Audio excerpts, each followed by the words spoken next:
Salvation, on the edge of the gray. Sharn, city of towers. And the link between them? The King's Citadel. The ones who do the job no one else can do. Eberron, the shield. A star-forged Aegis who's lived a long time, who's seen peace and war, and will do whatever it takes to keep the first from falling into the second. Merime, the sword. A Kalashtar bard whose dreams prophesy uncertain ends, but the wisdom of whose counsel and love for her sister are unquestionable. Tantan, the brain. A dragon-marked human artificer whose jovial demeanor conceals deep curiosity and razor-sharp intellect, sharp enough to cut down the Citadel's enemies. Nisiana, the heart. A dragon-marked halfling healer whose love for her sister is matched only by her desire to help and heal the members of the Citadel, no matter the cost. Rowan Shallow, the wild card. For most of his life, he's played a dangerous game. When the chips are down, will he fold, or go all in to save his friends? They found an artifact so powerful it could undo the fragile peace between nations, the Oracle of War, which gives anyone who owns it the knowledge they need to win any battle, and which, in speaking lines from the ancient draconic prophecy, could predict all of Eberron's future. They traveled to Sharn, city of towers, where experts like the Gynosphinx Flamewind began to unravel the Oracle's mysteries as the King's Citadel thwarted assassination attempts from the Emerald Claw, and the nation of Thrain tracked down the daring thief Sky Blue and defeated the salvage broker and claw operative Erulin Karnak. Apparently. But there can be no rest while the dogs of war howl. And despite the Citadel's best efforts, Thrain and Brayland have inched ever closer to all-out conflict, just as the Oracle predicted. Now the adventurers must return to Salvation, to find the secrets of the Oracle of War before it's too late. But how have things changed since they left? And will those who've sworn to die before they give up their freedom, the servants of the enigmatic Lord of Blades, threaten Salvation's uneasy peace? They've survived the Grey, saved Salvation, and navigated the intrigue and deception of Sharn. But can they stop a war? Only if they remember that in the end, all they have is each other and the King's Citadel. Long live the King. Welcome to Eberron. Welcome to Corvair. Welcome back to Salvation.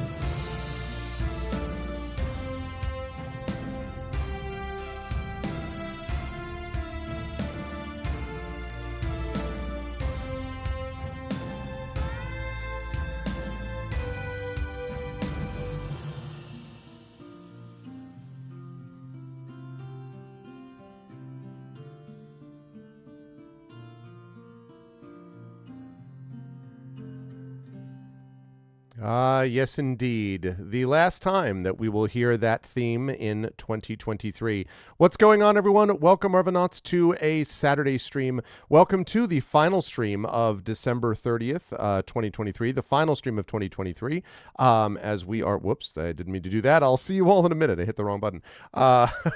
Welcome, everybody, to day 47 of D&D with Infinity and Beyond. This is Eberron, Oracle of War, and this is part 5 of Judgment of Iron, and maybe, depending on how things go today, the conclusion of Season 3 of Oracle of War, which this season has been called Dogs of War, and we will see whether or not that happens. We'll find that out together.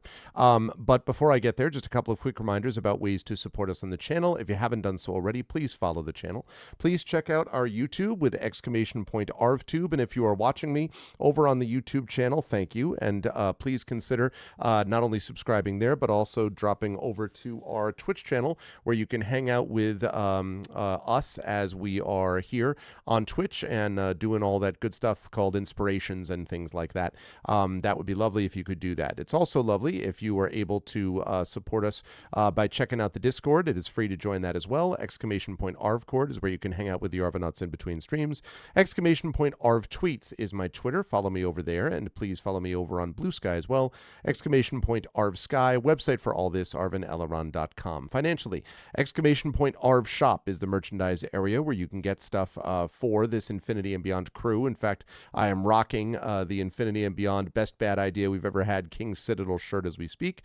You can get that. You can also get Shire Adventures stuff, which has now concluded, but the swag is still available there, as is sort of general channel stuff.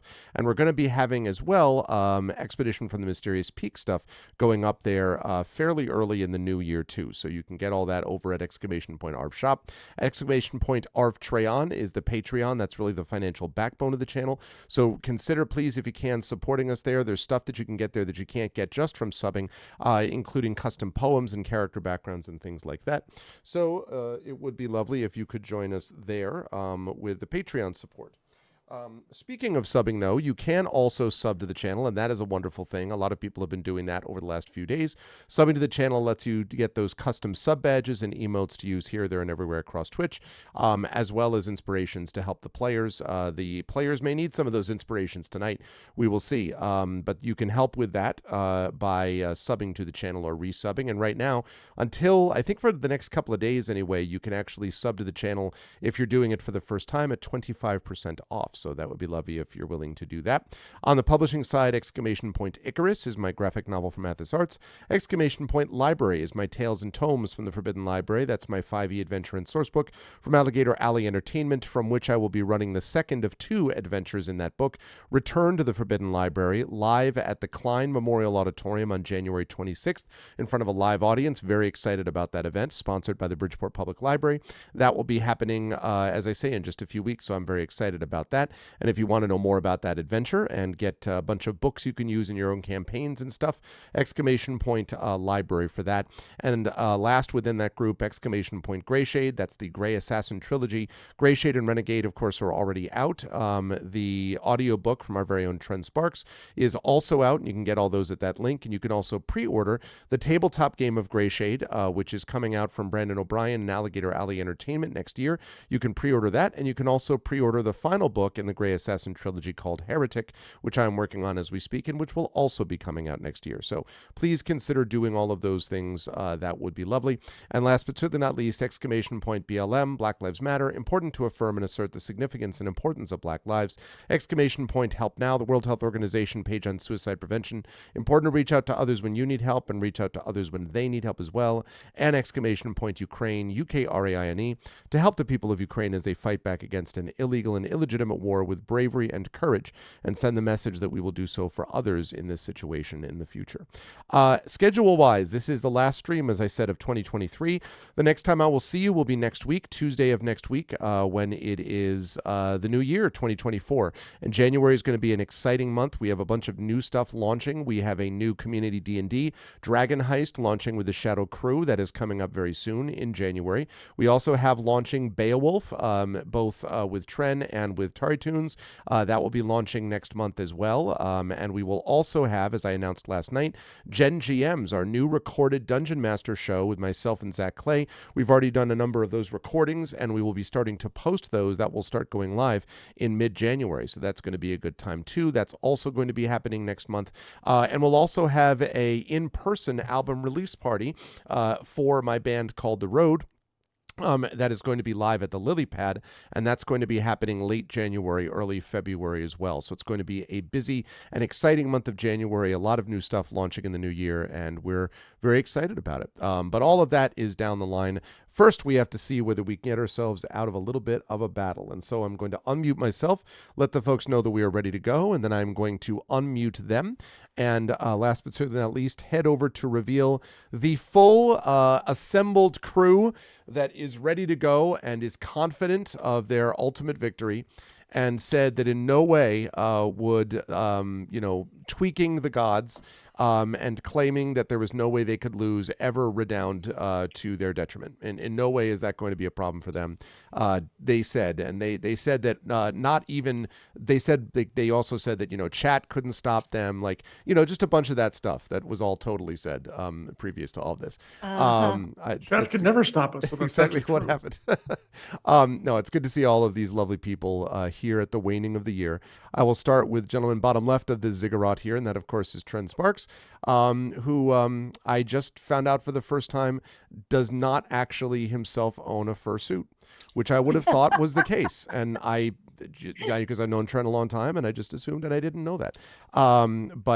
So with that little bit of trivia, now the chat also knows. How are you, Trent? How's life in the universe with you, and who are you playing today? Well, since we're getting into the really important topics, yeah, I'm okay. Yesterday, my housemate handed me this card. It is a card that is full of lies, absolute lies, because it is not blank. Oh, right. Whether it's intentional or not. And on the other side is actually the blank. But, so whatever. I thought the other side was going to say now, comma then. That's what I assumed was going to be your favorite. I would have taken this into the backyard with a magnifying glass and melted it slowly. Yeah. How am I doing? Woke up about 3 hours ago with Kenny Rogers' The Gambler stuck in my head. It's still there. I can't get rid of it. I don't know why it's stuck in my head. I just woke up hearing the song. And so I watched the music video and realized that my memory is in a different key than the actual. Oh. Yes, exactly, John. Sorry. You pitched it down for easier use. Maybe, gotta know. Oh, it's you gotta know. Oh, I didn't know that it was up an octave. Well, the same thing happened to me with the movie Kroll. With the glaive. Love that movie. Yeah. Right. There's a scene where they're going in the beginning. They're going to find the glaive, and Thufir Hawat. No, sorry, Aenir. But he also played Thufir Hawat in the original Dune movie. Whatever. They're on their way up the mountain, and Aenir says, for only the right man can reclaim the glaive, and blah, and Colwyn says, "Am I that man?" And when I watched the movie, it was before I hit puberty. So I think when I hit puberty, my memory of his voice dropped when my voice dropped. And so in my memory, he's like, "Am I that man?" But when I watched the movie and he's like, "Am I that man?" I'm like, But I was going to Mos Eisley for some power converters. I recently watched, I think right before we played last time, I just finished watching The Fall of the House of Usher. In fact, I know I did because I told you that you'd love it except for all the body. Yeah. But Mark Hamill is in that. And of course, really? I didn't know. Oh, yeah, I didn't realize it either. That's the whole reason I watched it. I was, scrolling through Netflix, looking at this stuff, and I said, "Oh yeah, this thing is." And when I moused over and it switched to the animated thing, I'm like, "Wait a minute, that's Mark Hamill." Yeah, I'm watching this right now, and I wound up binging the whole thing. And I mean, he's not in it a lot, right, but he is in it, a fair bit. And the guy who played Christopher Pike in the 2009 Chris Pine Star Trek movies, he's in it as Roderick. Okay. And it's really very, very good. I don't remember why I mentioned it now. Never mind. Probably not that important. Hi, I'm Trent Sparks. I'm some narrator dude that he was talking about before, and I forgot to type "what" into the chat. I will in a few moments put in the link to the TechLit anthology audiobook for Inner Space and Outer Thoughts, which myself and KP and a bunch of other narrators got together to narrate, short stories from various JPL and Caltech authors. And it's available for pre-order still, but on January 2nd, I know that's next year, but still, it actually goes up on, you can actually purchase it in the moment, and that'll be cool. And I am playing a guy named Mia Tanton, which if you're watching the opening video, you know that he's like a brainiac or some junk. And he has a mechano good boy named Wrench. Right, Spanner. Wrench. Right. Wow. Yes, Spanner, who is the goodest boy, although is currently in a bit of oh no, I take that back, because you were able to heal him, although using up all of the things that allow you to do all that mending kind of stuff at the I believe in the short Mending's term. a No. cantrip. I can do it as many times as I want. Oh, but it takes a while though, right? Because each time Right, is it takes like a minute per cast. Yeah. Why I was Okay. asking how long we had. Gotcha. But yeah, he's up to full. I'm up to full. We're great. We're ready to Everybody go. else can, yeah. I am excited to see what Tanton gets up to. By the way, speaking of Mark Hamill, I did want to just quickly note, just because it was on my mind about this, I don't know if people saw that Tom Wilkinson passed away, and if you don't know who that is, Tom Wilkinson is a wonderful character actor who played Falcone in Batman Begins and was in a bunch of other stuff. He was Ben Franklin in the John Adams thing with Paul Giamatti, but he was one of those guys that everything he ever did, he was good in, and the minute you see him, you'd be like, oh yeah, that dude. And it reminded me a little bit like Mark Hamill, about a guy who obviously is known principally for this one thing and then became known for the voicing of this other thing. But you see him show up every so often, and it becomes almost like could Luke Skywalker's actor be a character actor? And sometimes, yes, in certain ways. So it struck me about that, because Wilkinson was a very, very good character actor, just passed away today. Always a pleasure to have Tren with us. Also a pleasure to have Marie Bilodeau with us, of course. It's good to see you, Marie. Again, welcome. And I should have said to Tren, Happy New Year, and I'll say that to him, and I'll also say to you, Marie, Happy New Year. How's life in the universe with you, and who are you playing today? Life is good.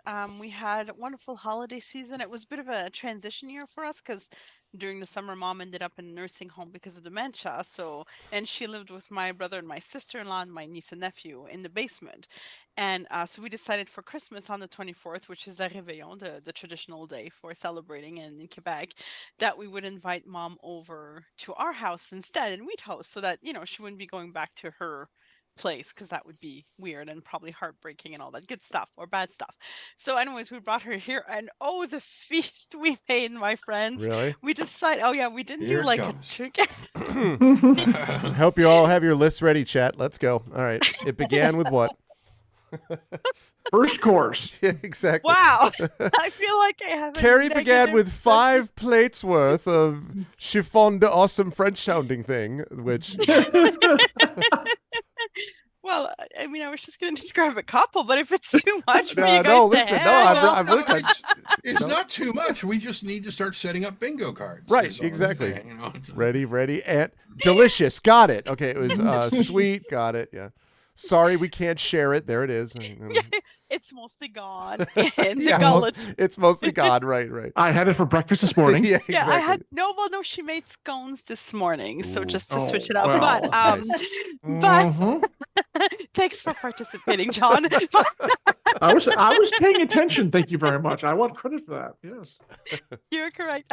No, we decided not to make a turkey dinner. We had like little aperitif and little appetizers and a little different things we made, and we made a bunch of Mom's traditional recipes like her boulettes and meatballs and stuff. But Carrie made these little buns that she decided to shape like cats, so they had cute little ears and little eyes, and they had little tails that were really poofy, and everybody had one. So everybody had a cat on their plate. It was very popular. And then we judged on how people would eat them, because if you eat the head last, you're being cruel. And then Okay. it's still looking at you. And then she made a bûche, which is a traditional dessert. It's a Yule log in English, but it's very boring to say, so we'll say bûche. She made a bûche, but she made it a ginger roulade with the icing inside of it was cinnamon cream cheese icing with dollops of whipped cream. I'd like to focus, Marie. I like it. Is that okay with you? Cinnamon cream cheese. I'm just like. I'm done. There's more, but I just Of course I feel there bad is. at I this mean, of point. course. There's a lot more. This is her ultimate power time. I'm gonna sit here and eat this plain She reaches full tortilla. form. No, Yes. exactly. And meanwhile, I'll have a tortilla. How's that sound? She makes those too, but Yeah, but sure. I just but yours is like like something like that, which makes it awesome and even better. Oh, man. But yeah, so anyways, it was good. Thank you I'm for glad. asking. Banani! I'm glad. And with all seriousness, and I'm not joking at all, you very much, Marie, deserved a nice and pleasant experience with your meal and your mom and your family. So I am glad you got that, even if just slightly jealous about the cinnamon sounding stuff, because that sounds Yeah, amazing. you should So. be okay. Just to be real clear, like we did also moms of like basic recipe, which is this like canapé that is basically the cheapest white bread, which we never buy because Carrie makes our bread. So the cheapest, squishiest white bread with cheese whiz, which took me forever to find because we don't buy it. And I love cheese whiz, but you know, you can only eat so much with cheese whiz on it and then bacon, and then you just bake the whole thing like for 20 Wow. minutes. And so yeah, so just to be clear, there was a level. Like we are not shying away from all classes of food at our Yes, table. I We got you. love it all. I got you. Yes. You covered with that with fluffer nutters. Does anyone in the chat know what a fluffer nutter is? Does Nutters? anyone? Trent knows what it is. Fluffer I nutter know. is I actually never had this. These were friends of mine who had this, and I was horrified to know that it existed. It is Wonder Bread with fluff, which is basically like artificial marshmallow and peanut butter. And that's a fluffer nutter. It is the opposite of nutrition. If you could find something that is negative nutritional value that like, negatively charges your nutritional qualities so that they are drained from you, this would be that thing. It's a fluffer nutter. So That explains why Carrie calls Guimau fluffernutter from time to time, though. Oh, yeah. Yeah, I did Fluffer not. nutter. Yeah. Yeah. See? And she I, won't tell you about the delicious desserts because there are none, Dragon Spear, but I'm sure she would tell you about the delicious deserts with raisins because that's what it's like eating it. It's like being in a desert. Okay. Anyway, Marie, who are you playing today in our game? I'll tell you, Dragon Spear. I am playing Merime Hawksmoor. I am a feeling very good about all of this. College of Sword Bard, who is also a Kalishtar and feels absolutely like we're not going to die, and is excited about traveling with her friends and her sister, played by Jen. And yeah, we're not gonna die. We're gonna have a great end of year, and yay, banana, yay! There we go. It's going to be all of those things and all of the above. Always a pleasure to have Marie with us. Also, welcome, Triffid. I hope you're feeling better. It's good to see you. I'll move right along to, of course, the amazing and awesome Brandon O'Brien. It is good to see you, my friend. I hope all is well. Again, Happy New Year to you also. Are you about to tell me about all of these? Like, well, while you're doing that, I had the following awesome Trini dishes that are 75 awesome, amazing dishes that are incredible in every respect. Did any of that Has any of that occurred? Will any of that occur, or any of that sort of thing? And if so, can you add it with some extra French flourishes to give it that extra, je ne sais quoi? I do not think that I can be that articulate. I will say, obviously, there are a lot of things that I definitely do enjoy about Trini Christmas, and that's saying a lot because Christmas doesn't do it for me like it does for most other celebrants. The one thing that I regret not having much more of this year was there's a drink that I really enjoy called sorrel. It's from a variant of the hibiscus plant. It is very, very good. Well, because we couldn't buy a great deal of it, we didn't have much more of it. And we used to actually have those plants in our yard, but I don't think we do anymore. So yeah, but this year was very good meal-wise in a way that totally washes over my brain because I don't really Christmas is just December the 25th for me. I was working that morning. So yeah, of note otherwise, there was a thing that I thought would be mildly interesting and then totally just evaporated from my brain as you asked me that question, actually. Yeah, it's gone. I take full responsibility. I apologize. That's because it's so hot down there. Yes, this is also true. It's bafflingly, very upsettingly true. But yeah, the other thing that I wanted to mention, the thing that I didn't forget, is a reminder to everyone to get your hands on the Big Book of Cyberpunk. Which is only on my mind because I haven't gotten my author copy yet. Someone in chat has gotten their copy of it, though. Yeah, I'm so jealous of all of you. I'm jealous of Greg. I'm so mad. I was supposed to have gotten mine at least in October. Oh wow. I'm absolutely sure it's sitting on someone's desk in the post office miles and miles on the other side of the Atlantic right now. But yeah, if you can get your hands on the Big Book of Cyberpunk, a reminder that I am the only Caribbean author in the book, which is a very good reason why you should get it. And also, Fritz Lieber is in this book. Nice. Like, Janelle Monáe is in this book. You have no reason not to get this book. So please do the thing. So yeah, hi, I'm Brandon O'Brien. I am a poet, writer, and game designer from Trinidad and Tobago, and I will be here playing Rowan Shallow, who is not dead yet, but the night is young. Very excited to have Brandon with us and Rowan with us, as we'll talk about in a moment. Always a pleasure. Also a pleasure, as always, of course, to have Jennifer Brozick with us. Happy New Year as well to you, Jen. I hope you are doing okay and hanging in there. How is life in the universe with you, and who are you playing in our adventure tonight? Well, life is pretty good for the most part. It is unseasonably warm here in the Pacific Northwest. Yesterday it was 60 degrees, which is 15.5 for the Celsius crowd, which is very warm for this time of the year. I think we actually hit the record.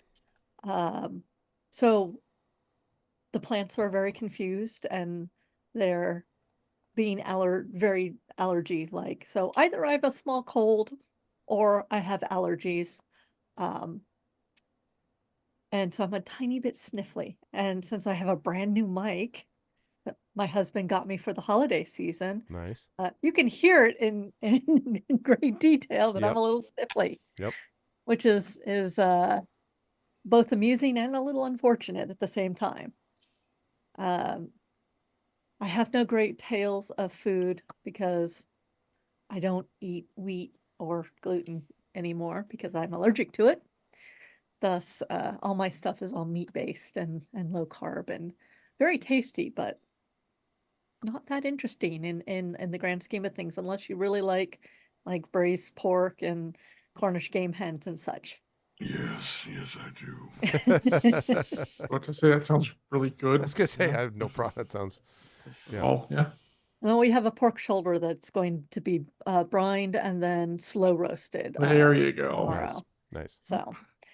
Let's see. I am playing Nisiana Di Gerasco. She is a halfling healer from the House of Healing. I have to admit she's starting to get a bit thin on her spells right now. But I have also figured out that oh yeah, I can do my cure wounds at level 2 instead of level 1 because I don't use any of my level 2 spells because for the most part they kind of suck. At least for in the middle of combat. So I will be doing that. Other than that, just working, and my phone is going off and doing weird things now. So.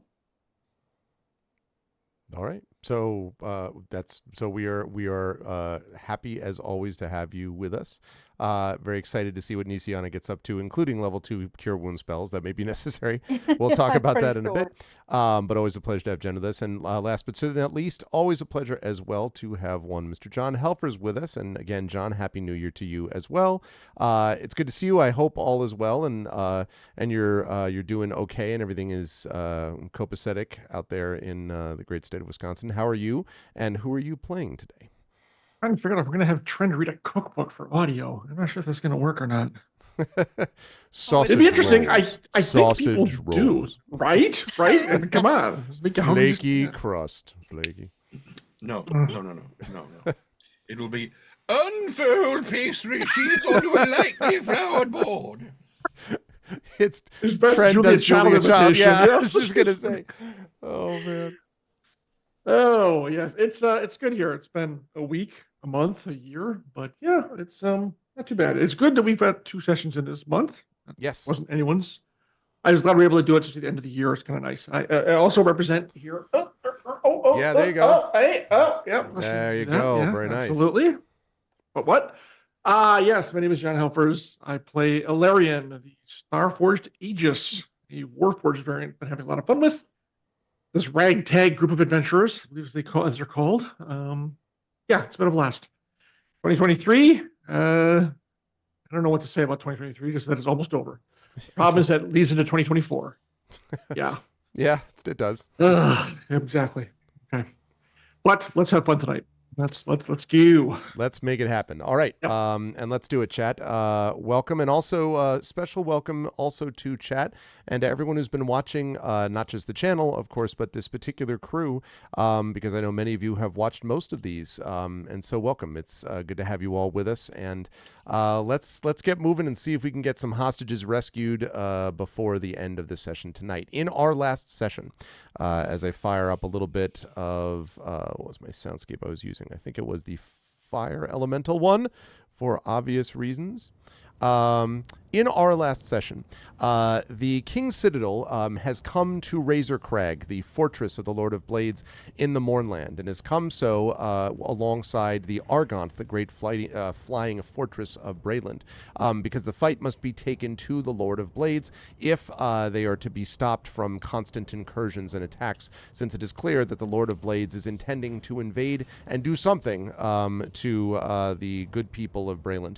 And so the King's Citadel has brought the Oracle of War and themselves to the anvil, it is, so to speak, so that they may strike upon it. Here they found an elemental forge which was pumping out blue smoke, and which seemed most disturbing and troubling, and partly was the way that apparently the Razor Crag was managing its defenses. And it was also where some of the hostages could be found, because not only is the King's Citadel responsible for helping spearhead this attack upon Razor Crag, their real job while that attack is happening is to rescue some hostages and then get out with them, because doing so is not going to be easy in the middle of a full-scale assault. They have some that they've been chosen to find, and there were 4 in particular that they had to try to discover. The first was someone known as Solring Mranen, who is the creator of the Oracle of War. They were told that he had been brought here against his will to work for the Lord of Blades, and sort of help fuel the fires of his dangerous forges. And the Elemental Forge, when the party came to discover it, was in fact enormous and enormously powerful. In fact, it's troubling to imagine how many weapons and armor it may already have pumped out, but in any case, the thing had to be shut down one way or the other. The party did, in fact, find Solring alongside one of the assistants, Jirana, who was a gnome responsible for helping operate the forge. With Jirana's help, they were able to shut down the forge, and they did, in fact, find Solring Mrana, who should be, supposedly, the creator of the Oracle of War. But they're not quite done, because, first of all, they have 2 other people that they wanted to discover also. Sky Blue, who had been kidnapped in the process of the last raid upon Salvation. They wish to discover her, not just because they have a connection with her, but also because of her potential role in the Draconic Prophecy, something which is obviously near and dear to the hearts of most of the people here one way or the other. So they wanted to find Sky Blue, who's supposedly being kept captive here as well. They also wanted to find Mother Johanna from the Citadel of the Silver Flame. That was something of particular importance to Alarion. And if they could find him, although it's unclear whether this is a captive or someone who just is trying to rescue her, Zodor Tarev, the shapeshifter and enigmatic, I guess we could say, salvage broker that has been both ally and enemy at various times to the members of the King's Citadel. All of these people are here and found, but the party has other problems. They also have to, besides finding these people, get out, because at the moment they have shut down the forge and revealed, or released, I should say, the presumably angry elementals within. And if all of you, if we can all just stop for a moment and listen carefully to the sound. There's a sound of whooshing, and also, if you listen carefully, a sound of which is the language of the elementals. That's the sound that you can hear in the hallway behind which, or in front of which, I should say, Alarion is standing with the door closed as they're having this discussion in Solring's workshop. That creature is doing whatever the heck it's doing out there in the rest of the Elemental Forge. And so the King's Citadel must rescue the hostages, get out of this place, and then hopefully get back back and, leave Razor Crag after Razor Crag has also been defeated. We'll see whether all of that is able to happen. But that basically is what occurred during our last session. See, the beautiful thing is I have all the sound muted, so none of that is going to affect me. Okay. All right. Well, all right, then I'll leave aside the ones that's like, Tantin, you will face the ultimate. So I won't, yeah. You're like, I'm fine, and none of that is happening. And so I will hand things back over to the party. You are standing inside Sol Ring's workshop, and Sol Ring has just said something to the effect of, the question is, how in the hells are we going to escape? And that's where we will pick up. Party, what would you like to do? You can still hear, by the way, the elemental outside, although the sound is fading a bit. Although it may also be coupled with the sound of metal crashing and some shouts in the distance. You don't know what that's about, but at least it's not right outside the door. What would the party like to do? I do have a question, actually. One is, where does this door go? And I presume that one goes back into the furnace room, but there was another door in the furnace room. Where does that one go? So, Sol Ring sort of takes a look at where you're pointing and says, yes, there's a few things to consider. Well, that door to the south are my quarters, and perhaps we can pick up my things very quickly, though there's frankly not much there that I don't already carry on my person. The most important stuff is here. As for the other one that you're talking about out of that other room, well, that leads to some of the cells where some of the other prisoners are kept. Although I wasn't given access to them much. I actually wasn't allowed many spots in the forge, except the forge itself, my quarters, and this workshop.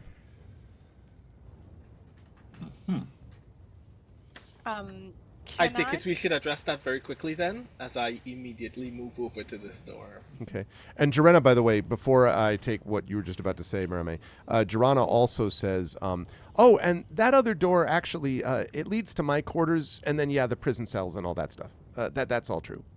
But I don't have a lot in my room either, so we can go there if you want. There's not much there. I'm going to reach out with my mind and see if I can find Sky Blue or Mother Jarasco or... Okay. So when you reach out, actually, let me have you make... I'd like you to make an insight check for me, please, Marame. You can do this at +3, let's say. And I get those at advantage, too, because of my Kalishtar. Yeah. And it helps that you're familiar with Sky Blue, so you know who you're looking for. It's exciting. I'm sorry you found 2 Sky ones. Red. Oh, no. Yeah. Oh! Okay. So 23, was that counting the +3? No, or no? that's Okay. so it's 26. 26, okay. So, you do think you are able to reach out and at least sense the thought patterns that seem like Sky Blue's. However, there's an enormous amount of interference. Now, before, this interference, which was something actually that Nisiana also dealt with a little bit, is something which was maybe related to, the forge, or it could have been something about that. This doesn't seem to be from that. It's being overwhelmed instead by an enormous amount of psychic energy that seems filled. The way I would describe it is mostly rage. Something out there is extraordinarily angry and is so powerful that it's overriding your ability to track out thoughts. So you can definitely sense that Sky Blue's there. You're having a hard time contacting her because it's like trying to speak to someone at a loud concert and, having this like that sound is psychically speaking, overwhelming you at the moment. It does seem to be slightly diminishing over time. It might be the elemental, right, that was outside in the hall, but you're not sure. But Okay. I will quickly relay that to the others through our mental link. Okay. And then follow Rowan, because he's going to go. Okay, so Rowan, are you going back into this room, yes? I think you're muted, maybe. Yes, I am. Okay. I'm coming all the way back to this door. Okay. Couple things to note, by the way. When you get in here, this room, you notice that this, now I should actually cover it over. This forge is dark, and there are massive scorch marks all the way to these doors, which have been blown off their hinges. They are just sort of smoking, ruined pieces of wood lying on the ground here. And if you look down the hall, you can see a massive scorched trail just going straight down the center of this hallway. Grand. Cool. I'm glad that we weren't in the room for that. Let's see if we can keep that up for as long as possible. And is this door open? It is open. Is this door unlocked? It is unlocked, yes. Okay, cool. And in fact, Joanna will come along with you because, and will sort of come in and doesn't seem to be particularly anxious or anything that you're going to do anything, but is just sort of like looking around the room that's here. The big thing you notice here is that as opposed to, now you haven't been in Morannin's quarters, but as opposed to this workshop, which is filled with a whole bunch of gears and cogs and hammers and all that kind of stuff, right? And it seems kind of like it's very busy, but it's all seems somewhat practical. In counteracting that, this one is filled with all of these like rugs and tapestries and cushions in clashing colors, and there are books and charts and scrolls that are piled up on every available surface. Like you're not quite sure you've seen this many of those things. The organizational system seems aspirational, maybe rather than actual, you might say. And Joanna sort of comes in. Yeah, go ahead. Can I make out anything of note about those books or papers? A lot of the books that you note seem to have something to do with binding elementals. There's Elemental Binding Volume 1, the Lightning Rail and Aspects of Elemental Binding, various years and dates listed on it. Elemental Binding in you. Yeah, exactly. Elemental Binding for Dummies. Elemental Binding with a Vengeance. No. There's lots of... the art of Elemental Binding. Yeah, exactly. There's a lot of joys of Elemental Binding. There's a lot... exactly. Volume 3. No, there's a lot of... there's a lot of elemental binding stuff.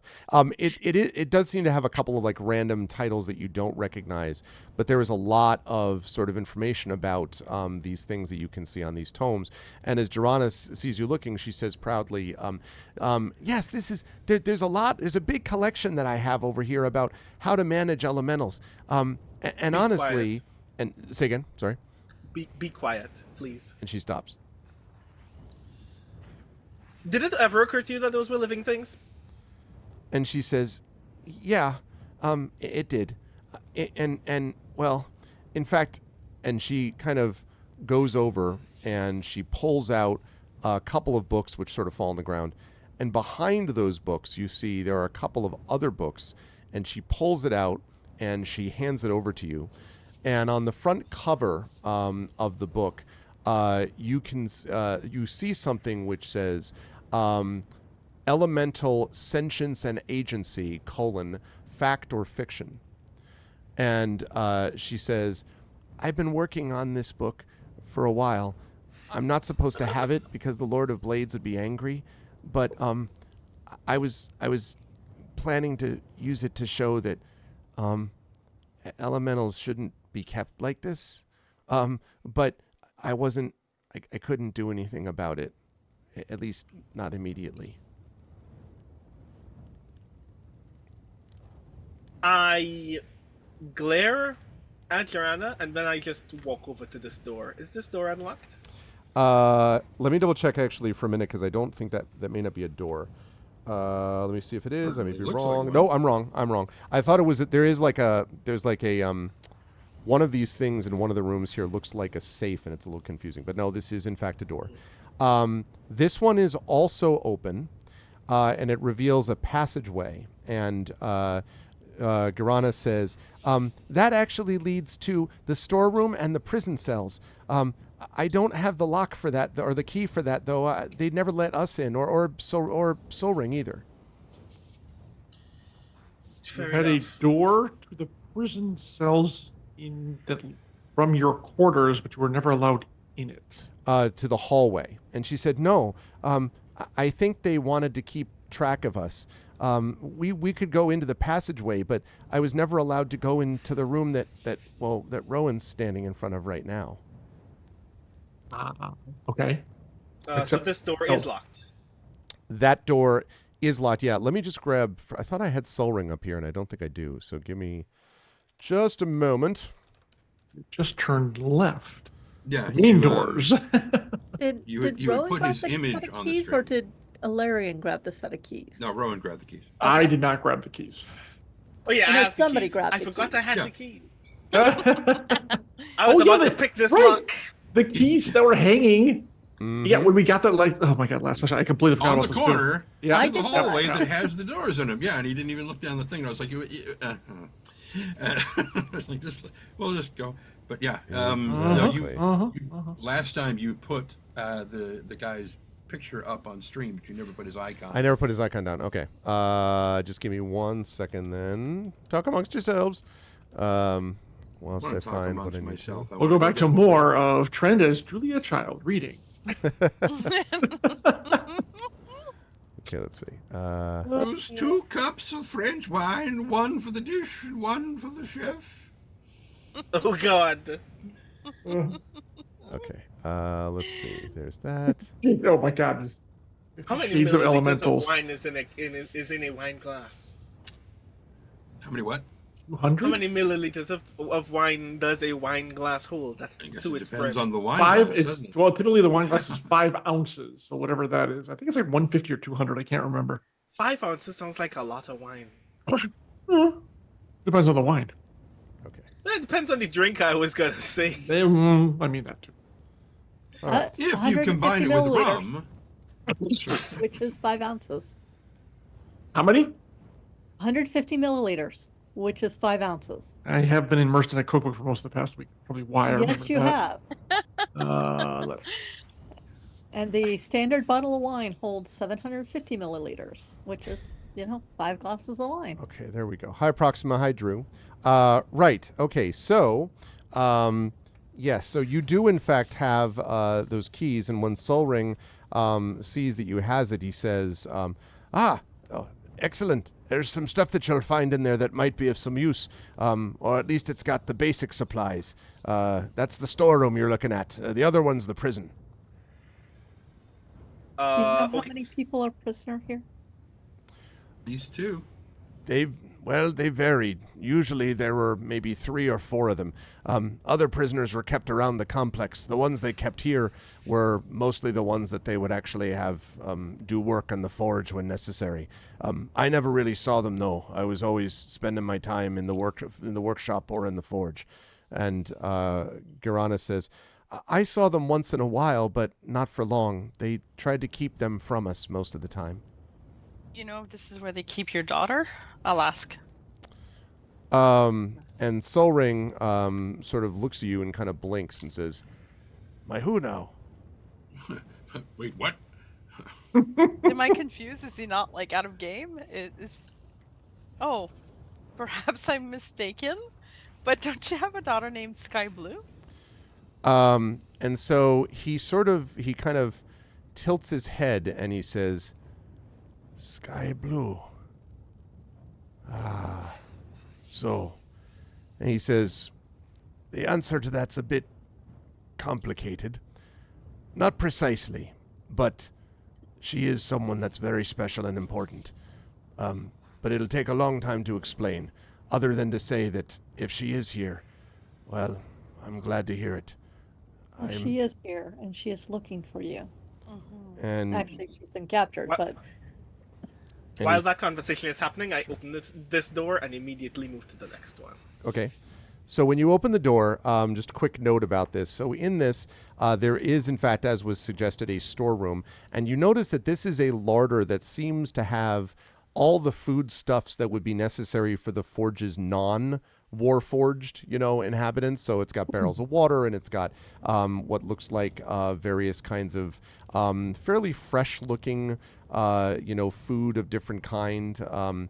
In fact, some of this, you're not 100% sure how it was possible that in a place like the Grey and in a place like Razor Crag, which you may remember was not the most hospitable looking place in the world, how they were able to actually get this. But there seems to be some like almost produce here. Like there may be some fruits and vegetables in these barrels, and you're not really sure as to why. But in any case, those are the basics that you see just from a cursory search. Obviously, you'd need to take longer if you wanted to find more. Sorry, and you said you moved on to the other one, yes? Mm-hmm. Okay. I am opening this door presently as well. Okay. So when you open this, a few things, you notice a few things here. First of all, you notice 2 random green dots that should not be there. Oh no, the green dots. They've That's been right. turned We're all into doomed. They've been turned Now into I'm green finally dots. dead. Sky green dot. Okay. Those are the nightmare apples from the other room. Yeah, exactly.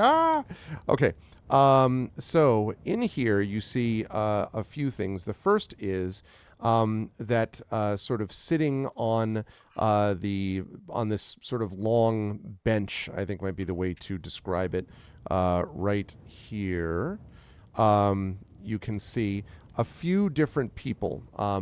The first is someone who's quite familiar to you, and as she stands up, in fact, I think I can pull. Give me just a second where I can grab this. Chat, you're going to see a previous mention. There we go. That's what I thought. It's Nisiana, who's been a changeling all along. Okay. Curses, you found me out. The first is someone who is very familiar to you, and as she stands up, you can see that you are indeed looking at Sky Blue. She looks to be... She's had better days. She looks incredibly filthy and exhausted. Right now, she looks like a male dwarf. Oh, yeah, that's true. Sorry, I should take away those 2 things. That's amazing. Thank you, but thank weird. you for the note. Sorry about that. No we worse go. need to right. be in than male. The other side. This is 5 foot squares. There we go. Yes, I believe we said that was 5 foot. Yes. Yeah. Contact Nisiana and tell her we found Sky Blue and she may need her attention. She does not, just from a quick glance, she doesn't look like she's been hurt particularly. She just looks, absolutely exhausted. And she sort of stands up and then, you, Rowan, and she sees you looking at her. Rowan. Yes, the least of the King's Citadel is here to rescue you. Blah, blah, blah. And she kind of falls forward. She's like, no, not the least. And then she stops and sort of stares. And for a minute, you're a little weirded out, Rowan, because she's like stares right at you, and you're like, what? And then right behind, you can see she's looking over your shoulder, and Soul Ring comes in, and she looks at him, and he looks back at her, and he says, well, lass, I didn't know you'd come find me. It was a mistake. And she comes running at him and just sort of embraces him. Oh, shoot. Okay. He doesn't stab you. Yeah. Combination no. punch hug. Yeah. So No. sweet. And he says, Wow. I didn't think you'd ever make the trek to do it. And she says, you know that I had to. You know it was important. You know he would have wanted to. And Soul Ring turns to you and says, I've known Sky Blue since she was little, and my best friend was her father. This here is my goddaughter, and it was unusual when we were made that way. Normally, at least in Sharn, you aren't used unless you're part of the same guild, the same organizations, the same people. And so, for me to be made her godfather was unusual. But it was something only her father could get away with. And she nods, and you can see some tears running down her face. And she says, then she kind of pulls back, and she says, but you can't stay here. The Oracle of War, we need... And he says, the Oracle of War. And she says, yeah, they told you. He said, well, they mentioned it. And she says, we have it. We have it. They have it. And it's doing terrible things. And he sort of, no, he gets deadly serious. You had mentioned the Oracle before, and you may have remembered that he had a kind of similar reaction of being like, he has this reaction also, but here it feels a little bit more sort of like the description, it's hard to describe it. It might be sort of this sense of purpose, maybe, that kind of goes over his face, and he says, if you have the Oracle, then there's going to be more that needs to happen. And there's a lot that you're going to have to explain. We don't have much time for this, but... And he sort of looks at all of you and says, I am the original creator of the Oracle of War. I was captured not long after the day of mourning, and the Lord of Blades put me to work. And that's the problem. And she says, well, what problem? It's not the only Oracle, child. Oh, Lordy. The Lord of Blades Goodness made me Christ. build a new one.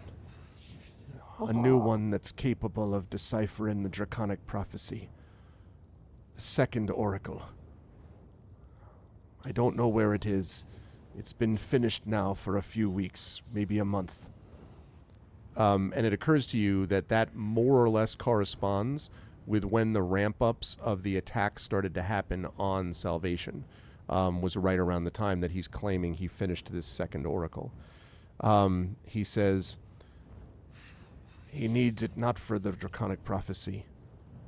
He needs it because he's trying to find another forge like this. It's called a creation forge. Now, the only one of you who are likely to have heard that term is Tanton. And Tanton, you know very well that a creation forge is a terrible item. It is an item in which, or it is I shouldn't say item, it's a machine in which items which can literally affect the fabric of the world can be built and constructed, because it is constructed not just with the binding of elementals, but with the essences of them. It is rumored that somehow the souls of peoples are somehow used as a part of this thing's creation. There was only ever, as far as you ever knew, one such forge that was built that would have survived. There are some people who suggest, among the artificers, in fact, that it was because of the creation forges that the mourning happened in the first place. But if you ask, 5 different people in Eberron, they give you 5 different reasons why the mourning happened. So you don't know if that's true, but you do know that the creation forge is bad news. And he says, and Solring says, once he finds the forge, he's going to build an army of Warforged, and not just the ones he's got here. They'll all be ones like him, and you've never seen anything like him. Never. And he sort of falls silent. Sky Blue looks up at you. Now, at this point, Alarian, you've probably come to the door, and so you can also see, sitting on the bench, is another person, and it is Mother Johanna. She does, however, look hurt.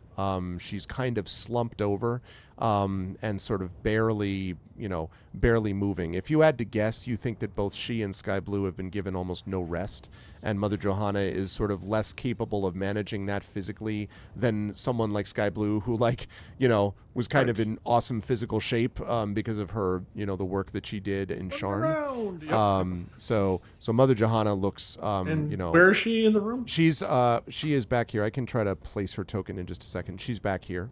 And in fact, let me see if I can put that As there. quickly as a 7-foot-tall person can slip by, I'm gonna slip by and go kneel Yeah. by her. As that happens, I Yeah. am going to observably, very angrily, walk away from this group towards this door over here. Okay. All right. I will come to that in just a second. So let's see. This is no, I don't have any of that. Also notify Nithya and Mermaid that we found Mother Johanna Teleskendro, however she pronounced her name. And she actually does need assistance. Yeah, you think so? All right. Just one moment. Just want to make sure that I get the right one for her. I've not had to use a token for her before, so. Okay.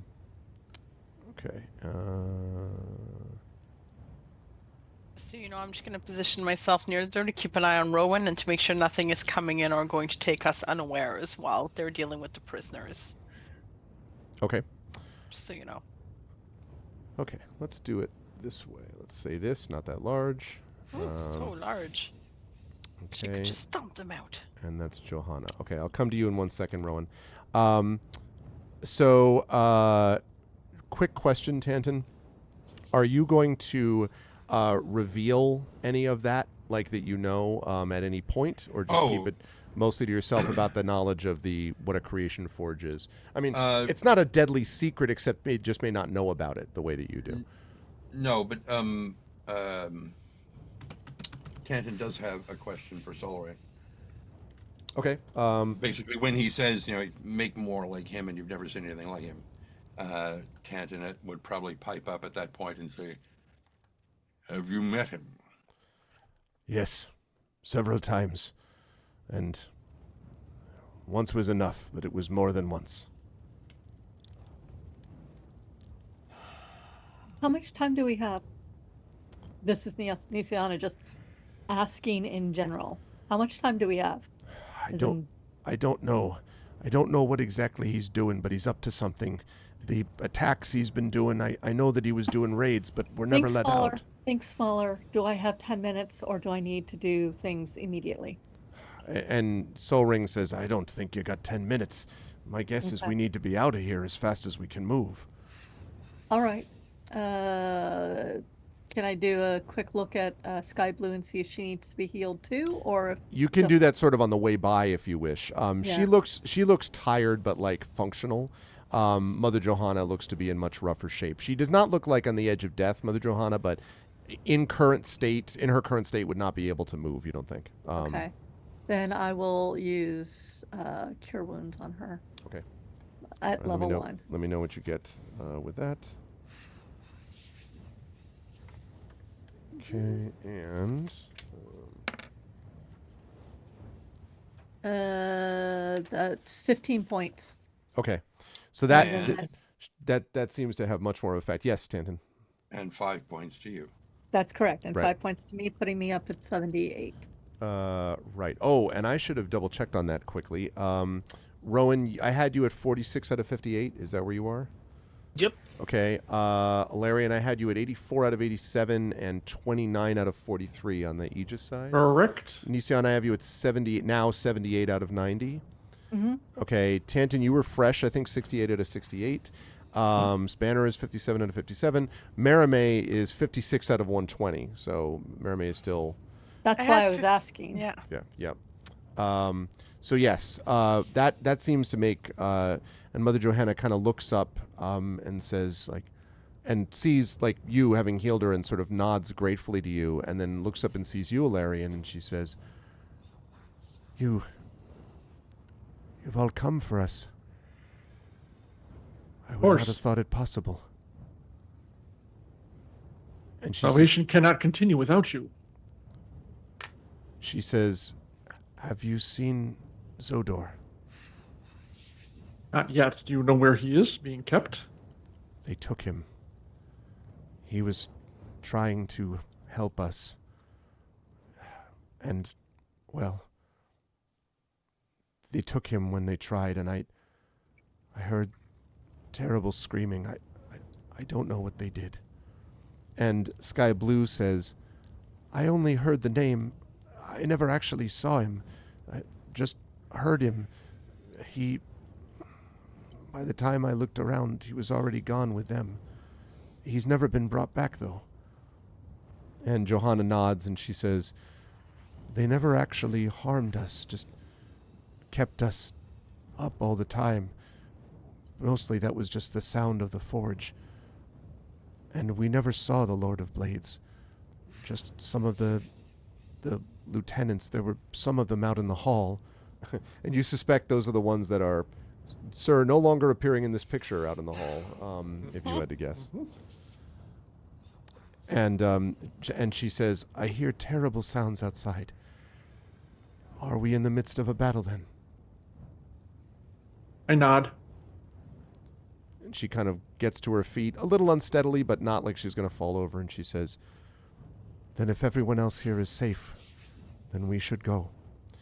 In the meantime, you can respond to that in a second, but in the meantime, I will show Rowan that over here we have the much more spare quarters, I think we could say, of Soul Ring, and there's really very little here. There's a desk with a couple of pieces of paper on it. There is a crate on which there is a dimly flickering lantern, and then, of course, the bed that you can see there. And as compared to Jorana's room, filled with books and kind of unnecessarily gaudy, rugs and stuff, this is very much the bedroom of a workman, or the bedroom of someone who spends more time, falling asleep in their workbench than they do in their own room, if you follow what I mean. Is that person also still in this room? Oh no, that's Soul Ring, and that Soul Ring is right, with the rest of them. Yeah. I would like to check whatever notes or books are here as well. Okay, just two that you can see. Two pieces of paper that are on the desk. Question: what languages do you speak? What languages do I speak? Where do I see that on my sheet again? One is clearly the joy of cooking. Seriously, Oh God. That's the theme tonight, right? I speak Common and a language that hasn't even appeared in this game once. Which is what? Corey. It's written. No, it's not written in Korea. I can't say that it is. I'm sorry to say. Oh, we can speak in Korea together. Yeah. No. What? But I will let you make an intelligence check though, because I think you can at least figure out what this is written in, even if you can't read it. Okay. Int. Hey, what's up, Wispy?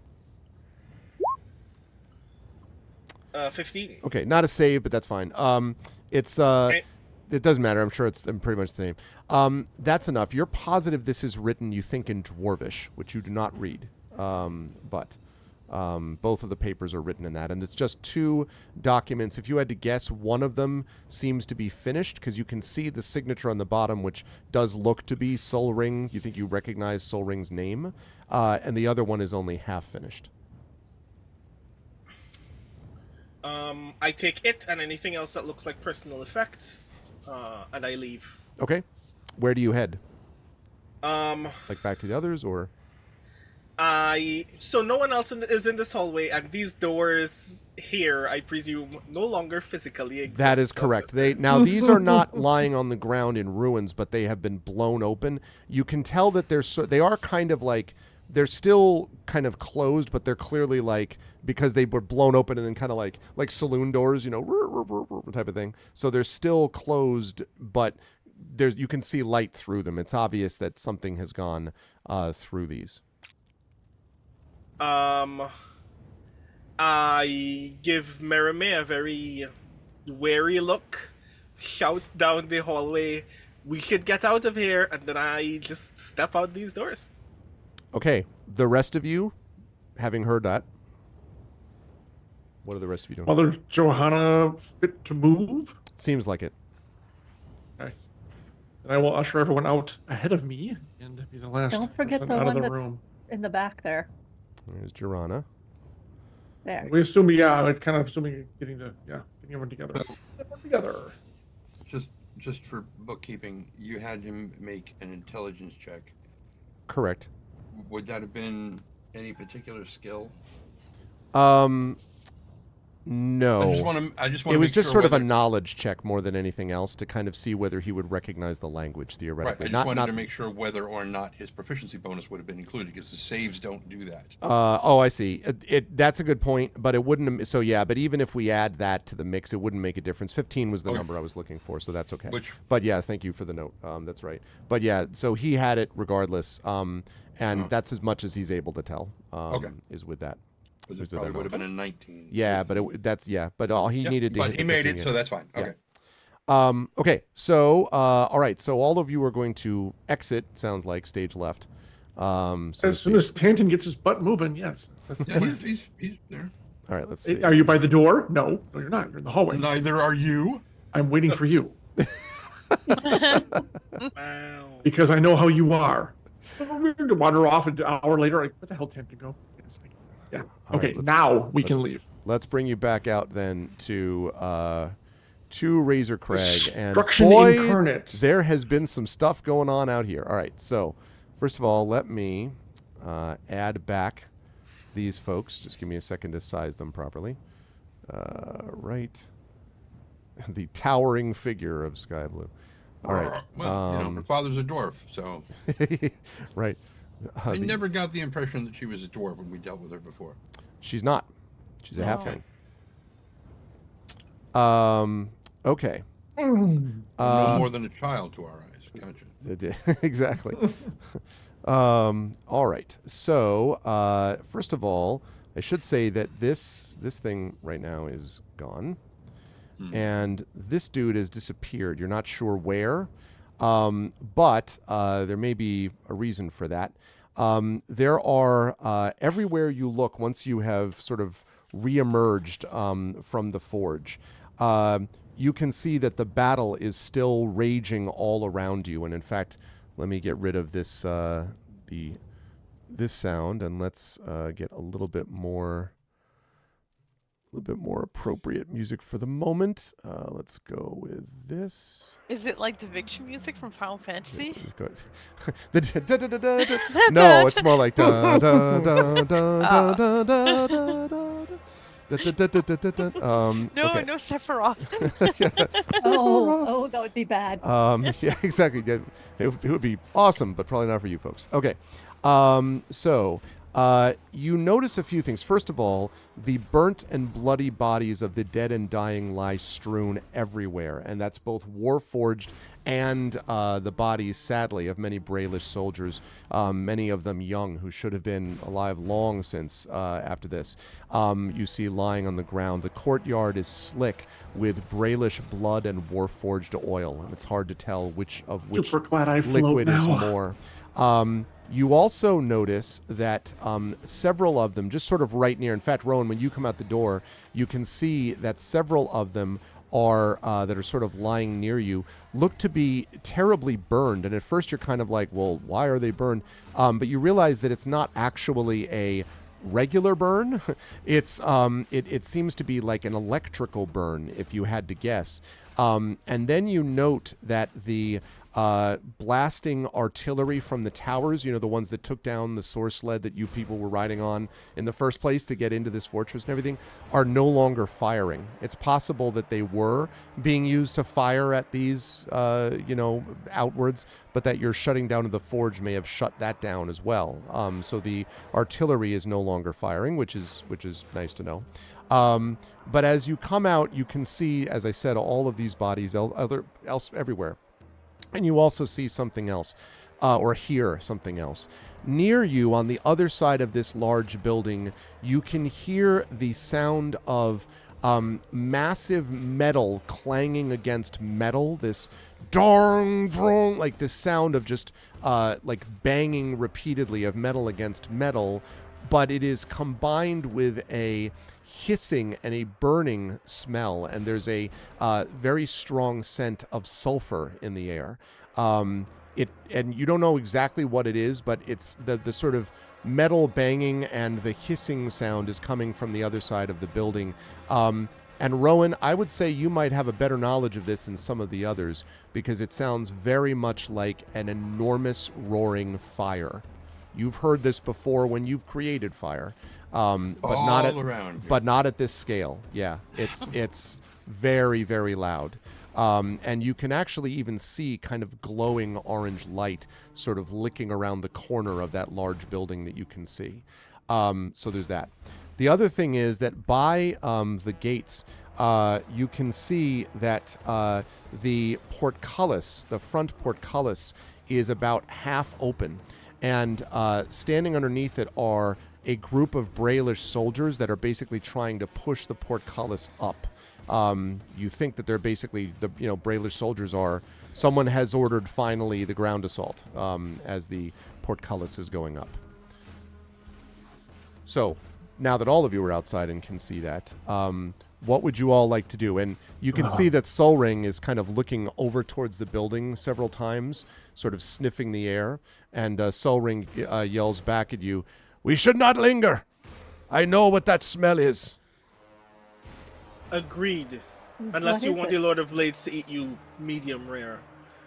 He nods, sort of very, very definitively. So he says, "We'll follow. Lead the way." And just to be sure, this is our ship here still? Yes, This although is- it's kind of in bad shape though. But yes, you and in fact, when you come over this way, like Soul Ring kind of follows you over to it. Soul Ring says, "I have not seen one of these for a long time." Oh, and he kind of looks at it and he says, "Well, it might be. We could do something with this. Well, where's the Tanton?" And he kind of yells at you, "Tanton, you'd think if we actually fixed the hover modules back here, you might be able to get something out of this." And he's pointing at the sort of rear portions of the source sled, which are still sort of faintly glowing, and seems to be asking you about the possibility of repairing it with him. Yes, absolutely. So, party, you have a decision to make, because as he's doing that, and Jirana kind of goes over to help as well, Sky Blue says, "It might take too long. Why don't we just go out the front gate? They've almost got it open anyway." And you can see the Argonth past, still floating where it was, past the wall. You could go on foot to try to get there. That may have its own problems. Or you could try to go by air, but if you're going to go by air, you're not going to be able to do it immediately because you're in the middle of fixing it here. So, Captain, how long is that going to take?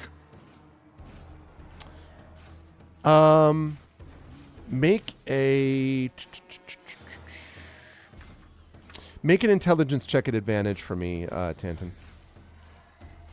Arcana? Sure, yes.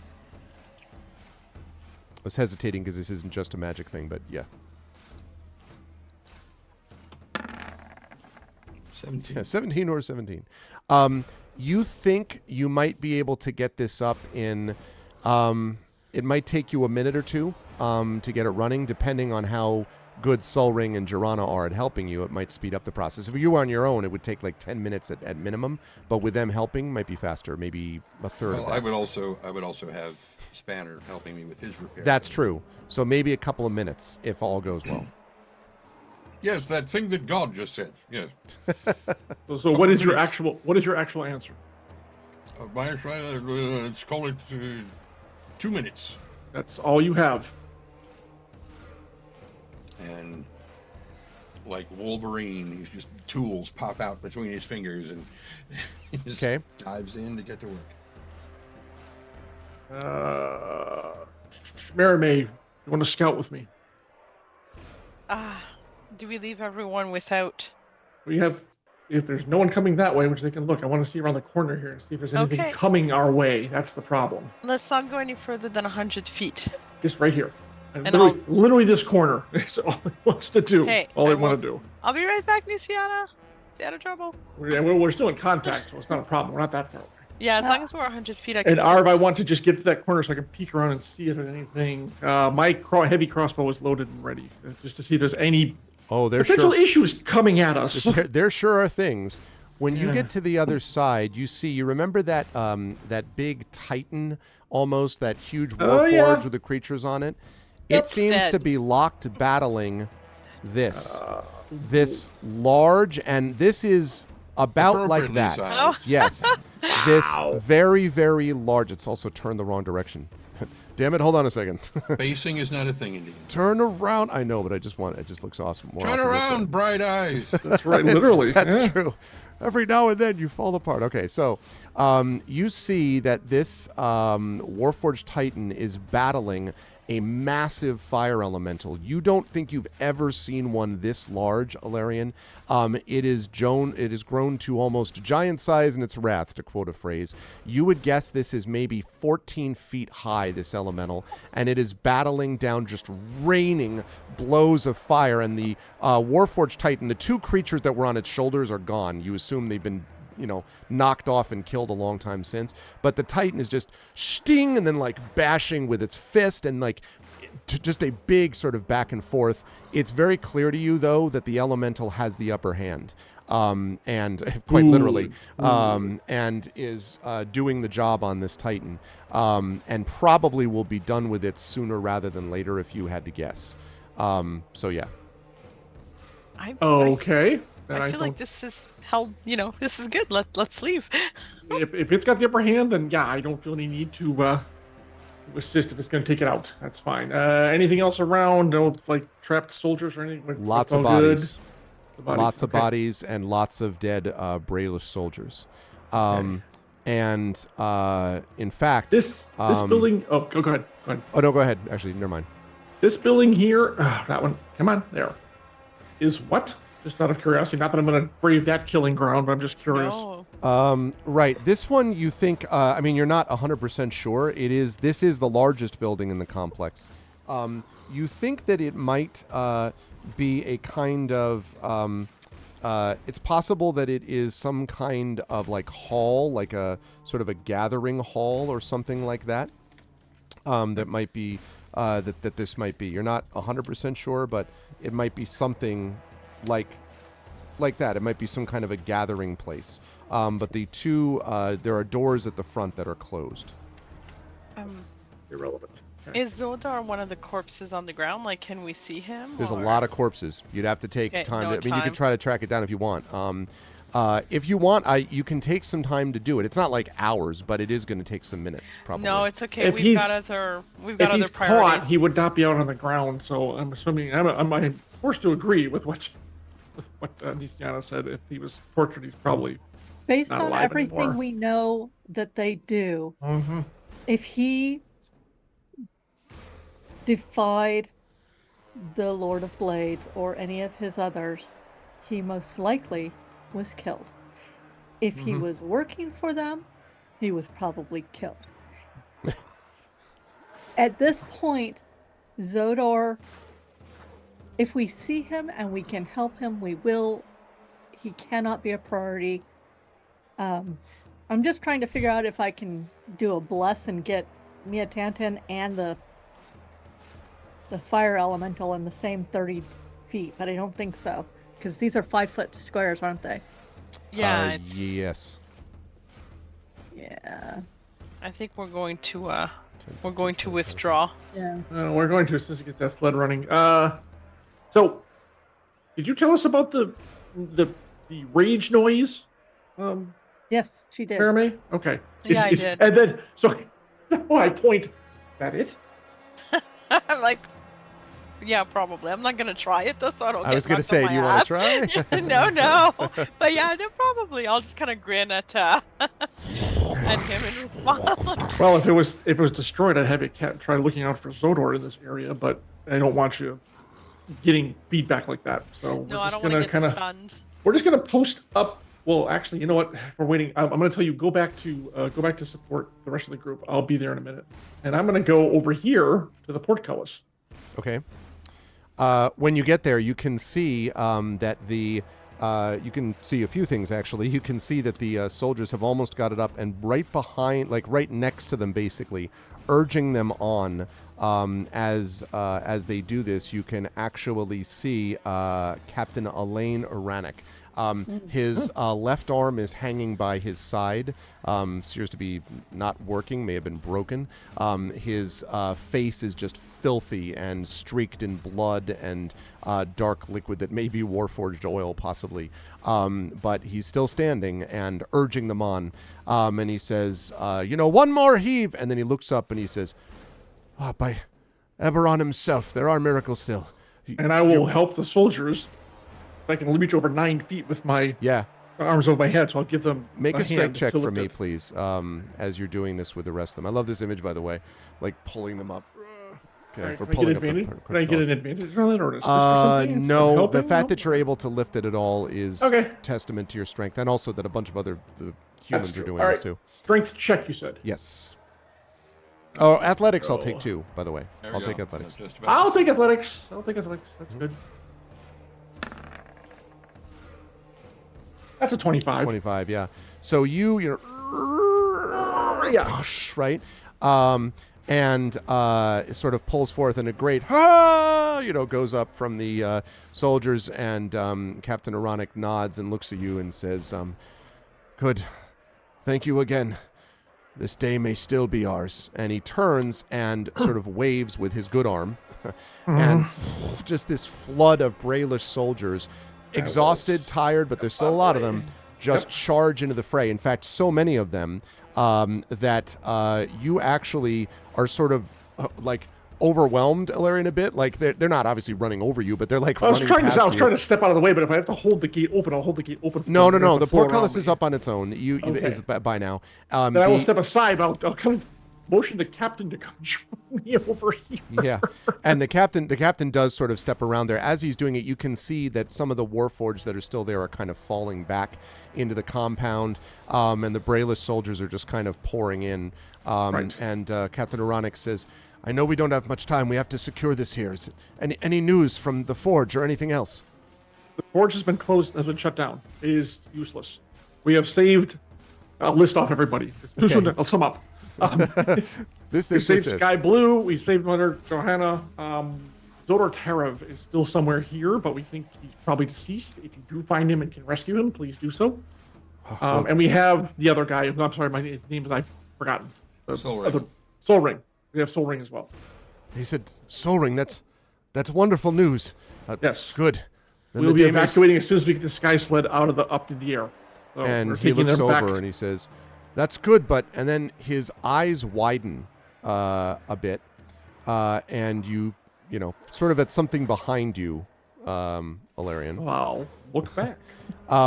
You can see that sort of flying through the air and just like landing in a heap is the utterly destroyed and devastated kind of Warforged Titan. Just half of its body is melted, like just from and you could just see the pounding of like fists in there. You see all that while Hilness flies over in a source sled and gifts 5 tier 1 subs to the community. Thank you so much, Hilness, for that. Welcome to Soup Stand. Welcome to Mighty Mur. Oh, welcome, Mur. Actually, Mur, I don't think is here. I think it's just going through people that are not. Welcome to, of course, Radio Johnny Panda. That person's here. Jasper Kazai and Author Little Hilness. Badger. Thank you so much for the 5-pack, Hilness. I appreciate that. Happy New Year. It's good to see you. Thank you, as always, for the generosity, Hilness. I really appreciate that. Thank you, everybody. So there's the victory music, actually, you were asking for, Marie. That's true. Gift subs are 25% off. It is a good point. That's a good point. Thank you, Hilness, very much. It lands with the air, crashes, and doesn't move. No, it's finish that sentence. It's devastated, but that's not. So that's the first thing. But then you see this, just balefully striding forward. Now, it sort of half strides, half floats to here, and then it stops. And there's a moment where the battlefield sort of almost the silence, there's kind of sound dims. There's almost like a silence there. And it stares, what you assume is its head, is staring in that general direction. And then you can see that it's looking directly at the source sled. And you're not entirely sure why. I might have a pretty good idea it's why. got elementals in there. It's staring at the source sled, and it's also staring at something else. As you turn around, you can see, just faintly glowing, the dragon marks of Tantan sort of flying off his hands, and this thing just goes straight for you. Now, Marime, you're going to have to make a decision here because it's going to run you over if you don't get out of the way. I'm going to move out of the way, but I'm casting invisibility on Tantan and pinging him. Okay. Okay, that sounds good. What's the range, invisibility? Oh, let me check. I might be running backwards and basically like screaming in my head. Yeah. It's Christopher. Get out of there! Get out of there! So the range is. Oh fuck! Oh, sorry. It was an range, right? It's touch, which I feel is like. All right. I feel like Tantan and I are close. That like you can feel like. Not so much. You have to. So you're going to basically try to outrun it. Like, what are you? What are you doing? I'm gonna try to outrun it, and then I'm gonna tell like. Oh. This is gonna be interesting. I don't. I'm gonna try to its fly speed is much higher than yours. I'm gonna jaunty dash myself. Oh, okay, that's different. I've got jaunty dash. What's your speed with that? 40 feet. With the kinetic jaunt? Yeah, with kinetic jaunt, so I can do 80 feet if I use my action, which I'm gonna do, and then right away I'm gonna tackle Mia Tantan, and then I'm gonna cast like. I think you're going to get there maybe 2 seconds ahead of it. Okay. This thing flies at 50 feet normally, and it is at like full rage speed. So I would say you'll get there maybe like your only option at this point. You're not going to have a chance to be like, hey, Tantin, if you wouldn't mind, like you're going to have to either tackle him or you're going to have to like do one of the reach out and touch his back as you go by or something, because it's heading straight for him. Can I do an interrupt? Depends on what it is. It is basically, and I understand that this is not the smartest thing I have ever done. Okay. However, You've heard our slogan, right? yeah, On the shirt. basically, I am going to jump in its way, flare my dragon marks with the command hold or halt to just we're not your enemy. With the command halt. There's a command. It's speak a one-word command. So command spell. It's a command spell. It's a command spell. I'm actually going to use the command spell, my last one, level 1 spell, and Okay. basically be like, no, stop, No. and basically make myself a giant target, as giant as I can, because I'm back to my dragon marks being up there, and basically trying to get in its way and say no. All right. And let's hoping see. my sister will see in time to be able to talk to it. You would know that from what I told you that it's too rageful. I can't even reach it right now. Well, you know what? It's too angry. I Like am trying to stop it with Command, being like, no. if you're using the spell, maybe, but you know that Meremy could not talk to it. Like it's Yeah, too angry. it's just It's rage incarnate. I can't stop it. let's All I right, see. would so have it has to tried make- otherwise. I want a flying creature stays aloft. Now, here's the question. I'm not trying to hurt it. I'm trying to stop it from attacking. What language are you issuing the command in? Oh, you don't speak elemental or whatever. Specifically Ignan, in case you're curious. I do not. Because the issue is that if the target does not understand your language, it's not going to have an effect. Oh, well then that doesn't make any sense for me. I would You know might that. still try it. I mean, I don't know. But If I see Nisiana stepping forward, I would probably stop mid-stride and throw myself back and face the creature and try to stop it with my mind at that point. Like scream at it. what would Like you if I see the Okay, I got you. What would you say? we're Or friends, he's sense. not the enemy. Yeah, I would send like, we're friends, he's not the enemy. We're sorry. He is not the one who imprisoned you. Please go the other way. Okay. Uh, So, you say this to it, and I've shrieked at Tantin in the meantime. I've shrieked to like everyone mentally. Very shrill. everybody. Okay. So, it pays no attention to you. I didn't And as think it would. goes through your space, both of you are going to take 10 points of fire damage as it moves through your squares. So, Okay. 10 points of fire damage. Okay. And I need you both, please, to make strength saving throws. Strength, eh? Yeah, that's not. okay, sure. Sorry, Tantin. Oh, God. Oh, wait. Oh no! Marime, you do manage to avoid being thrown to the ground by its Nope. thing. I am trampled trying to stop You this were- very angry spirit. You are also on fire, Nisiana. Oh, that's So nice. you're just Stop, like drop, and goes roll. up. Yeah. While you are prone on the ground, Wispy Song has inspired you, Nisiana. That may be useful, Wispy, actually. So thank you for that. Can it slow down the fire? Can Mary May do an extinguishing flourish? Can I? Do you want to Wispy really damage her fast. first? Like just hit her and then like, okay, but there's a reason. Just a little poke. Okay, let's see. So first of all, you're on fire. There's that. Yeah, I'm on And then secondly, you're also prone. Okay. Yep. All right. So this thing goes charging past you. I'll talk about what it does when it gets past you in a second. So Merime, you do manage to avoid. You are not on fire, Merime. Nisiana, you are.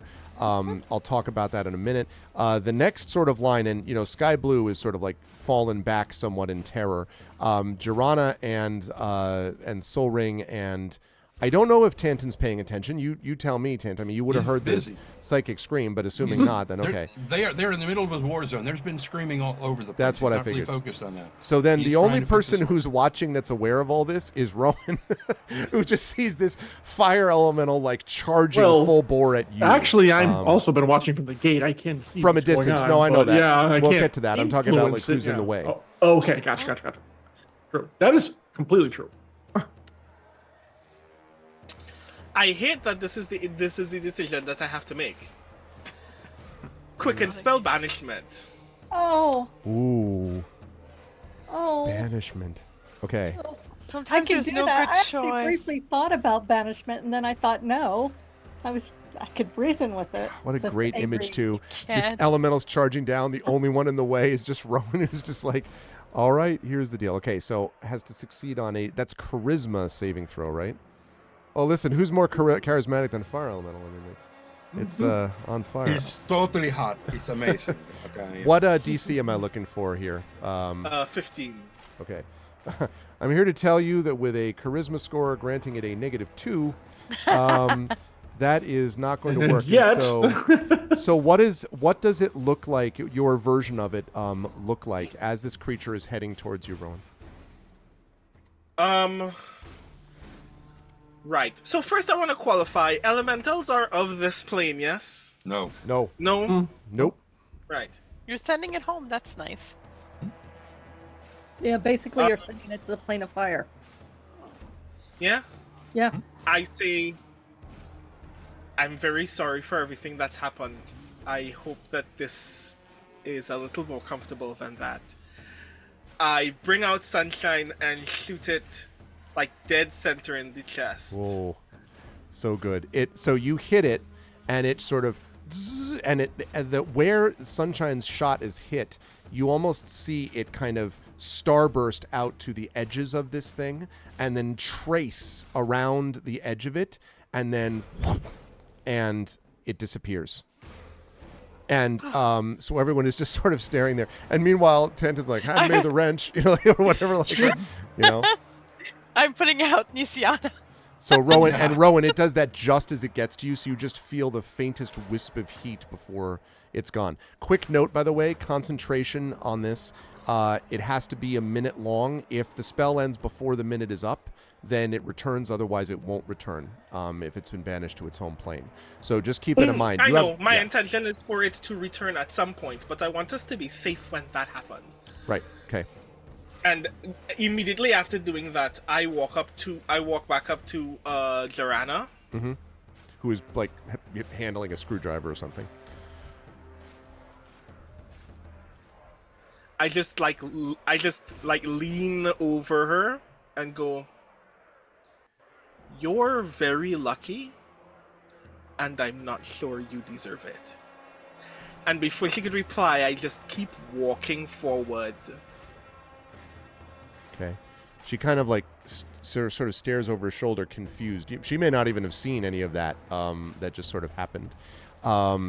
So you see that. We do, however, have a Nisiana that needs to be put out. No, it's not a problem. He's already covered the first two steps of stop, drop, and now she just has to roll. She just has to roll.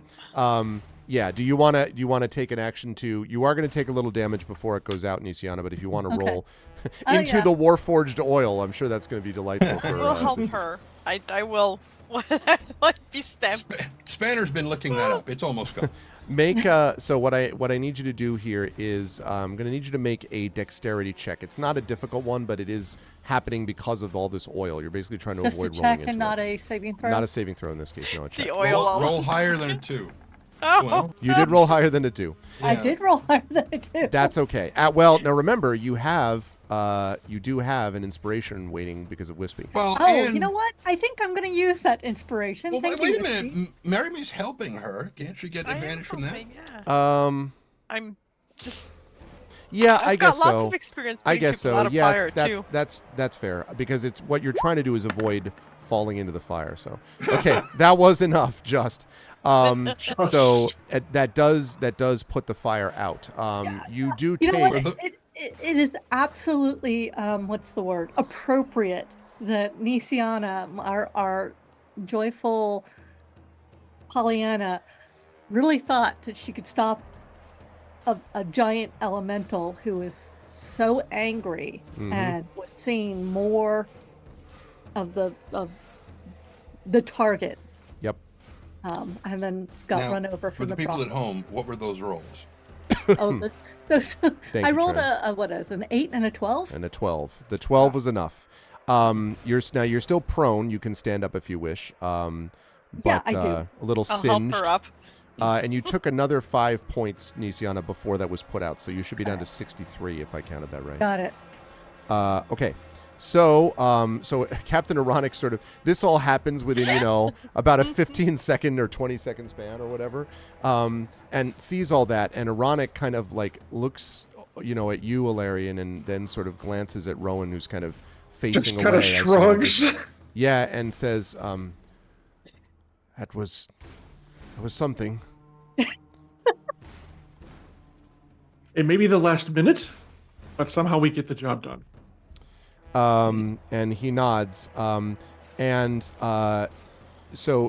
as this is happening, the source sled is now functional again. So you managed to get the thing back up and rolling. Ironic says, "You can go to them. I'll take care of this." And he kind of goes sort of around again, barking orders. It is kind of hard, Alarian, even to move because there's just so many like soldiers and like Warforged zipping away. The soldiers are like streaming into the camp now. All like pretty much everyone that they took, the divisions that they took from Salvation, are all in here now. It seems. Okay, I shake the captain's hand. We'll see you back on the Argonth. And he nods, and the rest of you are getting on the source sled now. It's going to be tight quarters, but you had soldiers when you came down this time. You don't have soldiers now. You just have hostages, like former hostages. So that should be enough room, just to fit everybody on if you wish. I'll make sure my sister gets on first. Can I ping Rowan telepathically? I'll just say thank you for that spell. You pulled it out of a tight spot, and I think you would do it a great service to just let it linger in its own realm, since you've sent it there. I imagine that's what it deserves, but I'd much prefer to have asked it first. It was so angry we couldn't have asked it. I couldn't reach it. It was too angry, pure anger, and hopefully it will find peace at home. I hope. There is no perfect solution, but one imagines he won't be stuffed into a crystal back home. Okay.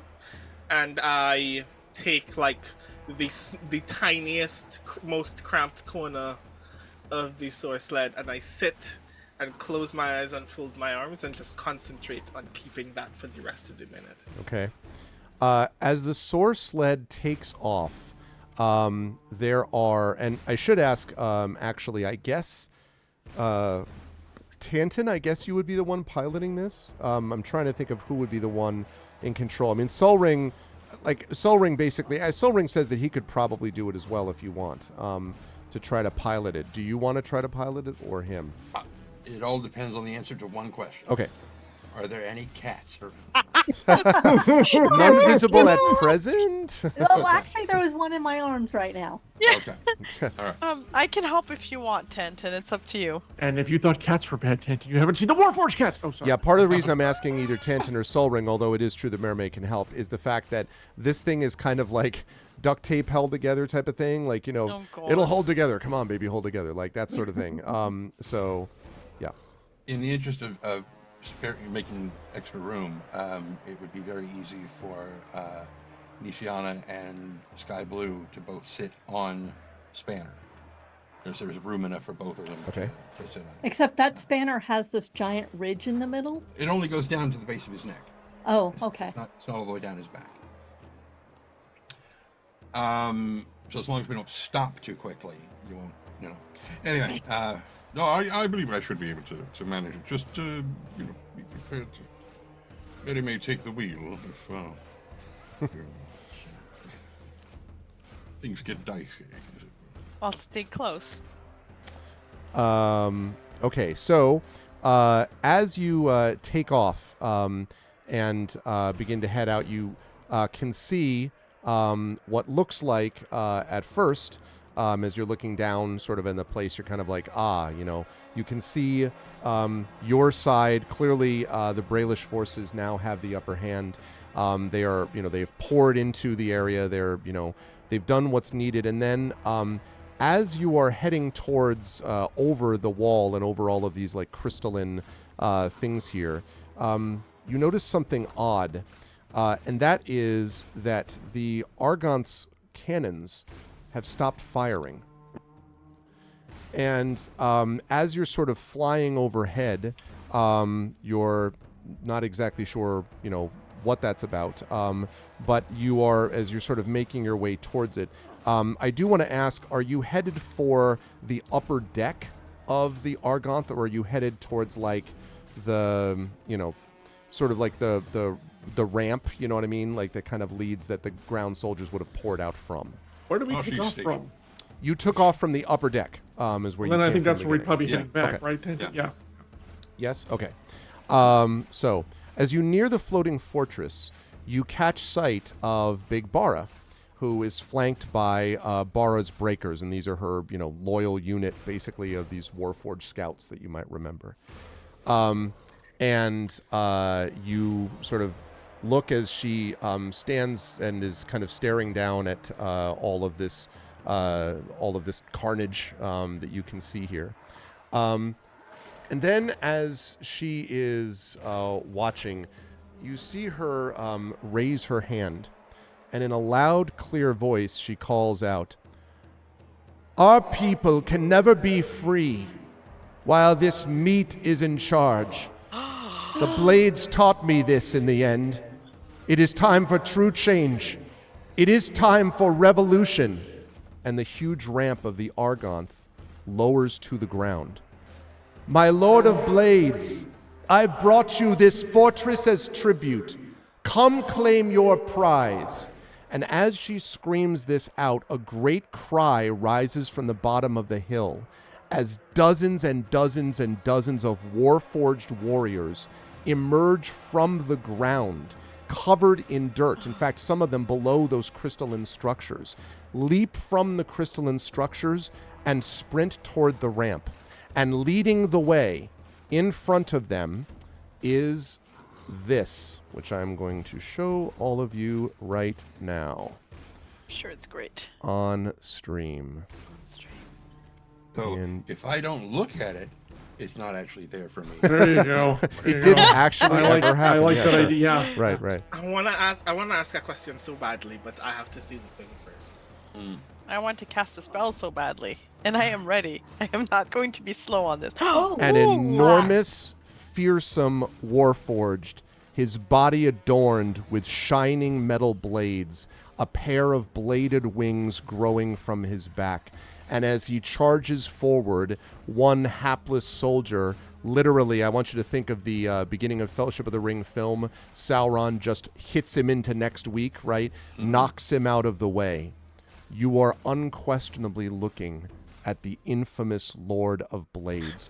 And as you look on in horror, the Lord of Blades and his warriors charge up the ramp as you arrive there at the upper deck. Has it been a minute? It has now just been a minute, yes. Yeah. You're almost like, maybe I... yeah. There is that. And as you sort of land, as you sort of see it there, Solring sort of shouts and he says, "The whole thing, it is all a trap. It's been sprung on us. I knew it. Is the Oracle up on board?" And you can barely Shit. hear this, Tanton, or all of you can actually respond to this if you want. Oh, shit, how can I get it off? I have Dimension Door. I can cast Dimension Door 4 times. He says, Right I'll now. figure out the way to get it out, but you've got to actually get me to it. If he gets 2 oracles, this thing will be over before it begins. Shit. Should I go ahead with him Yeah. and get it? Okay, Yes. be safe. Keep Nisiana safe. I'll be back, I promise, to my sister. And then I grab him and I say, hold on, and I must be within 500 feet. Yes. Of the I'd say ship. that's fair. Yeah. And I've been there before, so I'd bring us where we kept the oracle where Halar was. Okay. Where Halar was. So, I'm You get And there, I've got and my- there are pieces of Halar. yeah, exactly. Yeah, I've got my sword at the ready. And I hope he can fight. So when you arrive there with Soul Ring, and there's this moment I'm reminded, for some reason everything is about a reference today. I'm reminded of Nightcrawler and X-Men 2, getting inside the room. Anyway, when you arrive there is utter chaos, as you might expect on board the ship. There was not much of a crew that had been left over. Clearly, the attack had been asked to sort of invade the entire sort of fortress itself, the Razor Crag, and so the skeleton crew seems, mostly wiped out. You can already see there are klaxons going off, already bodies lying here on the ground.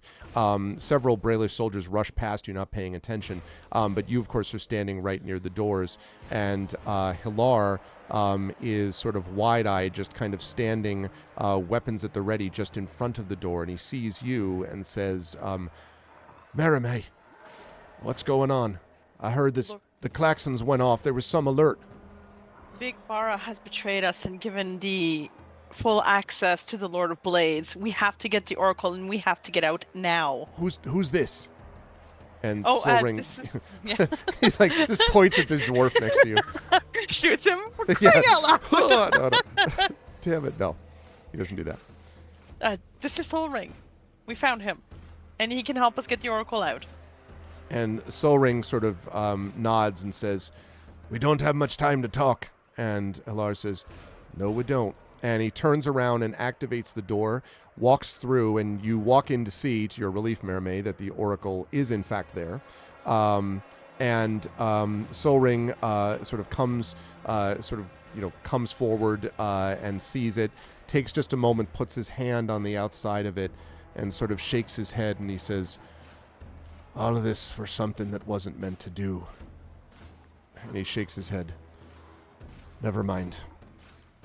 I'll need one of you to carry this. And in a minute, you're like, what do you mean? And then he whispers a couple of words, and the oracle shrinks. And it lowers and sort of shrinks and gets smaller. It does not shrink to pocket size, just throw it in your bag.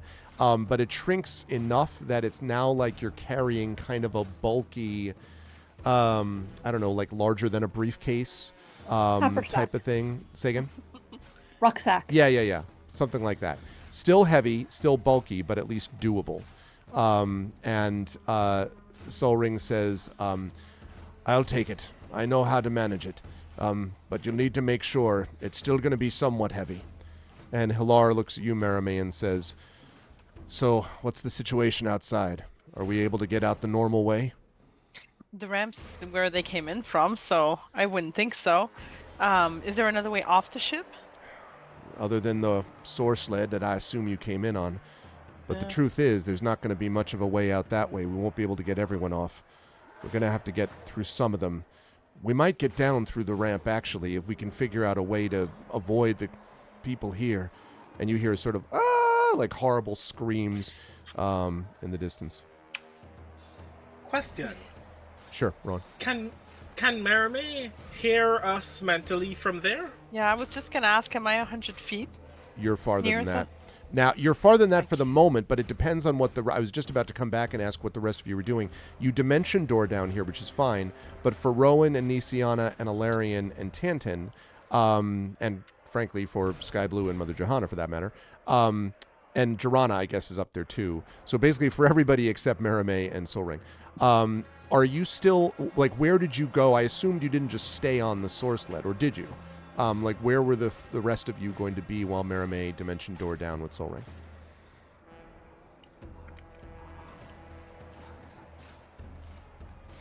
I mean, I just opened my eyes. All I know is that calamity is taking place. Yeah. Are we 120 feet away? What? From her? Am I 120 feet away from Merway? Yeah. Or is it still greater yet than that? I think it's greater. It's not, you're not 1,000 feet away, but I'd say you'd still need to get a little closer. Like basically at least a floor down, maybe, Rowan. Or, you know, maybe you could try to like run to the side of the deck, but like the top deck doesn't cover it's like a sort of sub deck. So it doesn't cover the entire, if you follow what I mean, top of the ship. So it's not just as simple as, yeah, exactly. It's not as simple as just running over where you think Merime is. Like you'd probably need to go down a floor to be able to do that. Mm-hmm. Depending on what you're planning, actually. I'm not sure what you're thinking about. Okay, what can I...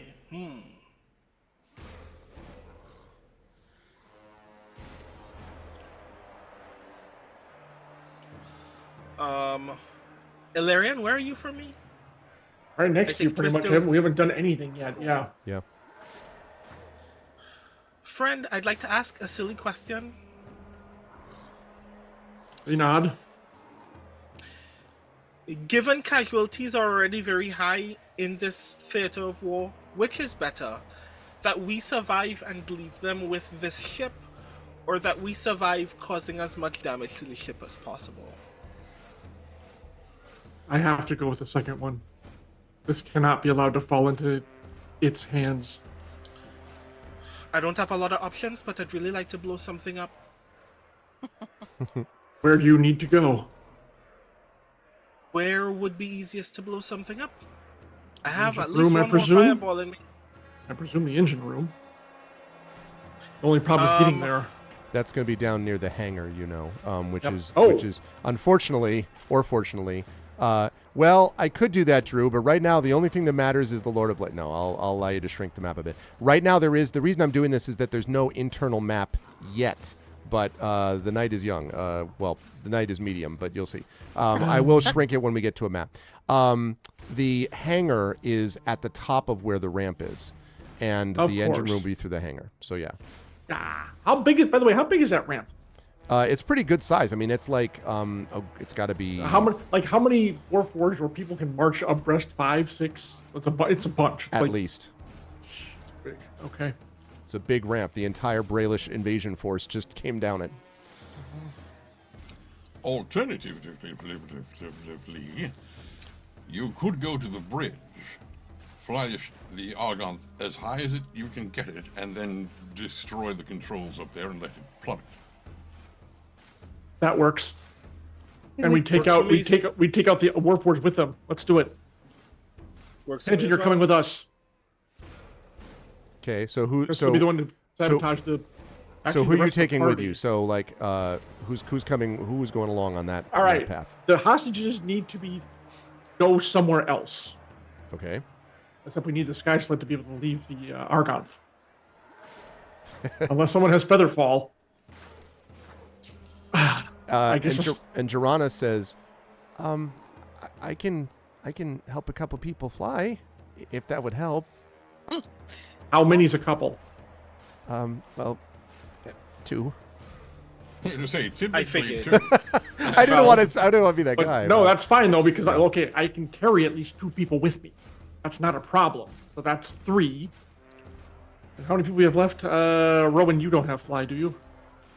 I do not. I don't have a lot of things right now, except rage. Well, then we got A okay. powerful weapon. Yeah. All right, if we have to go, and unfortunately, you folks have to come with us. With the fly spell and the Sky Sled, we should be able to get out of here. Valerian. Yeah. Valerian. This is a section where I have to ask, are you reacting or are you thinking? I am thinking, and what I said still holds. This cannot be taken by the Lord of Blades. There is no alternative. If you wish to take the hostages and go, then go. I am going to the control room. I am going to destroy this fortress. That is what's happening. Then we should take the entire sled to the... Yes, that's what I was just Control saying. room. Exactly. Unfortunately, the hostages have to come with us. That's kind of what I didn't want to do, but we have no choice. So, So Anton, you're piloting. Get us up to the control room. So, sorry, just because I'm a little confused. Are you taking that? Not confused. I'm just making sure. We're all You're going on the sky sled. on the up there. score sled Yep. up to the. Yep. Okay, Yes. so I'm 'cause- basically asking him not to split the party, please. Right. And Well, right here's now, the deal, my though. sister is expecting to come back to here. Right. Here's the deal, though. The top floor, right, that you're on right now, the top deck, basically, is actually above the bridge, right? So it's the bridge is below it. So you don't need to fly up to it, but you can't take a soar sled down to it. You're going to have to. No, but on we can go foot. down inside. Correct. That That's works.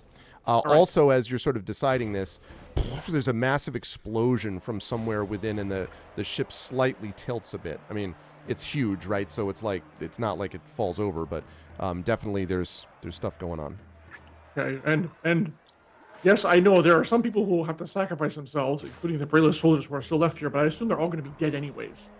So we're doing this. Nisiana, are you coming with, or do you want to stay here with them? The entire sled is going because we No, will no. We're landed. Yeah, you can't take the sled into it.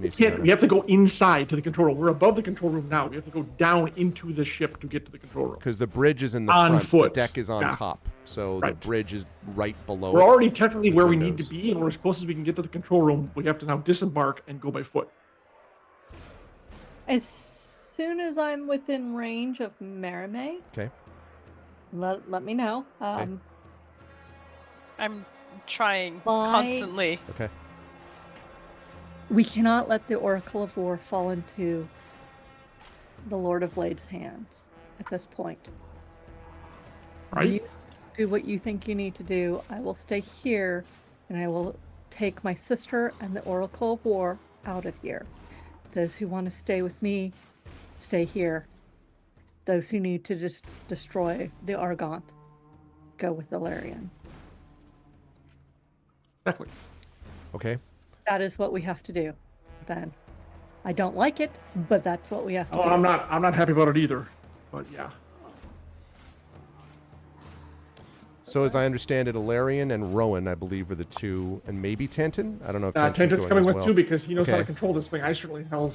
Where's So then is that, and correct me if I'm wrong, Rowan, I don't want to assume you're going when you're not, but Right. it sounded like it was Ilarion, Rowan, and Tanton were going to do this. Is that right? Or am I Oh wrong? yeah, I am in fact going. I Oh, put good. my Oh, hand sorry. out- I put my hand out to Nisiana for a handshake. I shake your hand and I just like bend luck. Eberron loves you. I'll see you soon. I hope both of those things are true, but I doubt them both. And I join Ilarion. Okay. I'm looking up something very quickly. Okay, while you're doing that, Oh, I'll it's say... concentration. Okay, never mind. So Nisiana, you're staying behind with basically the hostages are going to, since Jirana's going to be needed for fly and all that. Like it sounds like most of the hostages are going to stay with you. I think Can it sounds I- like. Can Other I than cast Shield of Faith at a higher level? maybe, although I need to look and see what it would do. Shield of And do Faith. I have to? No. Yeah. It's casting time as a bonus action. +2 for the duration. I want to see if it increases AC or duration. I don't know that you can. Because I don't think it's something that you can necessarily boost. That's what I was actually looking to Yeah, see. that's what I was afraid of. Let me double check. I can't. There is no higher level. Yeah, there isn't. I just looked. Yep. Damn it. Okay. Well. All right. And actually, and I'll say this. You could use a higher level slot to cast it. It just won't do anything different. So you'd be wasting it, but you could use it if you want. It just like You know I shouldn't say what? wasting it. I just mean it doesn't enhance it anymore. I don't have another concentration spell going. I basically grab Ilarion's hand and says, "Eberron loves you. We'll wait as long as we can." And I cast Shield of Faith on him Okay. at level 3. Okay, so you're using a third level slot to do that? Okay. No, sorry, at level 2. The Okay, level 2. Got it. yeah, Okay. because it's a level 1 spell. Yep. I don't have any level 1 spells left, but I do have a bunch of level 2 spells Yeah, left. you can always cast at a higher level. It just doesn't do anything different. It's just using up one of those slots. So And There you go. And for 10 minutes. Okay. Where's the dice? Oh, here it is. My big old dice to Mm-hmm. 10 minutes, 60 rounds. Okay. Okay. Johanna, Yes. cast the fly on us now. You don't mean Johanna, you mean Joranna. Sorry, I had the wrong person. Mother Johanna and Joranna. Joranna, yes. Johanna and Joranna. It's confusing. Joranna, cast so the fly on Joranna us now. and Joranna says, "All right." Unless you're going to come with us. And Joranna No, says, she's staying with us. and she stops. She's like, okay. So she casts fly on both of you. And having done so, you and Rowan both of us. Right, there's 3 of you though. So I can carry Tanton. That's not a problem. Okay. So you and Rowan. Not a big deal. Yes, Rowan right. and me. Yes, absolutely. Okay. And Spanner. How heavy is Spanner? About as heavy as Tanton. And Rowan, what's your strength? My strength is something useless. 9. Perfect. You might be working on Spanner 3.0. I'm not sure I can carry both. I will try. All right, we need to go. We need to go now. Because also that clock's ticking on that too. So yeah. All right. And the good news is now 2 of us can fly. I guess doesn't really help. All right, the small party starts heading trying to get to the bridge. As you do that, we jump back to Merime and Solring and Hilar, who are trying to press through the combination of soldiers. And I know Merime, you're continuing to reach out, right, to your party. Okay, and are sort of pushing through this. You get and as you're sort of pushing through, you also have to cross through at one point the hangar to then go either up or down. I assume you're going up. I don't know, because I don't know if you decided what direction you were going. I'm going to go where last I knew they were. Okay, so and you then want to head assume up. that. Okay. Yeah. We're 3 people now, right? There's 3 of you. I'm yes. with Hilar. Mm-hmm. So you're going to try to make your way up. I'll come to that. I'm going to cast invisibility on the 3 of us. Okay. Just to help us out. So at level 4, that means I would do. You can target 1 additional creature for each slot level above 2nd. So level 4, I can cover 3 of us and waste through my spell slots. Okay. So you wink out of existence, so to speak. And as you are heading through, you do this actually just in the nick of time, as they say, Merime, because as you round the corner to be able to get to the stairs that would lead down to the hangar and then eventually would lead up as well towards the higher levels, including the deck, you see, in fact, as you round the corner, you narrowly dodge out of the way as a body, a Brailish soldier's body, slams against the bulkhead and then just sinks down. And as you sort of look around, you can the corner, you can see the mighty Lord of Blades and his warforged renegades are just moving through the fortress, slaughtering the unprepared Brailish. As he comes close, and of course he presumably can't see you, you are invisible, you're on the other end of the hallway from him.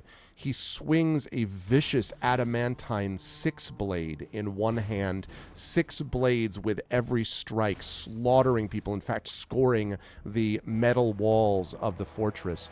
Another Brailish soldier sort of kind of stumbles up at him. He turns and with his other hand blasts him with a bolt of fire and sends him back against the wall.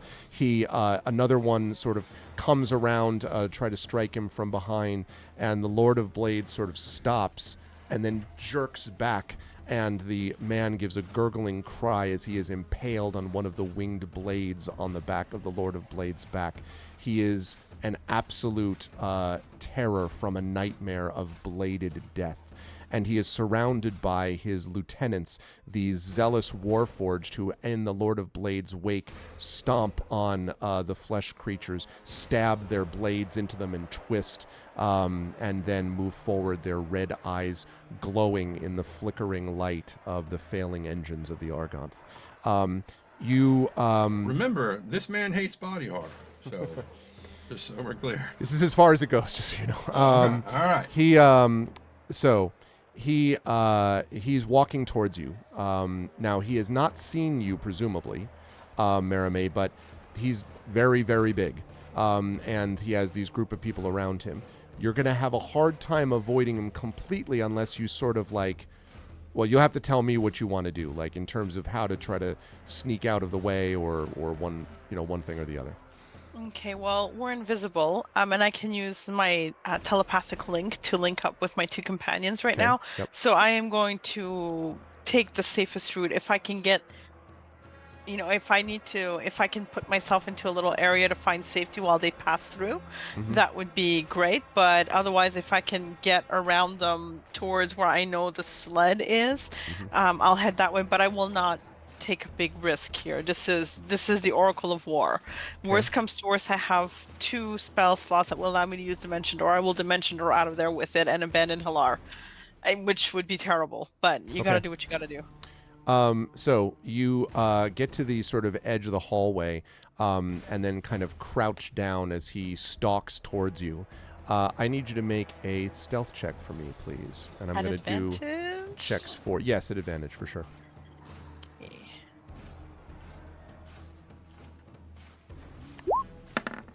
And they get advantage too. So I get 23. Right, they get it. Thank you. That's right. They also get advantage. Yeah, because of the invisibility. Okay. So as he marches by, the sort of smell of oil and blood mixing as he passes, you have a moment where he goes by and Solring kind of sort of like, goes back as far as he can, and bonk, the Oracle of War bumps into the metal wall behind you, and there's this little sort of ringing sound, and for the moment the Lord of Blades stops, and his lieutenants stop around him, and the Lord of Blades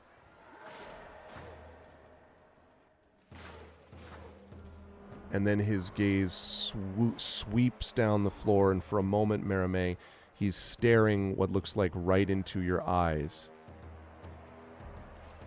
And then he turns back and moves on. His lieutenants pass by, and Hilar sort of, when he's at a safe distance, Hilar says, "It's good to know Eberron hasn't totally forgotten us." Let's move. Yeah. You head on, trying to ignore the sound of screaming in the background as you go. So as you arrive at the the stairs, Marame, you can make your way up or down. And I think if you said you were going to go up to where they were, then you could go up. It's at this point that I think you're able to connect with Nisiana. And it's up to you what the two of you want to say to each other at that point. Nisiana does basically the siblings speak of what bullshit Alarian just did. and the fact that Mia Tantan and Rowan have gone with him. And that he has flat out said, if you get back with the Oracle, we leave without him. And then she's like, where are you? Can we get you? Can we save them too? Because their plan is to basically to send the Argonthus high up as possible and then kill the controls. I just saw the Lord of Blades, and he is terrifying. What way was he heading, by the way, Greg? Like, I can hear the sounds he's heading deeper into. Towards the room where the Oracle of War had been kept. Also, that means there's room on the sled for the Oracle, for Soul Ring, for Hilar. Yeah. The ship shakes slightly beneath you. Okay, and I'll relay to Nisiana, like, okay, I saw the Lord of Blades. He is terrifying. We cannot take him. Like, we don't have the strength to right now. We just need to run. And I have the Oracle. Get your ass on here. Get your ass to the sky shed. I'm coming in. Can I reach Alarian from where? Because he's below her, right? Not okay. I don't know. Not in the position, because you're all split at this point. Like, Alarian is in a different place. At this point, we may have to catch him with the fucking sled. when the, Yeah. when the thing drops. We'll figure it out. Right now, we need to get the oracle. I'm on my way. We're invisible. Be careful. Be quiet. Don't let them see you. I'm on my way. As you climb, we jump to Tantin and Ilarion and Rowan, who have been going down in the other direction, against, in some cases, a sort of sea of humanity and of Warforged. Sorry, Trent, were you going to say something? No, I was going to say we're going down. Yeah, you're going to exactly. Yeah. And as you get to as you sort of get close to where the hangar is and from there to the engine, you hear this horn, and I love the horn. Wait. We're not going to the engine. We're going to the control room. Oh, I'm sorry, the bridge. I beg your pardon, the bridge. Yeah. Sorry. I beg your pardon. No, I know that. I knew that. Whoa. I knew that. I knew that. Yes. Okay. We're going to maybe death, not certain death. No, I understand. Yeah. I understand. That's right. And as you get to the floor and then head towards where the bridge is, again, just I've already described it, and bodies everywhere. I won't describe more than that. But you hear a horn blown somewhere. This brrr, as actually the horn has been nicely sounding in the music this whole time. But it is clearly sounding the retreat. It is the retreat that suggests the Argonth is lost. A group of Brayless soldiers comes running towards you, shouting, "Retreat! There are too many of them. We're overrun."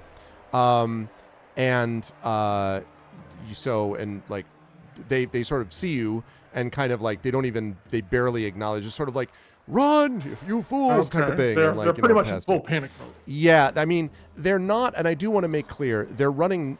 Yes, they're in fear mode, but they're definitely still trying to do this in a disciplined way. Like, it's not it's okay. Well, that's the question, because then I want to get actually in front of them. Like, do you want to run like cowards, or do you want to stand and make a stand and do something about this? They pay no attention to you. Okay, they clearly. You also get the impression. Yeah, exactly.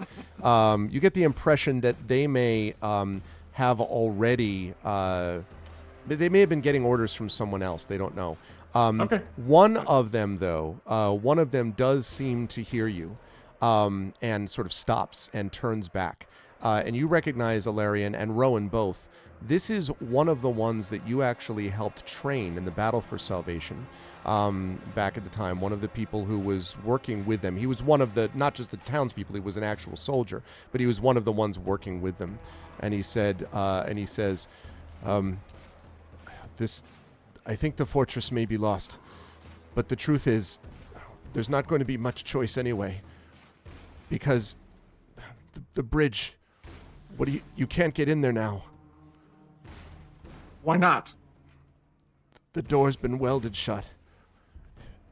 It was Lord Teresh's idea. He's going to destroy the fortress, and the Lord of Blades with it. Well, in that case, it's time to go. Okay, well, I'm sure the Lord has things well in hand then. So let's rejoin our companions up on the How flight far deck. are we? How far are we from the bridge? You would guess probably a couple 100 feet, probably, Rowan. I mean, you don't see it, but it's around the corner, presumably. Unless you have a way to get through the door. Oh, yes. But why? If he's going to do what you want him to do, and a side benefit of that is, why would we want to go there now? When we should get the door. He's going to do what we want him to do.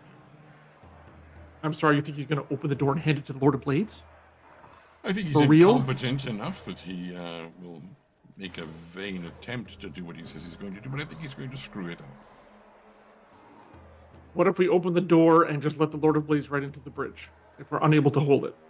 How long can I fly? We got about probably 8 minutes left. Cool, I'm gonna cast haste on myself. Okay. All right. I will be back.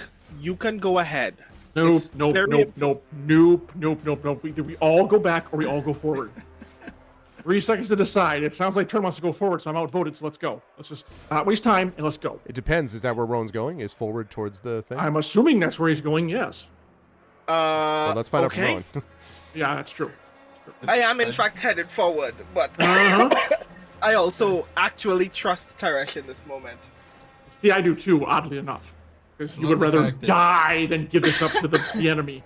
Go I ahead, love Tanner. that this But- is basically a horror film, and we have now had 3 members of the party say, "I'll be back."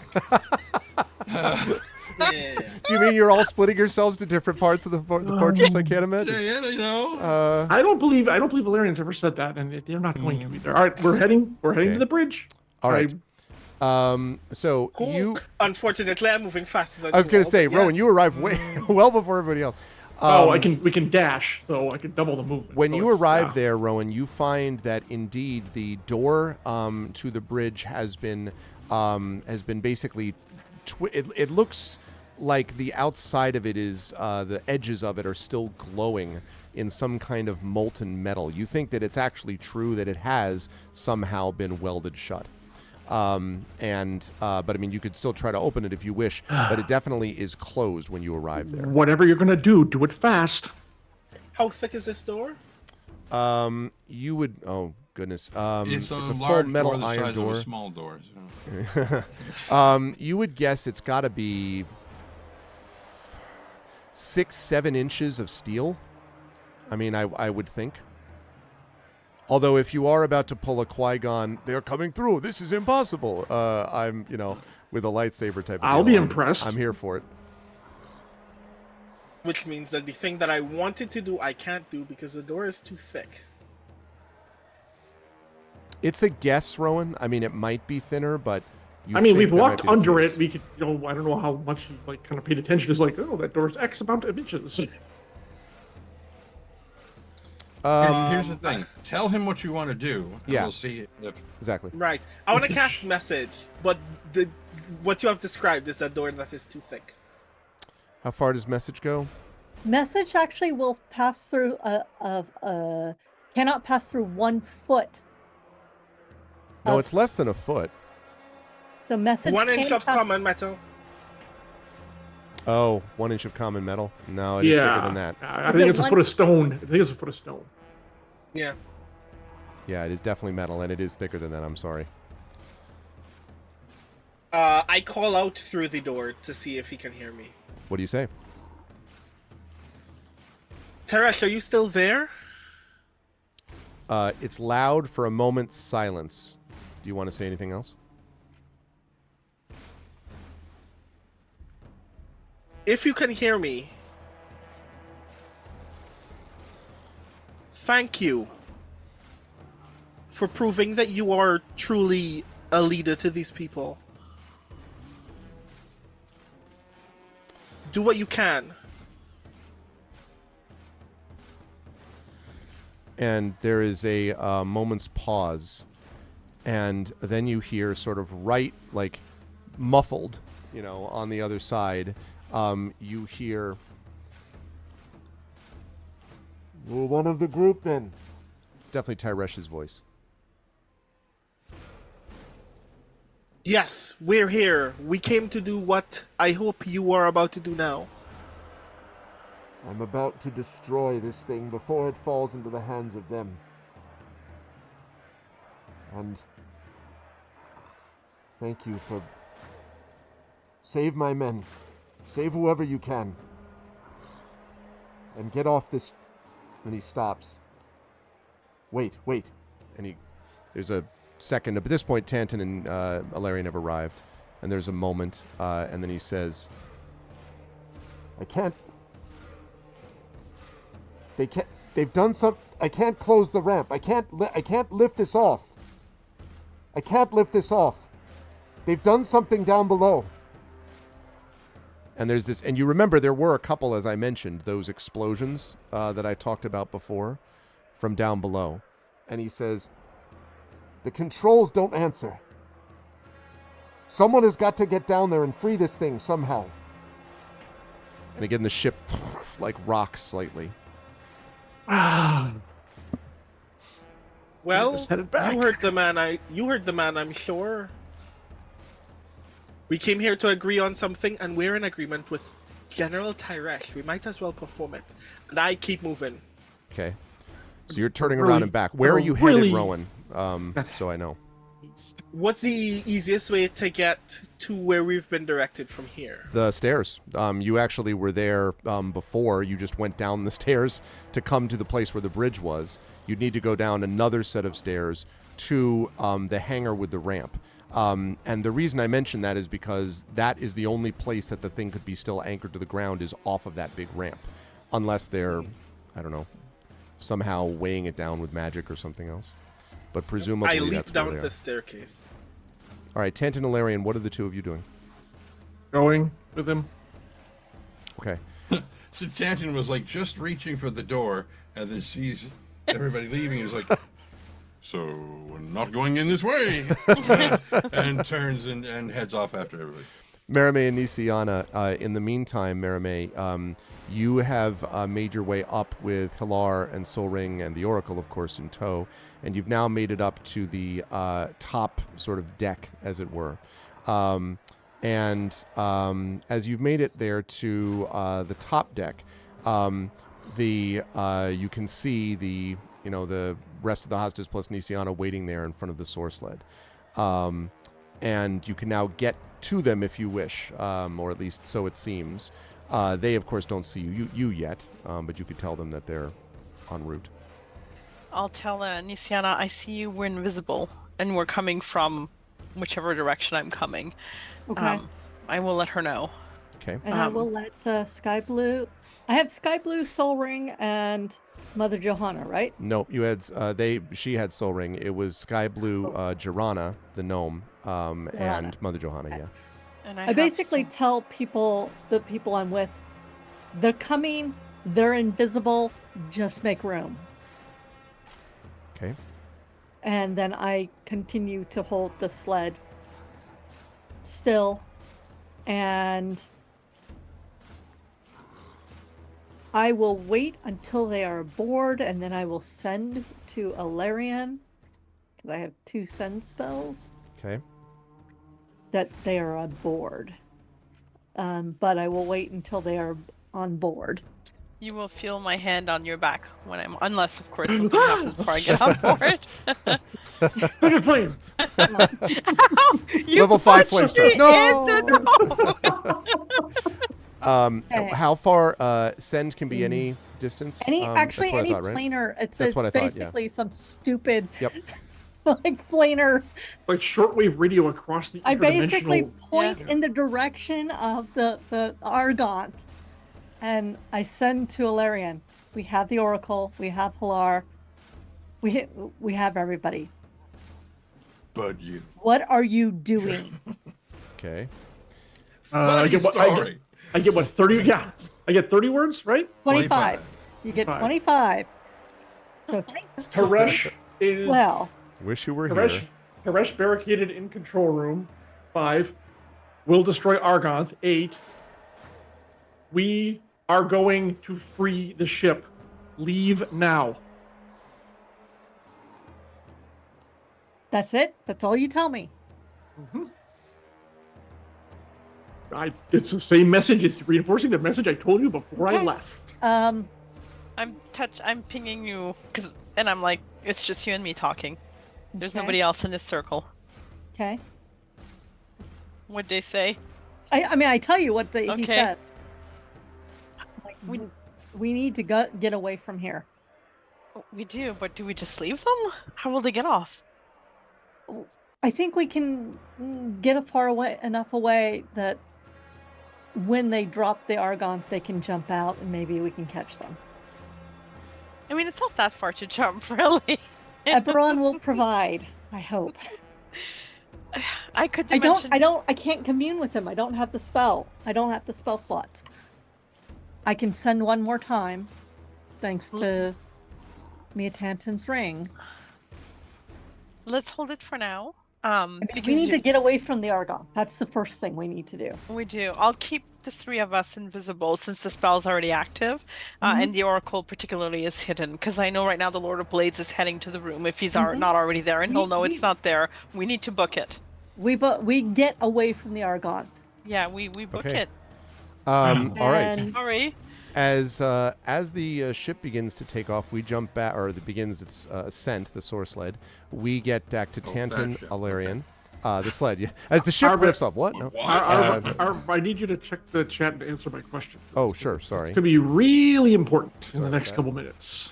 Also, I will, for the GM's thing, I do have one aura of life left. If I need to sit on the ground where they land after jumping off the fucking Argon and splat. It's still fine. We still got flight right now. Okay. So I have answered that. And I'm Thank going to you. jump Okay, back good, to good. Tantan, Yes. Larian, and Rowan. Rowan slightly with the distance above the other ones.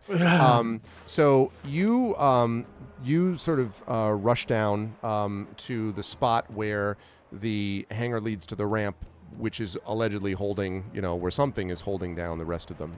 And for this, I'm going to bring us over. I'm going to drop this music a little bit here. Friend, as we're going, I kind of we're running down the stairs after And I'm going after to... Rowan, and I say, whatever you do, stay close to me. Okay. As you get down to the hangar, I'm going to bring us to a new map. Chat and people. Oh boy. Oh no. Oh dear. Well, it's not. Somewhere along the line, I'm sure Mother Johanna has started praying. I'm hoping she is. Well, yeah, you get the impression she has not stopped praying. So if I could ask Alarian... Oh, go ahead, Tantan. I was going to say, while he's telling Alarian whatever he's telling him, each of us go into your compendium, grab your character, and drag the icon onto the... Oh yeah. Okay. Yes, I would like you, if you could please present yourselves.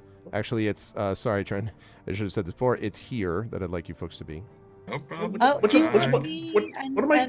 do you want the rest of us there? In your journal. I do not. Grab your name, drag it onto I just want Tantan. Oh, your Alarian, character sheet and thingy. Got it. Rowan. Yeah.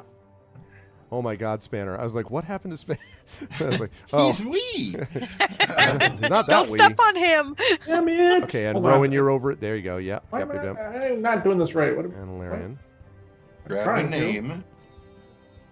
Just grab the name, drag it onto the map. Off the character sheet. No. Over on the right-hand side at the top of the chat window, click on Journal. You'll Which is see your what name symbol? there. It's just, the books. Is it that? Yeah, well, one Okay. book, not a bunch of books. No, 5th edition. Yeah, Oh, here we the go. Got it, third got it. icon. There we go. Click your name, drag it on. It's honestly. There we go. There you go. That was a lot harder than it was. There we are. Yeah, all right. I'm going to slightly size Rowan down with apologies.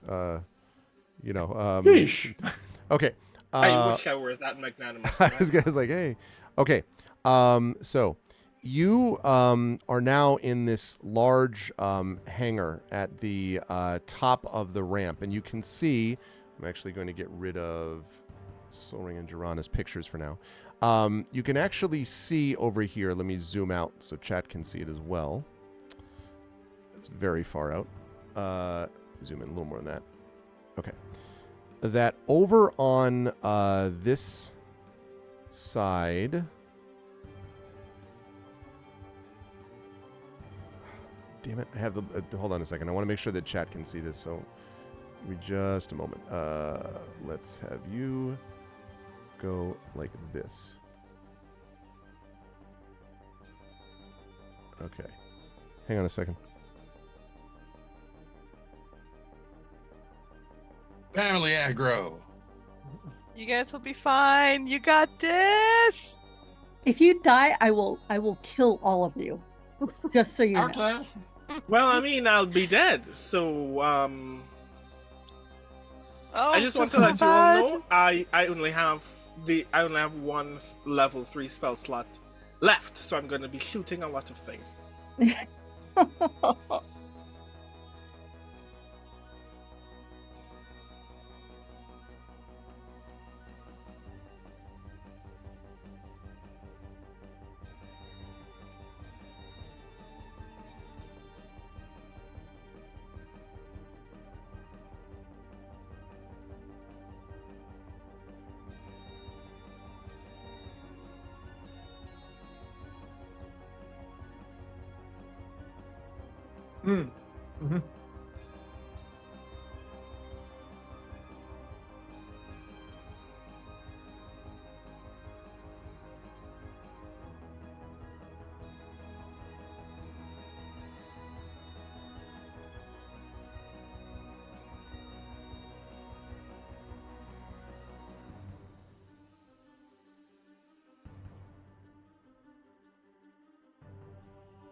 Arvin, the stream is telling me you're muted. Shoot, for sorry. some reason. Sorry. Thank you.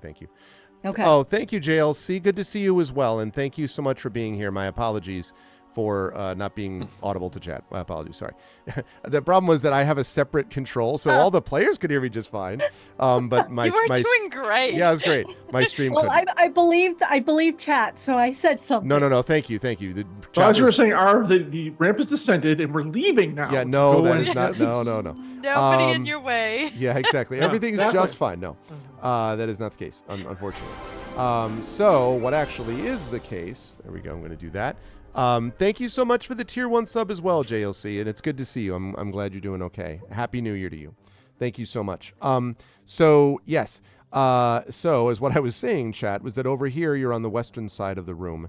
On the eastern side of the room is this large gear, which is currently sort of jerking and going back like this, as if it's stuck. And this right here that you see on the map is the ramp that descends from the hangar towards the ground. I told you it was big, by the way.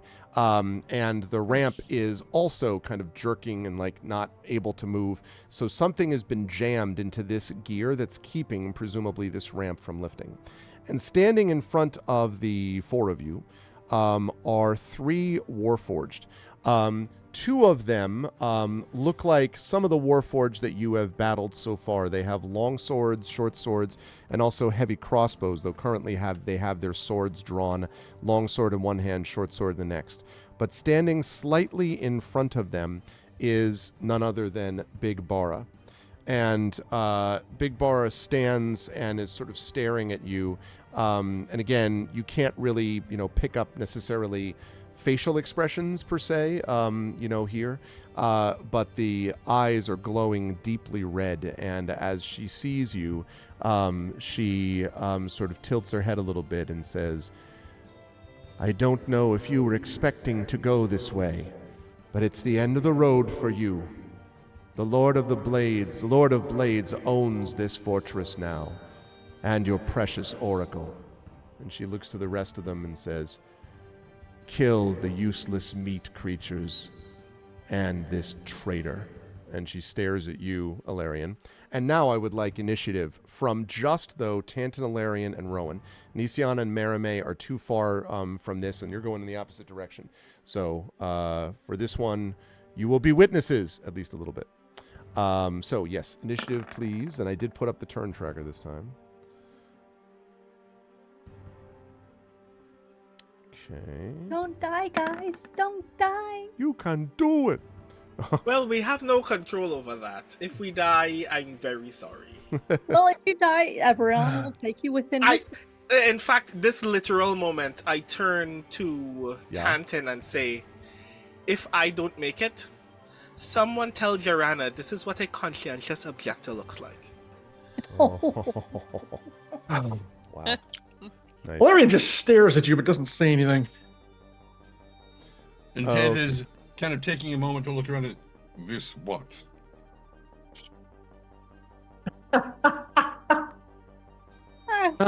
Arv, how tall I is... chuckle very loudly and then face everyone else again.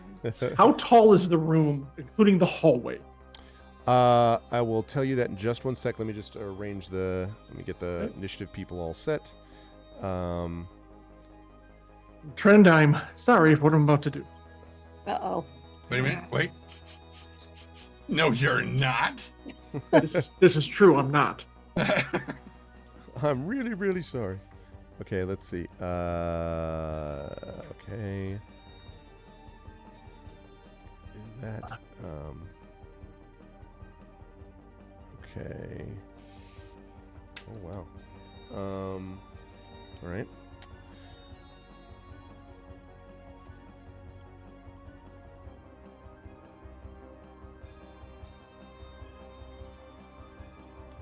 Okay.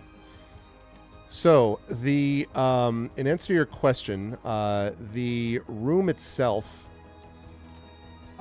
this hangar is quite large and quite high. Probably a good 50, 75 feet. It's pretty high. Awesome. And The corridor ramp itself is... The ramp doesn't so, matter. The ramp's irrelevant. I Oh. just need to know how tall the ceiling in this room is. That is the important thing. Yeah, that's what I would say. Probably about 75 feet. And the corridor, what, 20 feet probably? The corridor's No? about 20 feet. Yeah, because I think these are 5-foot squares. I Probably. believe that it's 5. Okay. Yeah, I think it's 5. Yes. I hate to say it, that wasn't bad. All right. Okay. Thank you. Do they go first or am I going first? They go first. They rolled quite well, or at least one set of them. The 2 non-Big Bara ones did. So, All right. Doesn't matter. they are going to. Let's see. I think they're going to. All right. So they're going to go 1, 2, 3. 1, 2, 3, like this. Close ranks. They are going to sheathe their swords and pull forth crossbows. And they will fire at... They'll fire at, in quotes, the traitor. That's good because my shield is up. That's fine. Mhm. Ah, Okay, bring it. that's... So we're looking at... we have an 18 and a 21. No and no. Okay. So both of those ping off. They then prepare themselves. They kind of drop into a ready position. Looks like they Fantastic. could drop their crossbows if they needed to. Uh-huh. But that's all they're going to do for the moment. And that is going to lead us to Alarian. Okay. All right. I have my star sword is not out yet. The shield is up, however. Okay. I reach over and I grab Hanton. Lifting him off the ground, I charge at the group. Is Tanton resisting this first before we go any further? Okay. Got it. That's fine. Arv, the moment I hit this, come on, right here, I take off into the air and fly over them. Okay, which square? I'm sorry. Square right here. The moment basically I enter the room, Okay, I gotcha. I up, making sure they cannot hit me with their swords and fly over them and get as far across the room to the gear as I can. Okay, let's talk I about am, the I fly am dashing. speed. Yeah, I Okay. am dashing. So I'm not sure you can dash it as a fly. you so I can't don't dash know. when you're flying. That's fine. The fly speed, I'm trying to think, it's probably 40. 40 I think feet? it's- Or is it 30? There's flight who uses Let's it. confirm if we can. Yeah. Hold on a second, I'll find Might it. be 60. Oh, 60 feet. Yeah, I've got it on the compendium. Roll 20. Okay. Okay. So if you're going to go, so basically you're double moving. So if you're going to go like 10, 20, 30, and then you're going to leap and then go 60, 10, 20. Yep. But now remember, you're also going up, right? Yes. So So, if I'm you going to wanna lose go- some. Yeah, I probably So you're 20 probably going feet to go up, up like and 20 40 feet up over. and 40 yeah. feet over, right? Correct, 10, 15, 20, 30. So that's going to put you about here and up in the air a little bit. Now, you can't get high enough that you're utterly incapable of getting out of like, range of like ranged whatever, but... Oh yeah, they can shoot me. They shoot us. They can shoot us, but that's fine. All right, They so go can't ahead and I place want to be. I yourself want to be here. a minimum and put Anthony right behind me because I'm Yeah. holding you in the air. And Spanner, But obviously, is we're staying at where he is. least 20 feet up. That's the important thing. Okay. Okay. Sounds like a plan. Okay. And Uh, and I call back, Rowan, follow our lead. All right. Well, it's good. Interesting you mentioned that because Rowan's up next. Rowan, are you going to follow their lead? I am, as much as one can.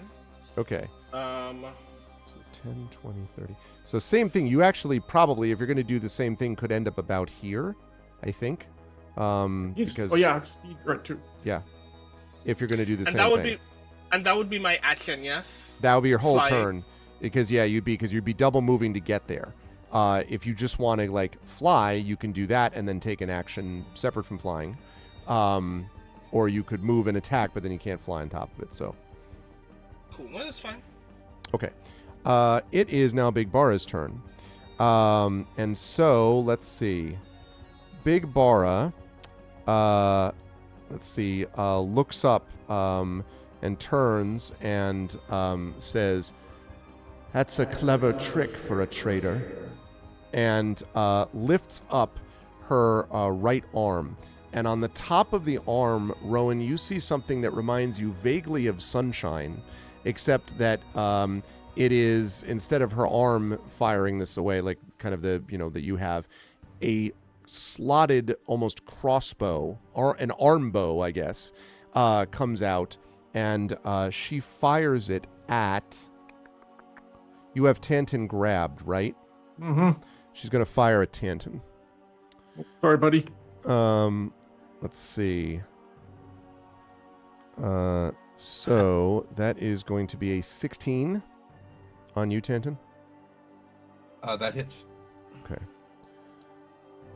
All right. That is going to be... Oops, nope, wrong die. Wouldn't want to roll the wrong die now, would we? Depends. Okay. You're rolling a If it's a D2. I'm fine. D4, I mean, Exactly. You take 10 piercing damage and 14 poison damage as you feel this stuff come through your veins, as they say. So 24 total points, which I think leaves you with 44, I think, if I'm reading that properly. Okay, now, since he has you grabbed, you don't have to make a save to hold on to him. That's the good news in all of this. The not so good news is that they actually get 2 attacks on their turn. And for the second attack, Bara looks up at you and lifts her other arm. And from her other arm, 2 nozzles emerge and billow out a green cloud in your direction. The particular range of this is it has to be a spot that she can see within 50 feet of her, and that is the case. 20 feet up, 10 feet over, and is a 20-foot radius. So let me make sure that I do that somewhat properly. Let's see. It's certainly going to be a puke green. Let's see. So 10, 15, 20. So I think... No, wait. This is 20, or did I just do 40? That's 20. That's 20, right? Okay, Yep, that's what I thought. Yep. So there you go. 20-foot diameter. That's what I thought. Right. So I was making sure that I had. Yeah. Right. So okay. Tanton, since it's your turn to begin with. And also she is then going to move. 1 second. 10, 15, and is going to try to make a check to get up on that barrel. And will critically do so from a standing position. Just it leaps up onto it, apparently with no problems. Okay, so now it is Tanton's turn. And at the beginning of your turn, Tanton, you have to make a Constitution saving throw for me, please. Okay. Hey, everyone wants to, since it's the end of the month, anyone who has an inspiration they want to give Tanton, now might be a good time to do it. That's true. Wispy does have has already helped Nisiana, but it's the end of the year. Depending on how you got your inspiration, you literally cannot keep it for another day. It's a good point. And who else is there playing on the chat? My inspiration? Can I give my inspiration to someone? The one that is Wispy gave to me? You can't transfer it. No, it doesn't work that way, I'm afraid. You have not, so you don't have any left, but Prince Justin is here. Thank you, Prince Justin. Hey! And has inspired Tanton. Okay. Thank you, Prince Justin. All right. Let's see that happen then. So, what other shows do you have that are going to need inspiration for the rest of the year? 0. There will be no other shows that need inspiration. Everything gets pumped into us. Full barrels. Both barrels, yes. Absolutely. Let's see. Ooh, 25. Okay, good. Hang on, I have the wrong thing up. There we go. Okay. Right. Okay, so you managed to basically hold your breath, so to speak, and avoid being. You can sort of just tell how horrific that would have been. And you are not poisoned. So you are now free to act if there's anything you want to do other than be carried along in the wake of Larians. In the arms of an angel called Alarian in this case. Arms of a Star Forge. And demonetized. If all the other ones wouldn't have done it. I mean, you have both hands free. I'm just letting you know. That's Yeah, like I know. Your collar. The Or your harness. That's going to be the sturdiest thing. The thing that I'm curious about is, I mean, we spent some time around Big Barn. We know what she looks like in general. Can Tanton tell if she has a restraining bolt on her? Ooh. Make a perception check for me. You can do this at advantage. Okay. At avantage. 19. She doesn't. As I right. suspected and feared. So good call. He's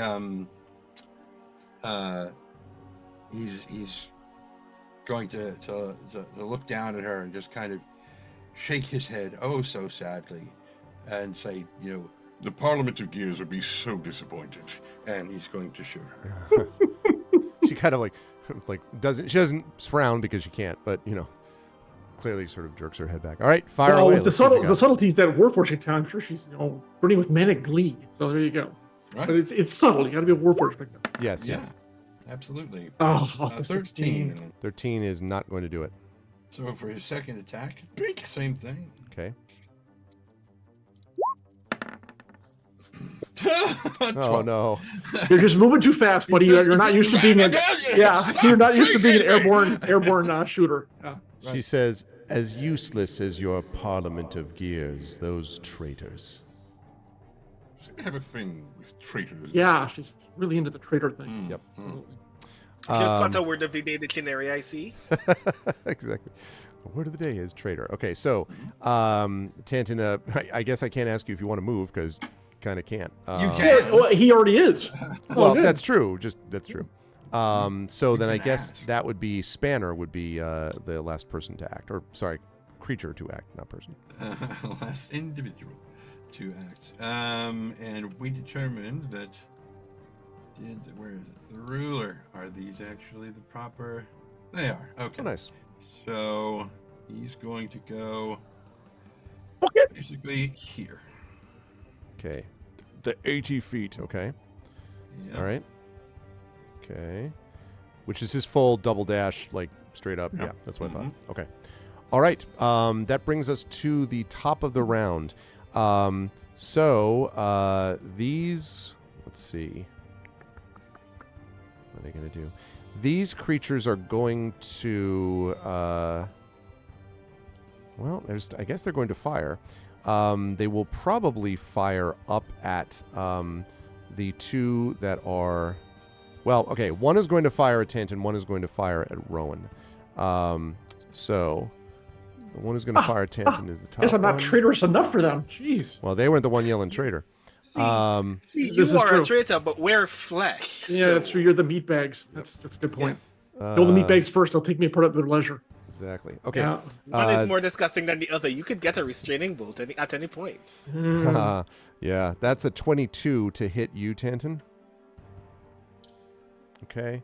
And Brandon, what's your AC right now? 16. The tie would still hit you.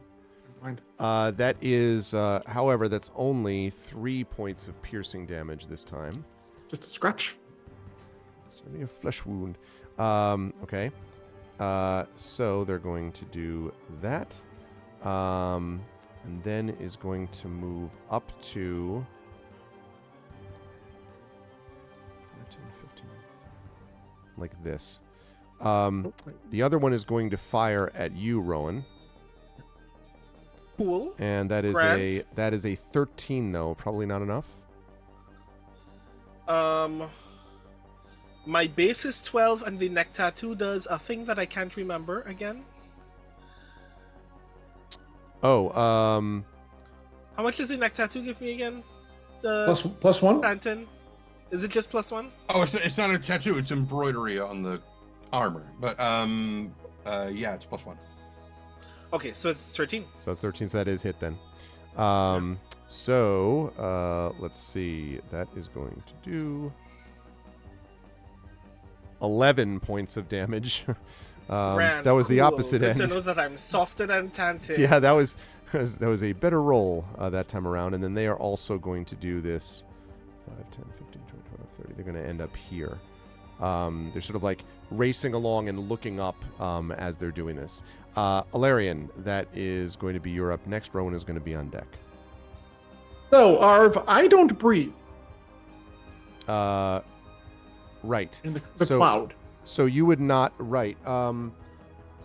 So Does that mean that you could just mechanically inhale this entire miasma and you'll be done with it? woot, Well, my point is I would just, unless he's going to rule otherwise, I will pass through it without taking any effects, because if it has to be ingested that way, it's not going to work.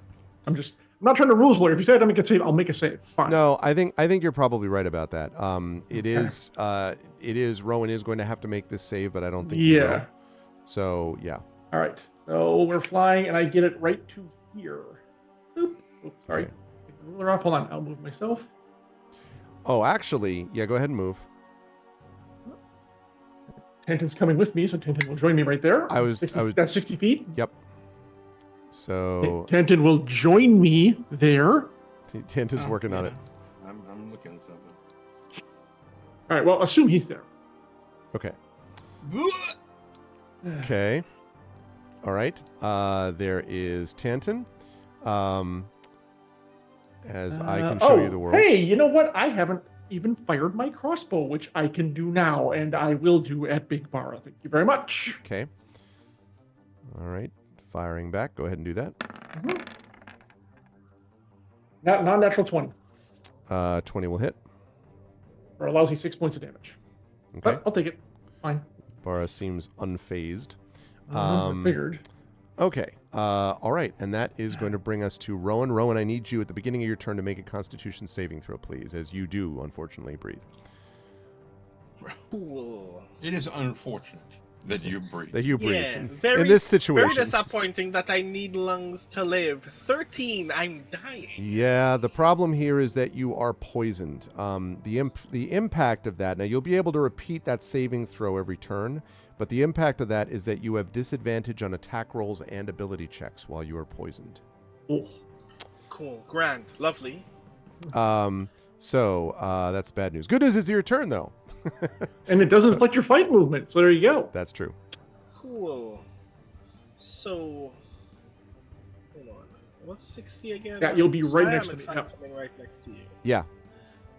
I come right next to you. Do I still have disadvantage even if I'm shooting an inanimate object? Yep. Because it's not about the object; it's about you. So first, as we are here, what's happening here? The gear. So you can now see that there is some, basically a blade that has been wedged in between the gear and the wall. This very heavy, thick blade, and you don't know who would have had the strength to do it. Although you can take a guess about a certain legendary figure that's upstairs. If you had to guess, someone has taken it and wedged a weapon in this gear, meaning that this gear is not able to shift, and until it shifts, the ramp can't come up. Hey. Okay. I can't think of anything that would solve this problem other than actually picking it up and lifting it. The weapon, you mean? Yeah? Yeah, you can try to. You can try to see what you could. I mean, I don't want to. Well, he's tell not you there what to yet. do, We're not there yet because we're not on the game. Yeah, fight. not quite there. But So- when you Does get it- there, yeah. Yeah, does it look like it would be possible for me to shoot it in such a way that it would become dislodged? No, you'd have to. No, very unlikely. You'd have to pull it, or multiple of you would have to pull it loose. Maybe you could weaken it with a spell or something to make it easier to pull free, or use something else that I'm not thinking of that might be an option. But you wouldn't. You're pretty confident you couldn't just shoot it to dislodge it. So Cool. I can come down, right? And then... Oh, sure. Right. remember though that the I'm ramp. gonna- But remember though, Rowan, the ramp is lower than you. It's lower than the level of what you're looking at, right? Because this ramp. So you're like, We gotta make that platform before we can do anything. Yeah, you're looking right up Okay, at the cool. if you know what I mean, right? So I'd have where to you're keep standing. flying to meet it in the first place. Okay. There you Yeah, go. but you can get there We're next turn easily. almost there. Yeah. Oh my God. Yeah. Can I? The term that came to mind comes from XCOM. Can I Overwatch? Sure, you can. I mean, that's essentially readying an Can action. I prepare? Right, yeah. That's what I was looking for. Yeah, sure. Ready Yep. an action for if any of these fools actually come physically close to me. Yep. There you go. And you're gonna shoot them with sunshine, or are you gonna spell, or what do you want? I'm gonna shoot. Okay, you can definitely do that. All right, on Big Bar's turn, she yells at the others, stop them before they get to the gear. And she leaps forward 5, 10, 15, 20, 25, 30, and then is going to shoot at the traitor, as she's defined. Oh, yes, good. Okay, you do that. That's precisely what I was hoping for. Okay. That, I think, is going to be a miss with a 15. But you'll be happy to know that this handy-dandy item, she breathes a second, or shoots out a second one of these clouds, which now emanates on centers on the three of you as you were here. The one behind her is dissipated, by the way. Oh, that is annoying. And that's going to lead us to Tantin, who unfortunately is going to have to make that Constitution saving throw again. This is not one of those deals that, like, you resist it once and then you're immune for a while, unfortunately. Constitution saving throw. Dink. Nice. 23. There you go. You're just like, we're not breathe. Okay. Well, I mean, he can hold his breath for 2 minutes. Yeah, That's a good point. Yeah. Okay, you were up, Tantin. What would you like to do? I'm gonna keep shooting at her. Okay. Actually, you didn't bring yourself within closer range. No, I'm not. Okay. Actually, I'm not going to. Now that I can see what's going on, he's going to basically point at that piece of metal that's in the cog. Yep. And the dragon mark tattoos flare up. Okay. And immediately that piece of metal that's jammed in the cog starts to glow hotter and hotter. Nice. And hotter. Okay. As he casts heat metal on it. Outstanding. An adamantium blade, because otherwise it's going to be really hot when I try to pull it out of there. Okay. Oh, it'll melt if he does it long enough. Well, I know. I'm just saying, assuming it's not adamantite or whatever the adamantium thingy is here. I don't think he'd waste a blade like that. I think he just did yeah. Okay, so that's it all is good. All good. Heating metal. I love it. Okay. Spanner, what would Spanner like to do? Spanner's going to move another 80 feet to here and then here. So that'll put him here. Okay. All right. As we get to the top of the round, Marame and Nisiana, as you as the source sled is now rising above and you have the hostages along with you, Solring points over at the compound at Razor Crag, and he's invisible. Oh, right, so you couldn't see it. Well, you could still hear him, though. You could say something, yeah. So, well, you can see it, actually, Marame. That's true, because I cast a spell, so I can see oh, where okay, he's so you pointing. can see it. So you're able to see him. So you see him. The others, right, you just hear Nisiana. No, look at that. And he points over at the complex. And you can see that there's been this enormous sort of shaking of the ground. And then you can see that the buildings are beginning to collapse, and the ground within the crystals are beginning to collapse also.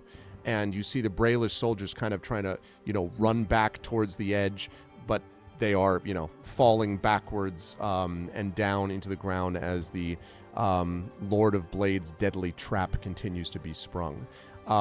You're above all of this, so you don't, you're not able to, you could try to go down and help them if you wish, but you don't have any room in the sled anyway. And so but you can see it above there, and you hear perhaps the crying of someone, and you look over and you can see that Jorana is kind of sniffling and looking down at it and sort of shaking her head for some reason.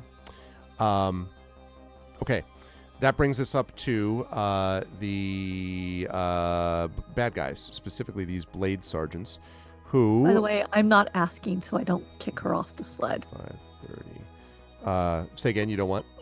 But I'm not asking so I don't kick her off the sled when she answers me. Oh, I see. Okay. Wait, who? Jorana, Oh. if she is crying because of some forge or something, No, you don't know yet. You're not sure what I it is. don't know, and I'm not going to ask Yeah, right that's now true. because I have to do So much triage. research. You son of a... No, you don't Otherwise, And you can go find it now. Oh, sorry. Yeah, exactly. Yep, I'm just gonna. I have to go into the triage mode. Yep. Who can we save, and what's important? And right now, I've got the most important bits on the sled, and if we can save the rest of our party, even if they splat to the ground, I've got a plan for that. So. Splat. Okay. So, Tanton, one of them... You may want to scroll to the side, because on stream we're getting kind of close to the right side, and it is occluding. Oh, thank you. Oh. There we go. Thanks. All right. Okay. So, and I'll actually zoom in a little bit because we're over on that side. Okay. Thank you. So, that is a... there's a somebody shooting 13 at me? firing. Yeah, the same person who did last turn is going to do it again, but that's going to be a... not even. That's going to be a 9, so that's obviously a miss, Tanton. One is going to aim for Rowan. That's a 17 to hit Rowan. So clearly you've gotten the better one, is what's going on here, We Rowan. call him the I pinprick am for a in fact reason. so soft. I'm so soft. See, I told you the night is young. This one only does 2 piercing damage to you, though, this time, Rowan. Okay. Okay. And that's going to bring us to Alarian, who's up next. Okay, hey, we reached the platform. Babu. Okay. Yes, you have. Okay. And I will plant him right in front of the gear. How hot is that thing now? How fast does heat metal work? I'm double checking right now, Okay. but we'll put it here in chat just for anybody who wants to read along. Okay, physical contact, blah, blah, blah, blah, blah. Up to 1 minute. Okay. If you're trying to melt it, Yeah. I would say it's going to take a few rounds, Tanton, if you're going to try to melt it. Not explicitly Of melted. note, but it doesn't need to melt. We just need to make it soft enough to remove. Exactly. I see. Exactly Okay. what I was going to say. I see. Still probably will be a couple of turns, though, I would That's say. fine. All right. To do that, but that's I'm fair. trusting he knows what he's talking about. I don't have to reach in and burn the hell out of myself to get that out. Okay. Anton, you want to join me on the... I mean, you're eventually going to have to do that, but, so, That's a different story. okay. All right. And so, That's Tanton good as is- boy is here, and he can... No, I think he's used opposed. Tanton's I'll- over I'll- there whenever that happens. I'll worry about that when the time comes. Alarian, what are you doing then, having dropped him off at this spot? Reloading my heavy crossbow, which I can do this round. Okay.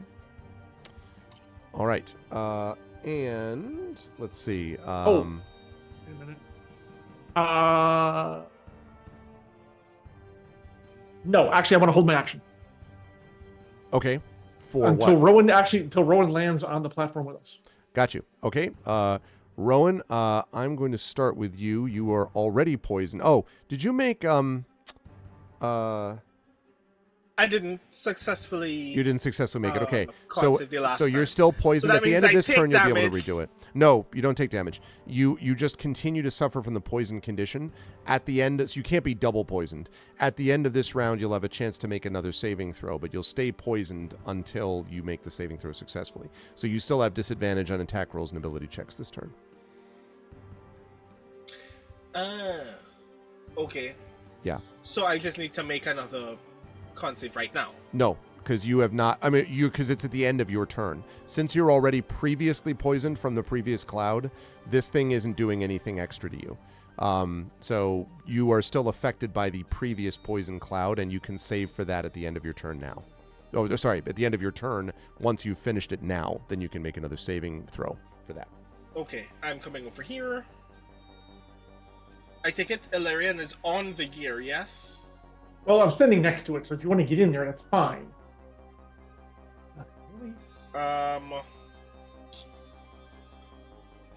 And yeah, ready on action, I guess. Okay. Which is what, firing at the people? Yeah. Because I should have actually, you know what? And I made a mistake here. We should have, because you had already readied an action. This guy shot me. Yeah. You should have fired at him first. So what we'll do is make an attack right now, which is the attack you should have made when he came within range. So go ahead and attack him now. Right, so that would be at disadvantage. Will this Yeah. roll twice? Would be the 15. 15 is not going to hit. It's too bad. That 26 crit looks nice, but sadly. Yep. Okay, but now, so you're readying an action. Actually, from here, let's see. How far is the range on your... on Sunshine? What is the range on Sunshine? It looks like 320 I'm looking at. 80, 320. Because that's 5, 10, 15, 20. You can shoot him now if you want to. You're still at disadvantage for this round, I mean, the one that you're currently doing. So you could hold on to an action if you want, or you could just shoot this dude if you want. Wait. Does that mean, theoretically, that I can shoot Bara? Yes. Mm-hmm. She is still down Bara, a little then. bit, but still within range, yes. Okay. Go ahead and do so. He 11. Nope. 11 is not going to do it, I'm afraid. Okay. I should have held my action instead. Now you can make your con saving throw. Let's see if you can get clear of this poison. The answer to that question is no. 18? Actually, the answer to that question is yes. So you do clear off. Why am I not? Sorry, for some reason it's not letting me. Why don't you wish to do? Okay, sorry. Give me just a second while I get this circle. I'm moving everyone out of the way. I apologize. I need to get this circle removed. There we go. Sorry about that. Everyone can go back where they were. Tell me if that's more or less right. Go ahead and arrange yourselves where you want to be. Okay, so that has dissipated, and now it is Big Bar's turn. Good God, man. Let's see.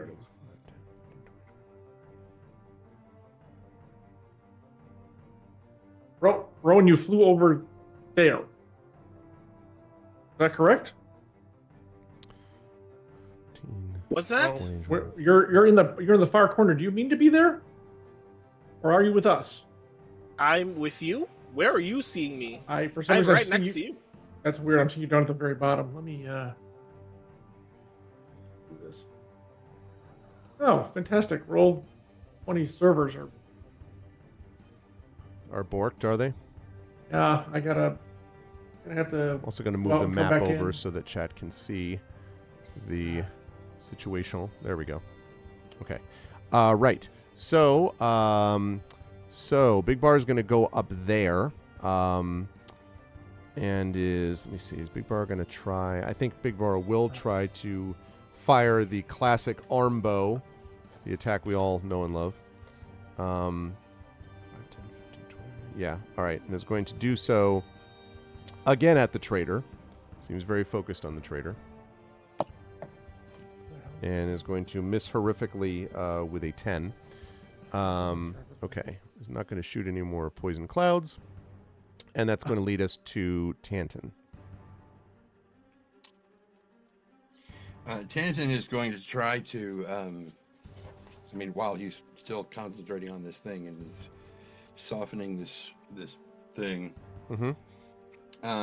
he's going to, examine the gear and see if there's a way that he can get some of the, roll it back enough to get the tension off of this slowly heating piece of metal to assist with getting the thing out. Conceivably, it's going to take strength, though, to get it pushed, because it's like So you have to like grab it and kind of like physically push it in one way.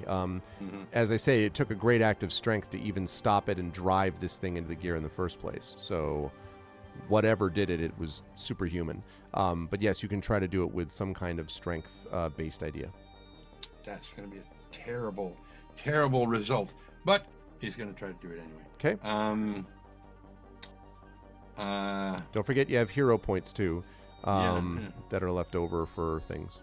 Yeah. Okay.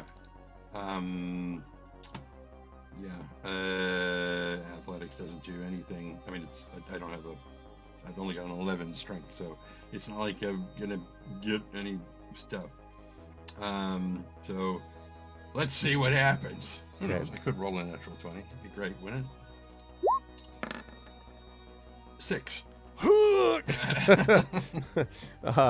You're just, I can't think. But the metal continues to heat, which is nice. What about Spanner, who is now is near he you? immune? Is he immune to damage from that?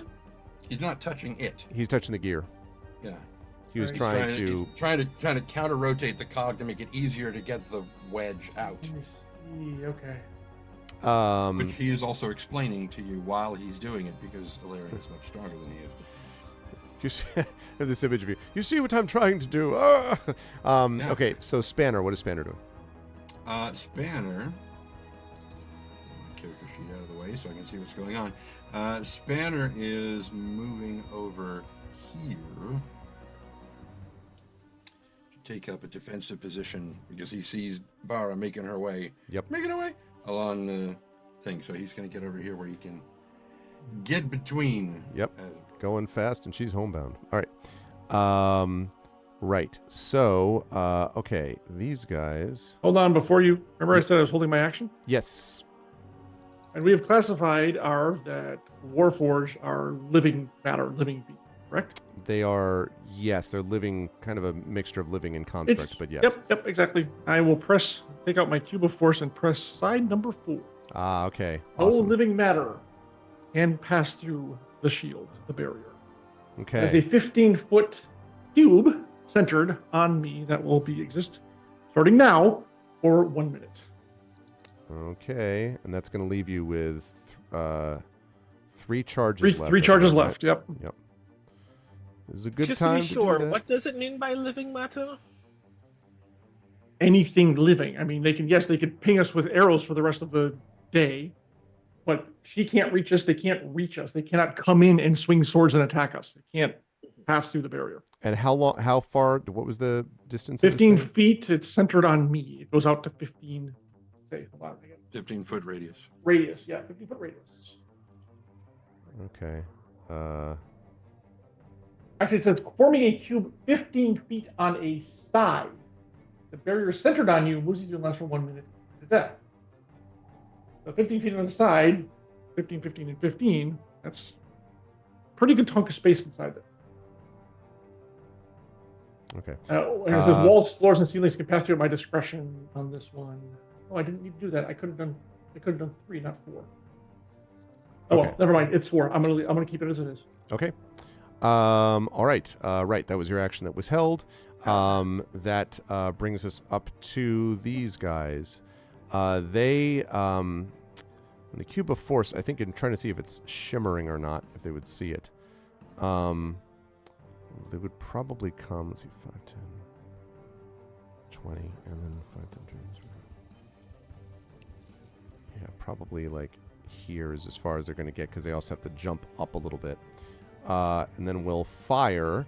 Probably we'll fire at Spanner because Spanner is currently in the way of Tanton. So that is a... let's see. We're talking about an 18 on Spanner? Hits. Okay.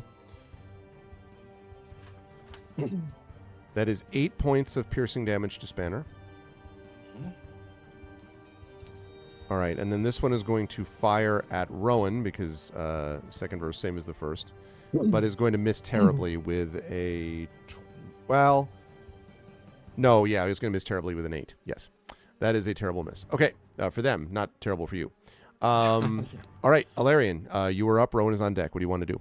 Oh, yeah, hang on. I need to get my character back up because there was a server interruption. And 1 second. I need to check something real quick. Let's eventually. Thank you. Character sheet. Let's go. I studied what Panton was doing.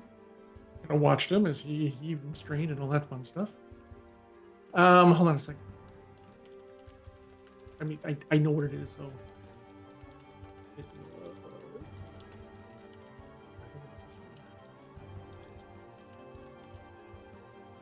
Not the saving throw, we're making strength check. It's the same thing. All right. Okay. So after you, Alarian says, "Let me try." And now Trend is when I'm going to need that inspiration. Okay.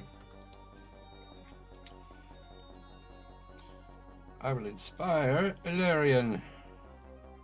I will make my strength check to try and budge Even if I the spell gear. Attacker damage. Okay, here we go.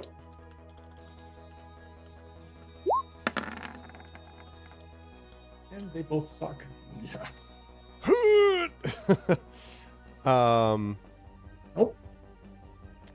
So sadly, no. And Trent Yeah. inspired Laren one way or the other. Okay.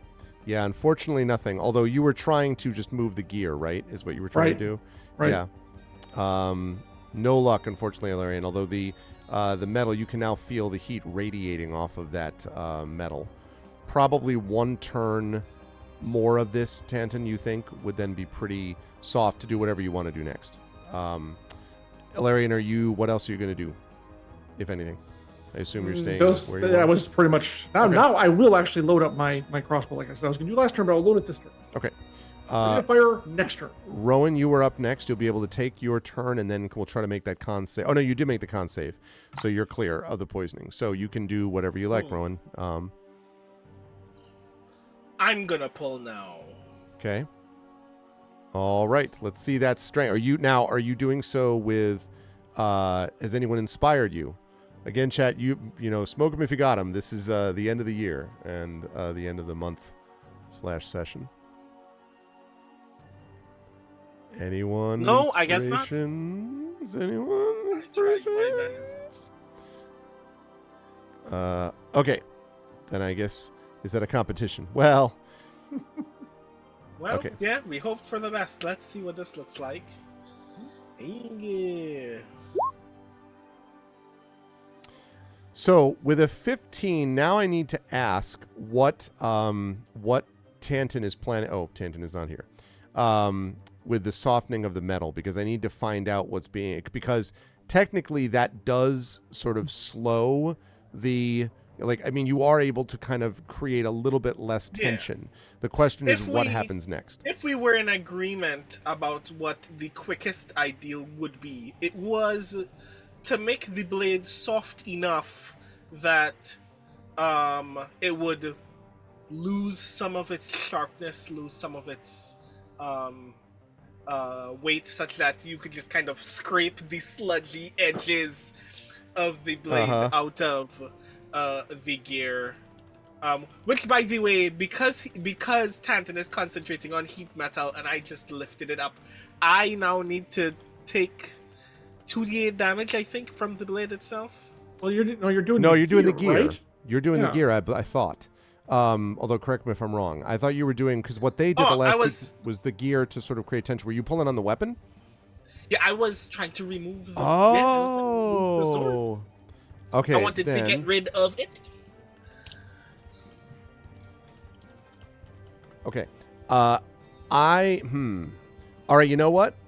I will allow this. So, you grabbing it means the following. First of all, you are going to take, I think it's, where's my heat metal thing? Yeah, heat metal does 2d8 to whoever is... Yep, 2d8 damage. So I would like you to, let's see, you were going to Do you want me to roll the 2d8? No, actually I want Tanton to. Tanton, you're going to roll 2d8 to see how much damage is going to be done to Rowan. And then I'm going to explain what Rowan's going to do, or how Rowan can go about doing what I think he's trying to do. Mm-hmm. Okay, so 8 points of fire damage, Rowan. Grand. Now, what I want you to do here is if you're trying to pull this thing, like bend it and then basically pull it loose, and then you said like scrape out, the little bits with the gear. What I'm going to ask you to do is I'm going to ask you to make a Constitution saving throw to see if you can hold on to this blade long enough to do that. If you can make the con saving throw, then I will say that you're able to hold on to it, and then we'll explain what happens when you bend this thing. So, if anyone wants to inspire on a con saving throw, this would be a good moment to do that thing. Also, don't forget, you do have the hero. You also do have the hero point as well that you haven't used yet. Do I still have a hero point? I think you.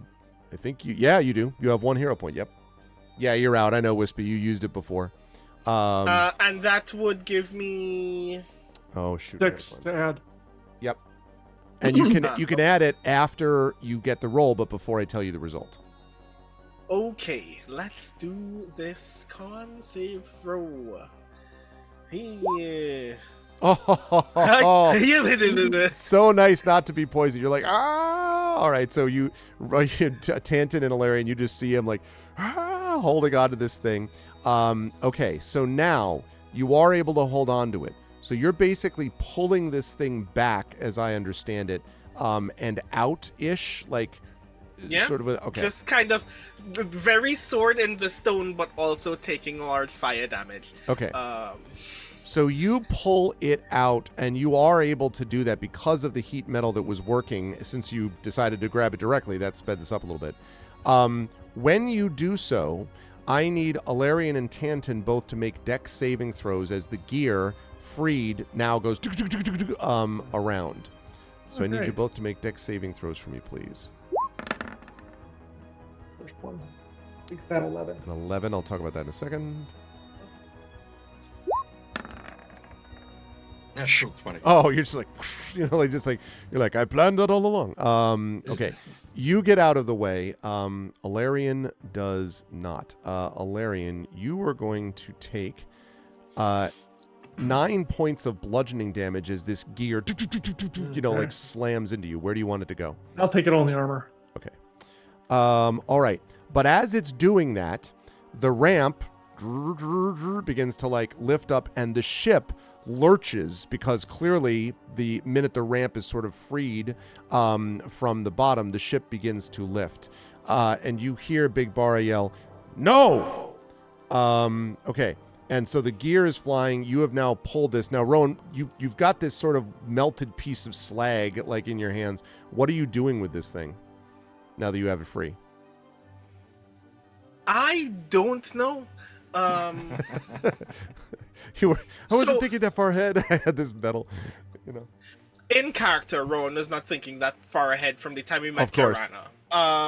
So this ramp in front of us is closing, and therefore not a useful point of egress anymore. Well, we're gonna have to leave the room. Presumably, it's so right, exactly. It's below you, but yeah, it would be hard. Yes. Can we still fly? That was a minute, right? We should have run out about. We should have like at least 4 or 5 minutes left. To be quite honest. Yeah, well, you had a few minutes to get down here. I would say it was probably more like 3, but you probably have about 3 minutes left. Yeah. Cool. I turn to Illyrian and go, time to leave, I guess. Agreed. And I make 60 in the other direction. Okay. I think it's funny that we're giving them their cardio exercise this time. It's hilarious. Okay. All right, and you go all the way over there. Lovely. Okay. Are you going to drop that? Oh, wait a minute. Yeah, you can't leave yet until I leave. You can't leave the barrier. You can't leave the cube. Oh, right. I forgot about that. You go bang. Bonk. Well, yeah, I guess. Hang on, you'll just go when I go, which is at the start of the round. Besides, I want to get them up here one more turn, so they have to go back down again. Also fair. Cool. Yeah, but nice job. All right. That was impressive. It was very impressive. All this time in character, Rowan has not remembered the fact that he's holding a piece of steel that is still on fire. And now he's Rowan Tremaine. That's right. Okay, Big Bara charges angrily towards the cube. Charge, baby! Come Did on. we establish come on. that the cube is invisible, I think we kind of have. or that it's shimmering? It's up to you, bud. I want to look this up. I don't actually know. It doesn't say. Is the funny part. I've looked it up on the magic items. Let's see. Chosen face. Invisible. Invisible. It's invisible. Yep. All right. Cool. Charge away. So, bam. I brace for impact. Yeah. Yep. She slams into it. She's going to take a couple of points of damage from that, and sort of stares angrily, and that took her full movement to do that. And she kind of glares through her, her red eyes through this thing, and that's going to lead us to Tanton is up next. Yeah, Tanton is just sort of watching the gear spin and turns around just in time to see Bara just, like a cartoon. Yep. Yeah, my Samoya did that once into a screen door. She didn't see that it was closed, and she just kind of accordioned into it and then sprang back out again. Yeah, it was amusing to me because I was a bastard when I was that young. She did take damage. Yeah, she did. Yeah, he said it. Yeah, she took it. Yep. So Tanton is going to basically move over here. Okay. And is going to... Where did the other guy go? Oh, he's down there. Okay. Yeah, he's going to shoot at Big Bara. Okay. So, pink. 28. 28 will hit. For 10 points of piercing damage. Okay. And attack numero dos. Yep. It's 26. Will hit again. For 14 points of piercing damage. Okay. And he will just kind of shake his head at her like, "You've chosen the wrong side. Aaron would be very disappointed in you." And she kind of shakes her head as you say that. What is Spanner doing? What sort of condition is Alarian in? Oh, I'm good. I haven't taken a single point except for that 9 points of damage from the gears this entire game. I'm 84 of 87 and 20 of 43 of armor, so it's all fine. Okay. Maybe us flesh sacks were actually not worthwhile after all. Was there any sort of reaction from her at the mention of Aaron's name? Maybe, yes. There's kind of a tilting of the head, but you're not any words spoken. Okay. Yeah, Spanner's going to move back here and... Actually, nope, Spanner can't move either. Oh, you're just there. Okay. Just there he can, right? Yep. I'm actually able to transport everybody because the cube is underneath us and it will support us. So it's fine. Spanner doesn't have any living material in him. Oh, he can leave. Yes, that's true. He can go. But if he stays with us, he'll just come with us and he'll fly us through the corridor and we'll be out of here. But it's up to you. It's up to you.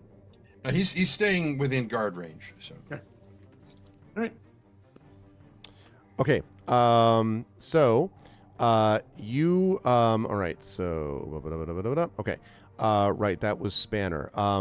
At, the top of the round, you can hear, as Bar is sort of, staring and the others are here.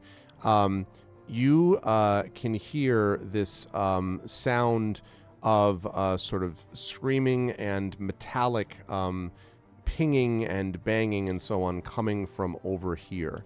If you had to guess, you think someone or a group of some things are heading into this hangar very shortly. It's time to go. A very large group, yeah. Okay, so top of the round, 5, 10, 15, 20, 25, 30. They will get here. They will then fire at Spanner because that's what he did last time. And that is going to be a That's a 5. He hangs his head in shame. Who knows, but that does not hit. He should hang it off the side of things so when the ramp closes, Exactly. it just cuts it off. Exactly. He will fire at Rowan, which he's been doing. That is an 18. He continues to have no problem for the most part hitting Rowan, I'm sorry to say. And that is 8 piercing damage, Rowan, with the crossbow. Although I can imagine you trying to deflect it with this molten piece of metal. Okay.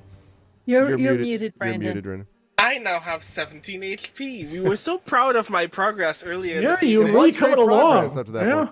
Alarian, you were up. Rowan is going to Okay, be on deck. so the one thing I do want to do, because I have it loaded and ready, is point the heavy crossbow at Bera and unload. Okay. All right. Go ahead and make your attack. Huh?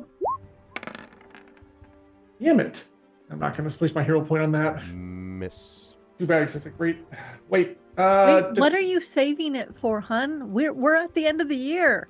Actually, I'm going to do, in case we need to use it getting out of here, I'm actually going to blow a spirit die on this. I'm going to try that. Okay. 8. Yeah, sure. Try that. I'm going to have to roll pretty high. Actually, I can still blow it at 2, though, so let's see what happens. That is 16. Screw it, I'm going to blow the hero point, too. Okay. 16, and then, come on. 21. Hit. Damn it. All right, 11 points damage. Yes. There you go. Okay. And then he looks they look at her and say, well, it's been fun, but we have to be going, and fly off 60 feet towards, well, we got to figure out which way we're going, but we get out to the middle of the room. So the deal is, so this ramp is rising, but it is not risen all the way. You could try to get out this way, but so this is what I'm going to say. You can get out this way. There is a little bit of a risk because there's not a lot of range. You might have to drop the cube to get through it. If you understand what I mean, yes, right. You might have to drop it, but you might be able to do that, and then you just, I don't know, roll down the ramp. That's right. Basically. The flight's still for both of us. And Spanner can probably make it. Yes, that's what we're gonna do. We're gonna hit the ramp. Okay. So I was gonna ask you, the ramp's still open, so I said we go right down. Actually, if I drop the cube, which I can, we can just fly out 60 feet out. We're right here, just out. We should be outside the plane. Are you doing that? Yes, I'm going to do that. I'm going to take Tanton again. We go. I think, no, I'm heavy. I think I'm going to take Tanton as the most important part. And then, yes, I'm going to fly out the ramp. Okay. Jump, boy, jump. All right. So if you all are all doing sort of the same thing, so you're basically pulling all of them off the ramp, if I understand that, assuming everyone agrees to that. I'm assuming Roland's going to follow my lead because I'm literally going to fly to support the box. Okay. Well, he's dropping the box. He's worried I might not be able to make the cube out. Well, it'd be funny to see the ramp first. No. We're just going to fly out. We're leaving. I've got Tanton. Yeah. We're going. We shouldn't be high enough where even if Spinner has to jump, he can probably survive the fall, so it's not a big deal. Right. Oh yeah, we're out the ramp and out off the Argonne. Okay, so as you do that, you can do that, assuming you're on board. Yeah, exactly. No, not quite that far. So you were able to fly down. Spanner is going to drop. Let's see. Hell, I could probably catch him if it's within 30 or 40 feet. I mean, this thing is practically a moving mountain. It couldn't have gotten that far up. Right, that's right. Drop from...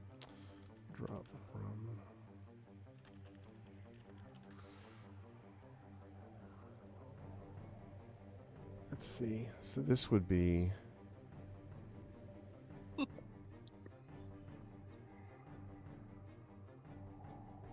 Okay. So you're going to be falling here. He would fall 50 feet, basically, to the ground. So if he jumps off and goes 50 feet, then I'm going to roll.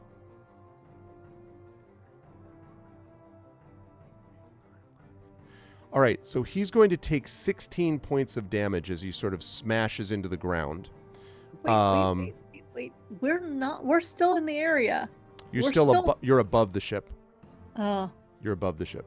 That'll be fine. The important thing is we all got out with But except, I'm glad you except for mentioned Rowan, because I was about to talk minimal about this. injury. Yeah, but I was about to talk about this because you do see, as you all are sort of leaping off of the, you see them kind of spanner leaping off. You see Alarian and Rowan and Tanton sort of calling to the ground. And as Alarian and Rowan and Tanton exit, you can see now the complex of Razor Crag is completely collapsed. There's just this massive sinkhole now where the complex had once been. And there are not any of the soldiers in any way that you can see that are available to you. And as you hear this grinding noise from behind you as Argont's ramp is raised the rest of the way, and the fortress is pulling up and up and up and up, and as you are sort of watching it, I assume we need to move. I was we just need about to ask move you, now. what are you doing? Yeah. Yes. Okay, and Do we Merime and see them? Nisiana, Oh. yeah, you can see they them. So see what us. what are the two of you doing? Because you're up on the source sled. We are piloting towards Alarian and the fallen crew of our group. Okay. The only one that fell was Spanner. So as you take the source sled down, you can see the fortress sort of lifting up. And then there is this smashing sound from far above you. At first, it sounds almost like a tinkling of bells, or then maybe it's glass or something else, and then you realize that something has exploded out of the front of the bridge, and flying down, plummeting down through the air, is a spinning body, and it just circles and spirals and plummets. Now, I will allow a reaction. I can't allow a full, I get on the thing and I go fly and I do this, you don't have time for that, but I will allow a reaction. This body is probably about 180 feet up and over. So 180 feet up and maybe 50 or 60 feet over to the left or right of you. So it's a good over 200 feet away. If someone has a reaction they want to do within that space, you can do that. But yeah. I got nothing. So, how far are we from where that body will land? To about 50 feet from where the body will land. Is it like a body or is it like a person screaming? It's a person. Not screaming, but it's a person. I mean, okay, hold on. Are we out of initiative now? Yes. I will try to fly over and intercept the body if you allow me to do that on a reaction. Because flight's still existing. Can't do that on a reaction. Okay. All right. Can I dimension door to it and then dimension door back? I've got 2 spell slots to do that. I can see it. That's you can do on a dimension reaction. door up to it. I'm trying to think if you can dimension door back. It's an action, so it depends how quickly he's falling, I guess. Yeah, it really has to be a reaction. I'll tell you what. You can dimension door to where the body will end up. I think you can probably do that. Or you could dimension door to the body. I don't think you have the time to dimension door to it and then back off of it. This is reminding me of teleporting in the Star Trek reboot. Hold on. Can you post the spell so we can see it? Yeah. Teleport yourself to any of the spot within range. And I can take one willing person. Yeah, but you can't cast it like that automatically. I don't think. To me, I don't think that's good. I know all of us are going to hit the ground within a 10 minutes period, so I'm going to pop Aura of Life. Okay. So I'm going to bring the creature must be within 5 feet of you when you cast the spell again. You have to somehow grab onto him. Yeah, hang on. I'm going to grab Nisiana and tell her, pop your Aura of Life, and then dimension or where he'll fall. There and you then go. Okay, Nisiana, that's fine. You can do that. Does that work? That work for you, Nisiana? that's good, because as people started falling and I calculated it's going to be less than 10 minutes, I pop Aura of Life. Okay. So I'm going to bring her And over so to where he'll fall. that is not a concentration spell. Okay. And so you get there right as this body just slams into the ground. But what you see over there, this aura of life that you had before, is that this, as you go over to the body, you can see who it is, and it was clearly dead before it exited the window. This is the broken body of General Tyresh.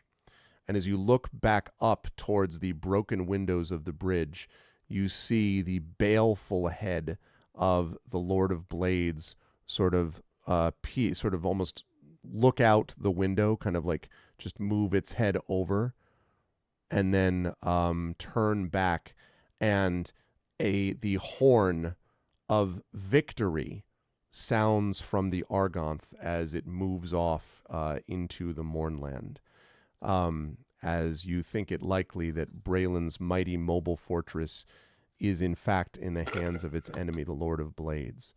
It is going to be a long and exhausting walk back to salvation.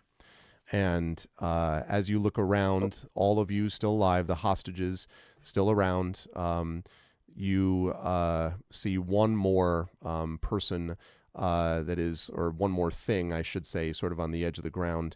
And if you were to go over to it, Marimé, I can imagine that you would be close enough that you could probably see right at the edge of where these crystals, the ground sunk in or whatever. You can see something is sort of flittering in the wind, being held by the crystal. And as you look at it, you can see it is a tattered remnant of a uniform that you're pretty confident once belonged to Captain Ironic, but not anymore. And that will bring us to the end of Season 3 of Eberron What Oracle a of War. downer, Arv.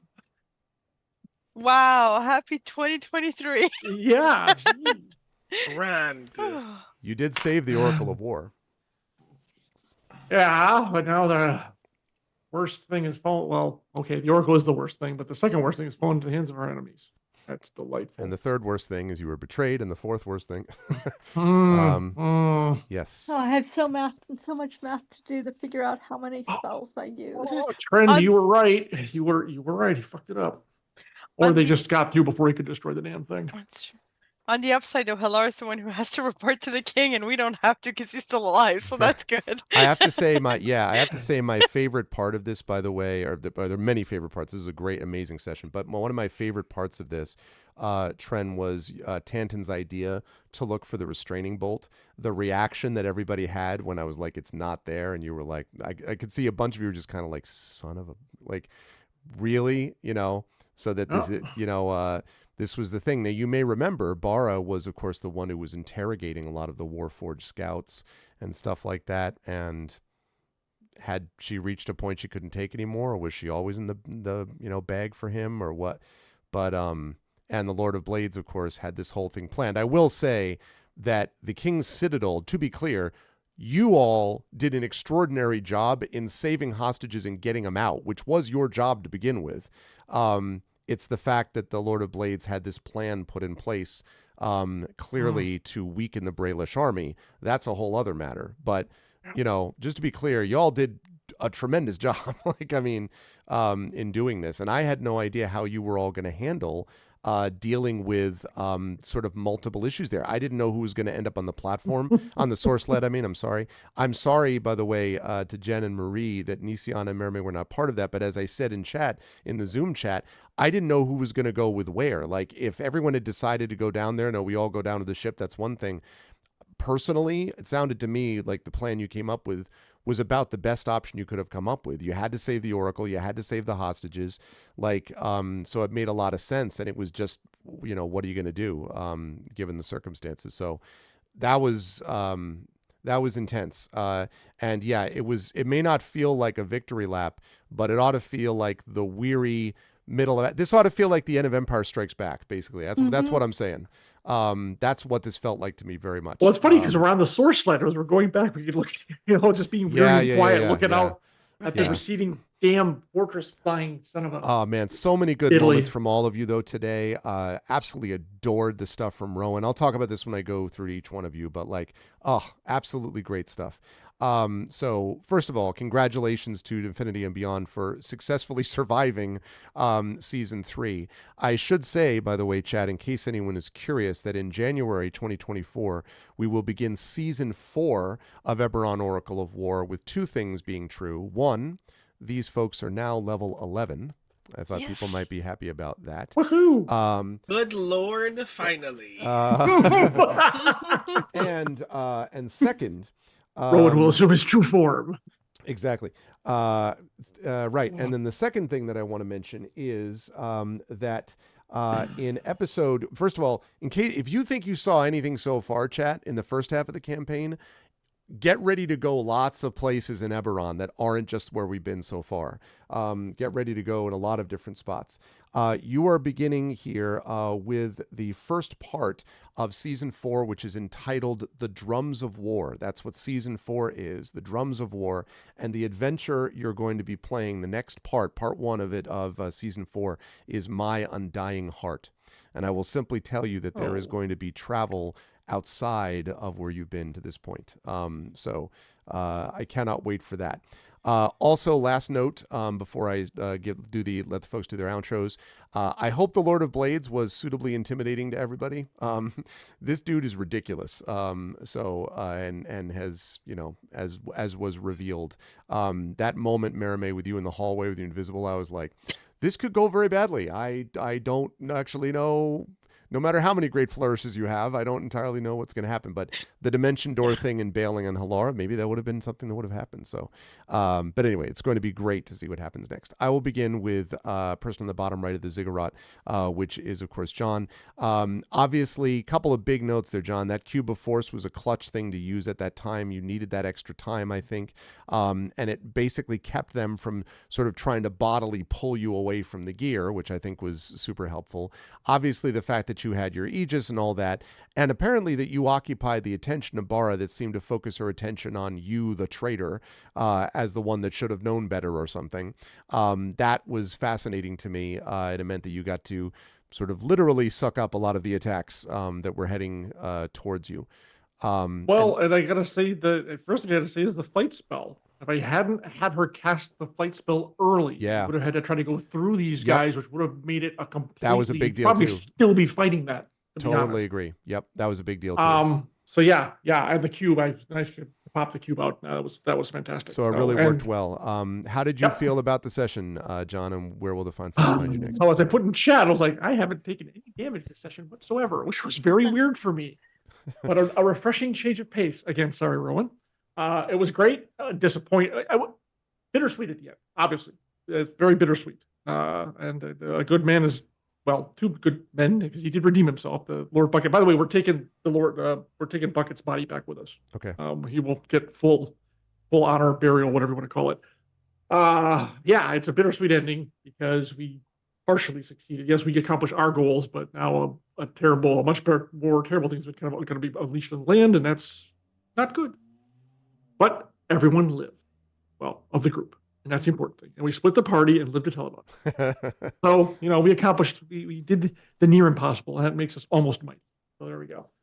It's been a great year. This campaign has been just phenomenal. The players and, of course, our DMing has been fantastic. I look forward to much, much more in 2024 as the second half of the campaign. Oh boy. Yeah, it's going to be a blast. So that's where people can find me. I've got cons coming up. A big one that's going to happen in the first quarter of the new year is Adepticon in Schaumburg, Illinois. It is Battletech's 40th anniversary next year. It is Shadowrun's 35th anniversary. Who knew we'd come along this far? And it's going to be an incredible year for all that, for Catalyst and what we've got planned. So it's going to be amazing. So otherwise, I'm making the usual rounds at Origins and Gen Con. That's going to be a little bit later. So if anyone happens to be at Schaumburg, come find us at the Catalyst booth. Won't be able to miss it. Otherwise I stream here with these fine folks about twice a month and enjoy every minute of it. So that's me.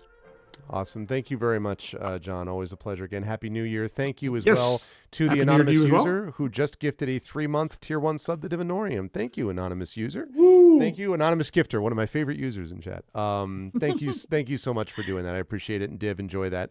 The 3-month sub. Thank you. Great job, John. Great job as well, Jen. I loved the back and forth with messages, with the sendings, and I very much enjoyed the reactions that I was getting, because I'm sure that the player felt this way too, but I also felt like the character was very much just like again, like everything is bad. It's just, this is all really bad. And obviously keeping people alive is one thing, but Nisiana at several times had to be like, everybody is splitting everybody. Like, I mean, and in a way, it all makes individual sense, right?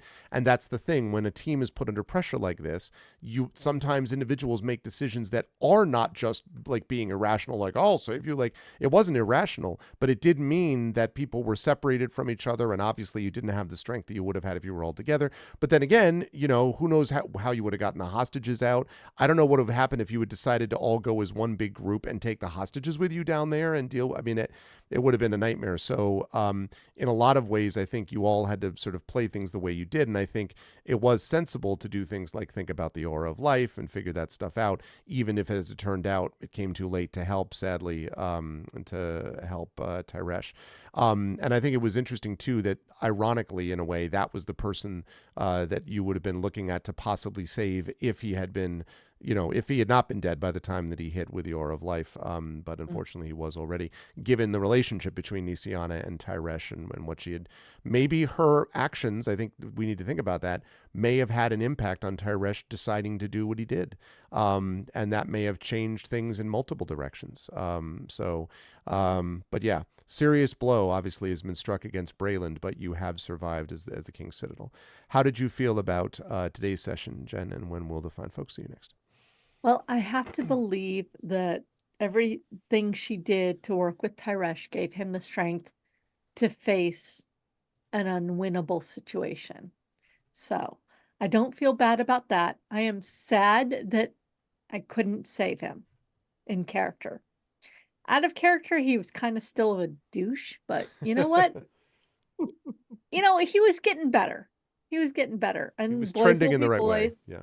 Mm-hmm. And Alarian running off with Rowan and Mia Tanton. I'm like, okay, I know I'm a support character, and I will do mostly what I'm told, but I have my own thoughts. And my own thoughts included, yeah, they're gonna have to throw themselves out of the Argonth, and I'm gonna have to save their lives. And that may mean that they splat to the ground and then they survive. As long as my sister's with me, I'm okay. And that's what I decided. And it was kind of a triage moment. And I feel I am sad about Taresh, but at the same time, I'm very glad that I don't have to deal with him in the future. It's kind of this weird bit. And watching as a spectator, I wonder if Rowan has a death wish. But we survived. I hate splitting the party, but it does happen. And I can't wait to hear the version of what happened from Rowan, Mia Tanton, and Alarian, because we weren't there. We don't know what actually happened until they left the ship. But we got our hostages. We've got the Oracle of War. We lost the battle, but we'll win the war, as the Oracle said. At least that is the faith that Nisiana has, because she has to have that faith. Otherwise, the heart of the whole group will crack. So that's where she is. Otherwise, I'm very interested in what happens next. Nisiana needs a nap desperately. Like, she literally has like 2 spells left. Like, she is out. She is so tired. But a level 11th, and apparently we're going to play next week, which is exciting. So. Oh, is that when we are set for? I didn't even. It looks like we're playing next week. That's cool. Next year. Yes, next week. And thank you, Wispy Song. Yes, Nisiana is the heart. And I am playing her to as I've never actually watched Ted Lasso. I have started watching some of his videos. Yeah, she is the one who's like, you're never curious. he never stopped to ask if I had ever thrown a dart before. Yes, sir, I have for 6 years. So that's Nisiana. She's right there. She's a support character. She knows it, and she's going to do it. And I really hope everybody has a great new year. That's Jen saying it, not just Nisiana. I really do want everybody to have a good new year. And as tense as this was, because let me tell you, I wanted to be on the inside, but there's not much I could have done on the inside. Watching, all I could have done is watched everybody fight and just tried to save their lives, which I did from the outside. So this was a rough one. I have to admit, this was rough to watch, but the guys did well. They survived. Though I still think Rowan has a death wish. And I may have to delve into that someday and try and figure out why Rowan has the death wish he has. Why does Rowan have the death wish? Yeah. But otherwise, you'll find me here. You'll find me online as Jennifer Brozak. You guys know I have a passion project coming up in March called Dear Pen Pal, Belgium 1980, where I will write you 2 letters a month for a year. And you will learn about my time in Belgium living in a 300-year-old manor house that was haunted. That actually happened. So that's where I am. God, this is a good one to watch. Rough, but good. Good stuff, Jen. And Happy New Year. Thank you. Also, you reminded me that there were 2 things that I need to let everyone know about before I forget. Okay. One of them is that you all have a new legacy event, and the legacy event is Argonth Survivor. And what Argonth Survivor means is a legacy event. Everyone should note this. You were there when Argonth fell to the Lord of Blades, but your time on the floating fortress means that you are familiar with its layout, attack capabilities, and defenses. Not that that could ever be a thing in the future that you may need to know, but just saying. That's the first thing. The second thing is, we can talk more about this in the next session, but Soul Ring also has rewarded you for assisting him. Wait, go back to Argonth layout, tactics, and what? Attack capabilities and defenses. And defenses. Yeah. Okay. And then on the reward front, the Soul Ring, because of his gratitude for this, has gifted the group. Now, he only has one of these, but he has gifted the group a magical belt. It is specifically a belt of dwarven kind. And let me tell you what a belt of dwarven kind does. When you wear the belt of dwarven kind, you gain the following benefits. You have to attune to it, so you basically need to rest with it near you over the course of an evening, of a long rest. Your constitution score increases by 2 to a maximum of 20. You have advantage on charisma checks or persuasion checks made interacting with dwarves. So dwarves look at you more in a friendly way. If you are not a dwarf, and none of you are, you also gain the following additional benefits. You have advantages on saving throws against poison, and you have resistance against poison damage. You have dark vision out to a range of 60 feet. You can speak, read, and write Dwarvish. Oh, you could use that last time. Yes, exactly. And perhaps the greatest of all, while attuned to the belt, you have a 50% chance each day at dawn of growing a full beard if you're capable of growing one, or a visibly thicker beard if you already have one. The belt of dwarven kind. Nice. Yep. Well, Nician is out on that one. You want a beard? It's a 50-50 She's shot. not very charismatic. I mean, she does. So, I think that one needs to go towards one of our speakers. I mean, Rowan, we- Rowan was like, Rowan, Mermaid. and Rowan is always the one who's like in danger. So now, and then like, I just imagine though Rowan's picture, like this, the very modeled on Sammy Davis Jr., but with the full beard, like just. Oh yeah, I was actually thinking, what we will do is get the lovely person who did the art that we already have for the intro, and every other session you roll a d10 to see whether we swap that image out with an image of Rowan with a full beard. And look, who was poisoned this game? Rowan. Yeah. Who got hurt so much? Rowan. Who is carrying things that are written in Dwarvish? Rowan. Like, it just, See, the only thing that changes this is who has the lowest con, because what is my con, in fact? Yeah, what is your con? 15. That That would give you another. 14. That would give you another 11 points. Hit Mine's points. 14. By the way, Yours also is 14. Tanton is also 14. Well, mine's 14 as well. it's up to you as to who wants it, but yeah. With regard to Rowan, we should have him with like half of a full beard, with just scorch marks on the other side. And like every morning, it just ching, it pops out again, and he gets burned up. Right, it's never actually complete. It's always just staggers like one half or the other. I'm abdicating from this one. I don't want it. I don't need it.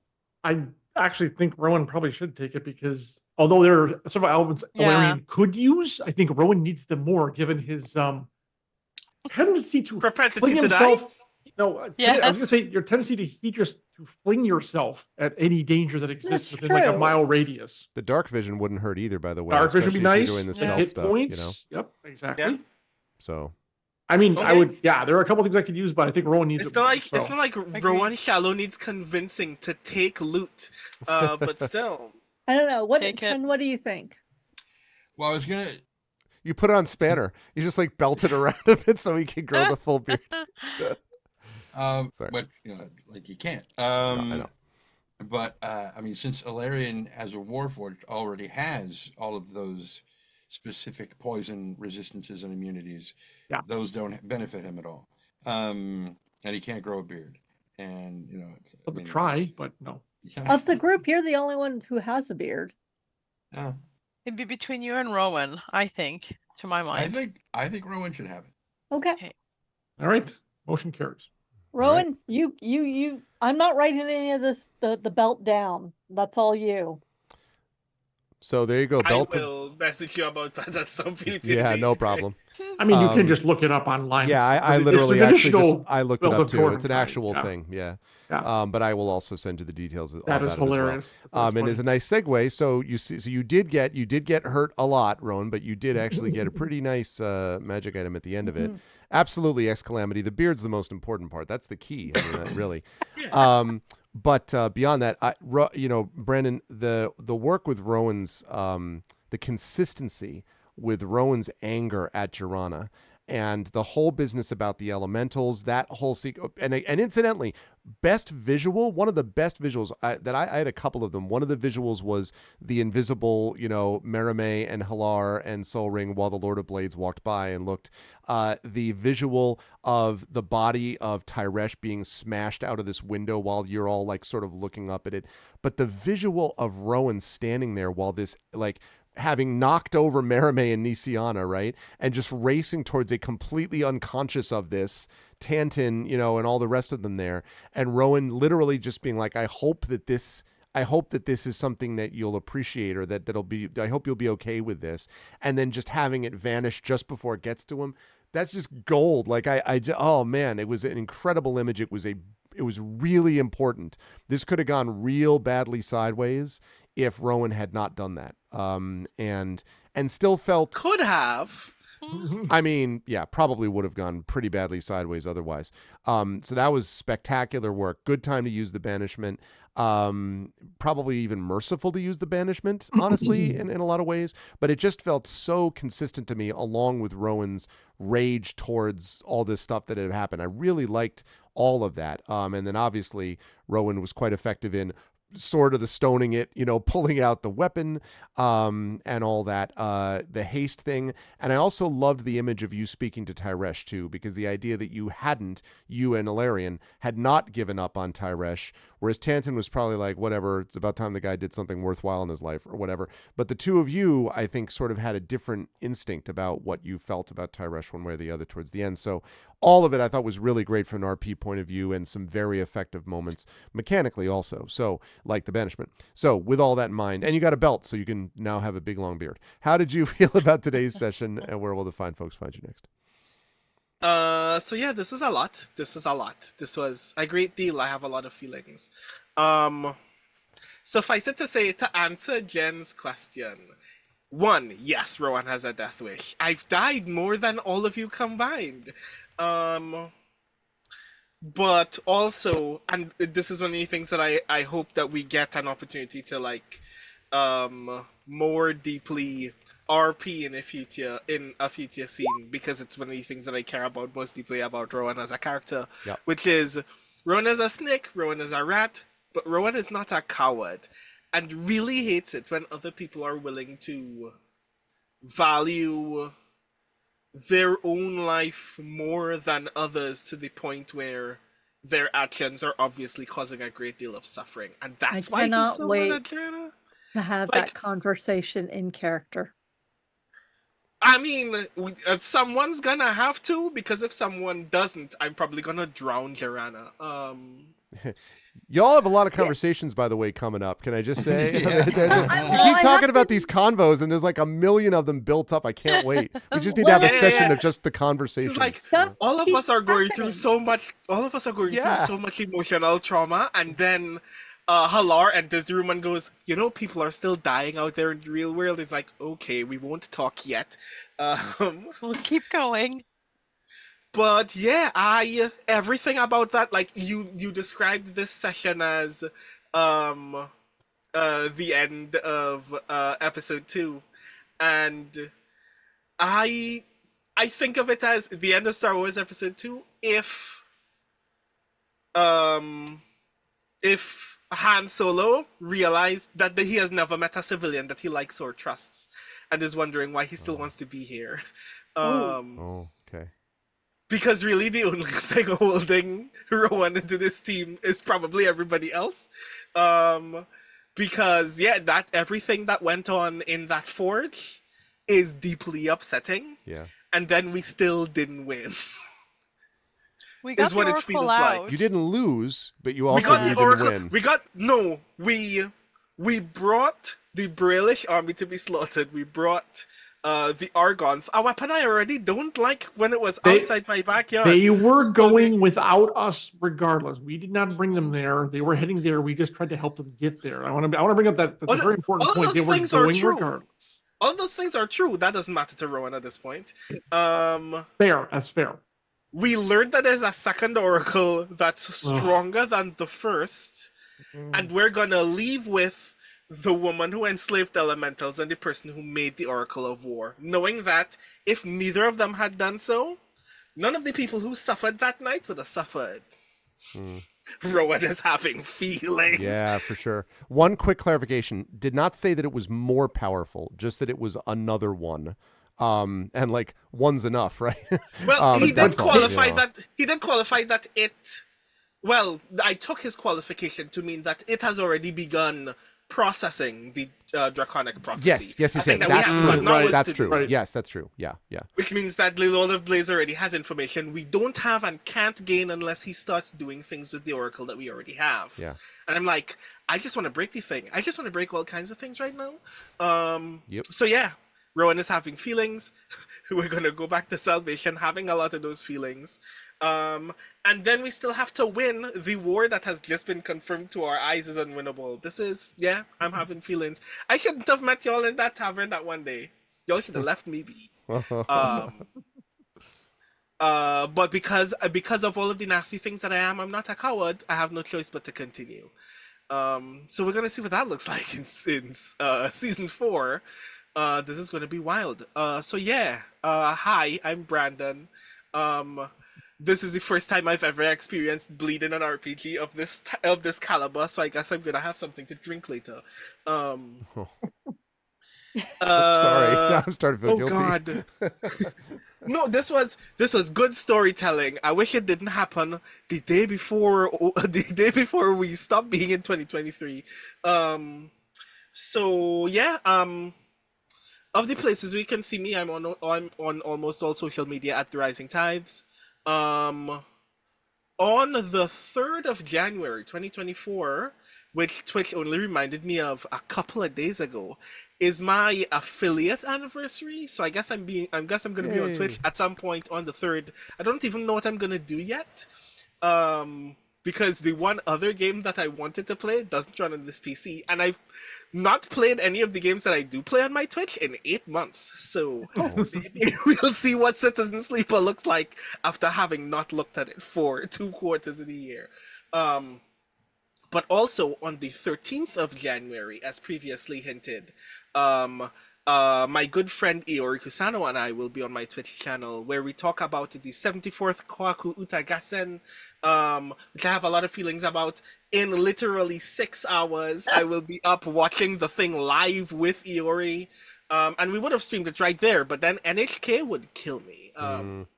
So yeah, look out for both of those things on my Twitch because I want to get back into making Twitch things happen. I reminder that the Big Book of Cyberpunk is right and you should buy it. I reminder that I have another book. It's called Can You Sign My Tentacle? I think it's kind of cool. Maybe you've heard about it at some point somewhere. Excellent. Yep. And a reminder that a thing is supposed to be coming out very, very soon that Gregory A. Wilson would care about a lot. It's an RPG about a thing that somebody wrote, some trilogy of some novels. guy. Some stuff, yeah. Yeah. White Curtain or something like that. I can't remember what his name is. But yes, Grey Shade Progress is being parody. But yes, Grey Shade Progress is being made. If you haven't seen our latest Kickstarter update, we are looking forward to finally being able to do the thing, including having playtests take place very soon for folks who are already backers and would like to see what some of those things look like in movement. So yeah, that's me. Somebody take this away from me before I have more ruined feelings. Oh man, thank you, Brandon. Yeah, I as I say, I feel slightly guilty about some of those things, but no, I mean like but the storytelling, you know, it's not a darkness before the dawn thing as much as it is the turns and twists that lead us to the moments that matter, right? And so watching all of you deal with those things, it's one of the things that I sensed about Rowan from this, and I'm glad to hear you articulate it that way, because it is stuff that's going to have a lot of resonance in this coming thing. It may just be that this may be like a season 3.5 session we do first, which is just all the party members talk to each other about all this stuff. Like they also have to talk to NPCs. Walk back. Yeah, like it's gonna be interesting. I should also mention, since you mentioned the 3rd, that on Wednesday, January 3rd, remember that is the premiere, I believe, of the new community D&D, which stars the new Shadow crew. Shadowed Mage is your DM, and it will also consist of Hoodie, also known as OMG a Truck, and Echo Alpha X5, and it will also feature Drew the Damager, and Tilted Gaming, who's not new to this channel, but will be new to playing D&D with us, and Yoi Gawain Lin, who's going to be joining us as well, and he's going to be doing that also for the first time as part of that separate campaign, and that is they're going to be doing Waterdeep Dragon Heist, so that's going to be pretty sweet. That's also happening Wednesday the 3rd in the evening, so appropriate since you mentioned you and Yori both made sense to mention another Strange Friends veteran with Yoi Gawain Lin. So, but thank you, Brandon, and yes, can't wait for Grey Shade stuff. Oh my god, the conversation we had was amazing recently, and we got a lot of stuff planned, so it's going to be good. Thank you, Brandon. Happy New Year to you as well. Great stuff from Rowan. Marie, wonderful stuff today with Marimay as well. Obviously, the idea of the dimension dooring, taking Soul Ring with you, doing all of that was really important. And again, the tension of the Lord of Blades, because no one else has seen the Lord of Blades now face, sort of like head. Well, I shouldn't say that. All of you have seen them, but no one has seen him in like up close and personal within 2 feet. as that, as you had a chance to do. And that moment, I'm really curious to see what impact that will or won't have on Merimée. Fortunately, Halar and Merimée and Sol Ring were able to save the Oracle, but at a tremendous cost. And certainly someone who served in the last war is going to know what the loss of not just the Braelish fortress, but something we haven't talked about, a huge portion of the Braelish, the divisions of Braelish soldiers. Now, yes, it isn't like the entire Braelish army is gone, but that's a decent chunk to just be lost all at once in one fell swoop of a loss of life and of people. So it is a win in some ways, but also a loss. It's just it is bittersweet, as people said, and that's going to be something to conjure with, and I'm going to be curious to see how Merimée deals with that. But it was wonderful to see Merimée have to deal with that on several fronts, including being the one who had to get the Oracle of War back to the sled in the first place. How did you feel about today's session? Where will the fine folks find you next? I liked today's session. I mean, it was pretty emotionally fraught. And it was interesting watching the others fight for a while. They did a good job. They're still alive, which, we weren't sure, but there were many backup plans that we were working in the background.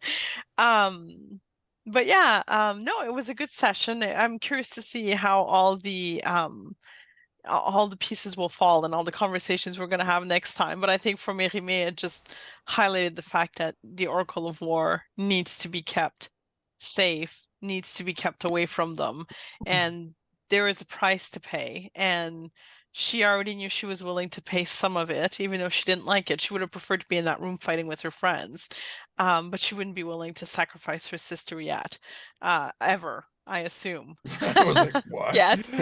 Yeah, a lot of weight there. I mean, a couple of minutes, but not now. No, she was not. She would not have left Nisiana behind. Worst comes to worst, she was keeping Dimension Door originally to drag Nisiana out if necessary. If everything went south, she was going to just grab her and, we're out. Like, we cannot survive the day. Let's live and go have some margaritas down the road, way down the road.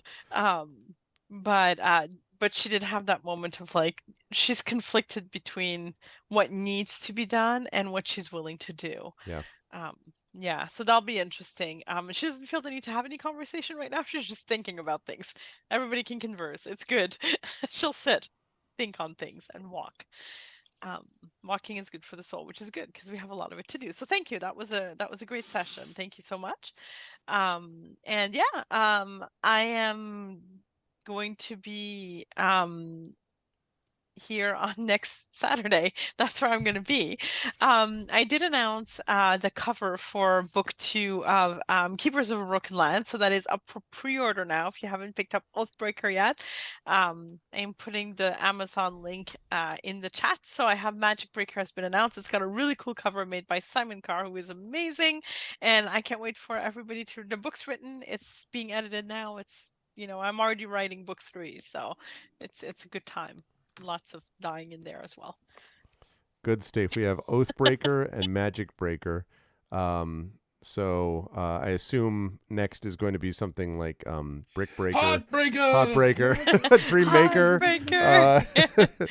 Isn't it Empire Breaker? It is. Jen, you have a good memory. It's Empire Breaker next. Breaker. Yes. Yes, I have the cover, though unrevealed yet. It is very cool. Yes. Oh, that's awesome. That's awesome. I am excited to see all that, and I'm excited to see some other things that Marie and I are not at liberty to talk about yet, but there'll be some other things maybe coming up in the new year that may involve that we may both be involved in some capacity. We'll see.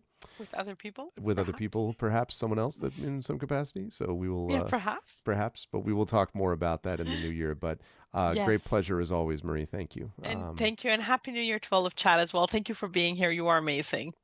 Yes, absolutely. Happy New Year, Marie. And last but certainly not least, Tren, again, we knew the moment was going to come, and I had this set up, and there were a couple times where Tren was just like, I do have the dragon mark. I'm like, oh, I know. Like, I have the dragon marks, because the elemental that had broken out of the forge was not just going to be like, well, thanks for letting me go. I'm going to head home now. Like, no, now it's time to go around and get some vengeance on people's.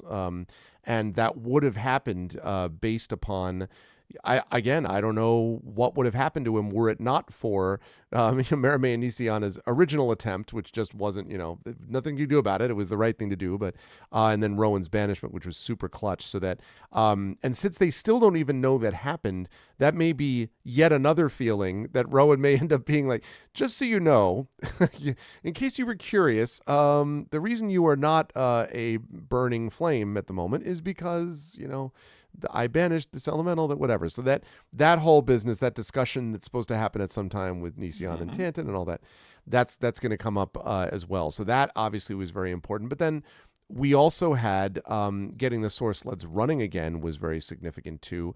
The heat metal idea was a great idea. It was something which helped, and I think it really worked in concert with some of what the rest of you were doing, including Rowan's attempt to just grab it at a certain point. It was made easier by the fact that you'd heated the metal first. And so on. So there was a lot of that stuff going on. And I think, again, the other thing I'm very curious to know about is now that you have also heard this news about the fact that there is a second oracle that was built under duress, to be clear, but it was built, and that there is this creation forge, and you know what that is. That's one of those, oh God, type of things.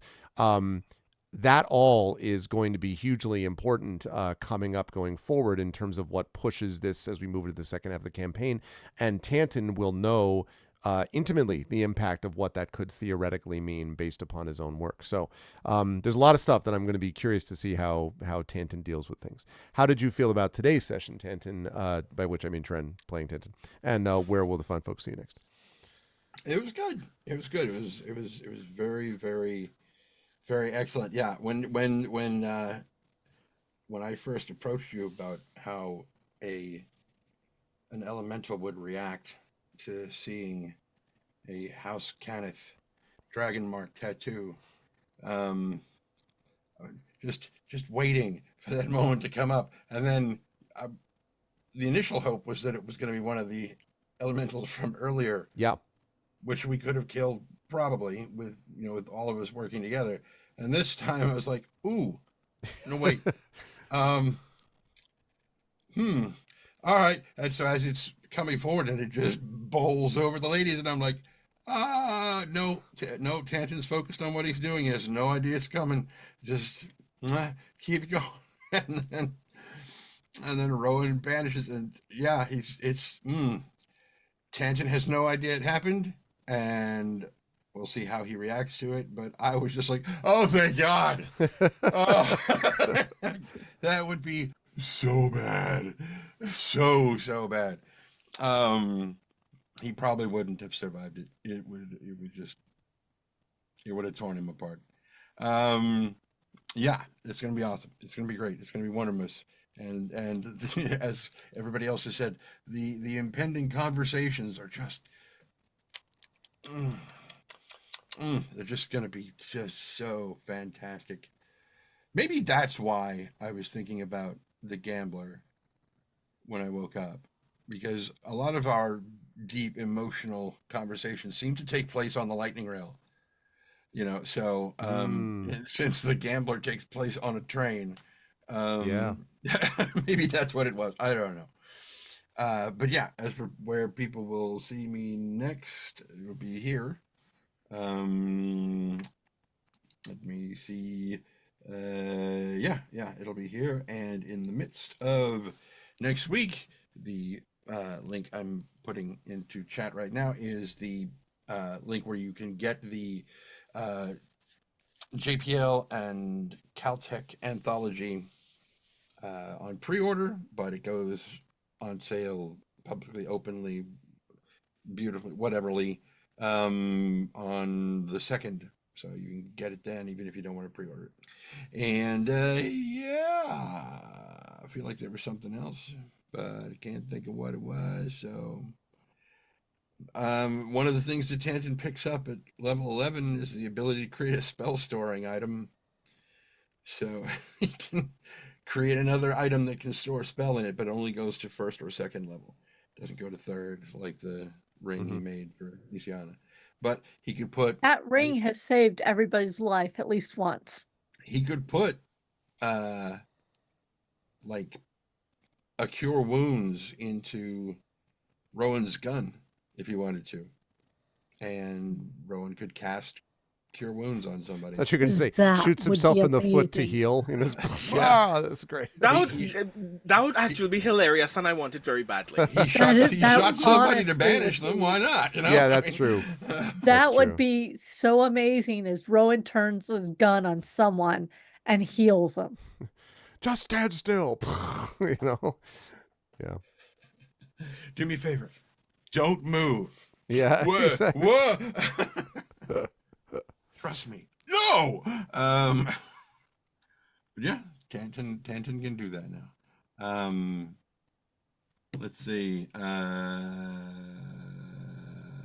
Yeah, that's it. That's all I really want to go to sleep right Yeah, now. So, the sleep time. There we go. So I will let these folks go. It has been a great pleasure, though, with the Infinity and Beyond crew.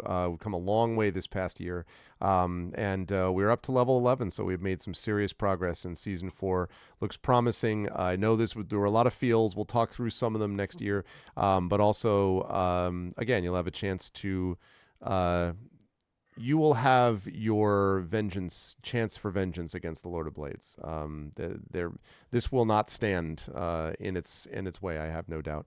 Wonderful work from the Infinity Beyond crew as the King's Citadel. Can we get yes? Get your new COVID vaccinations, the JN.1. Do that. Mask up. It's coming back. It just 1 in 25 in America has COVID right now. This is very important. Don't just do it because you want to keep going to cons or whatever. Do it because you don't want your loved ones to die. Right. Flu shot, RSV, and COVID, please.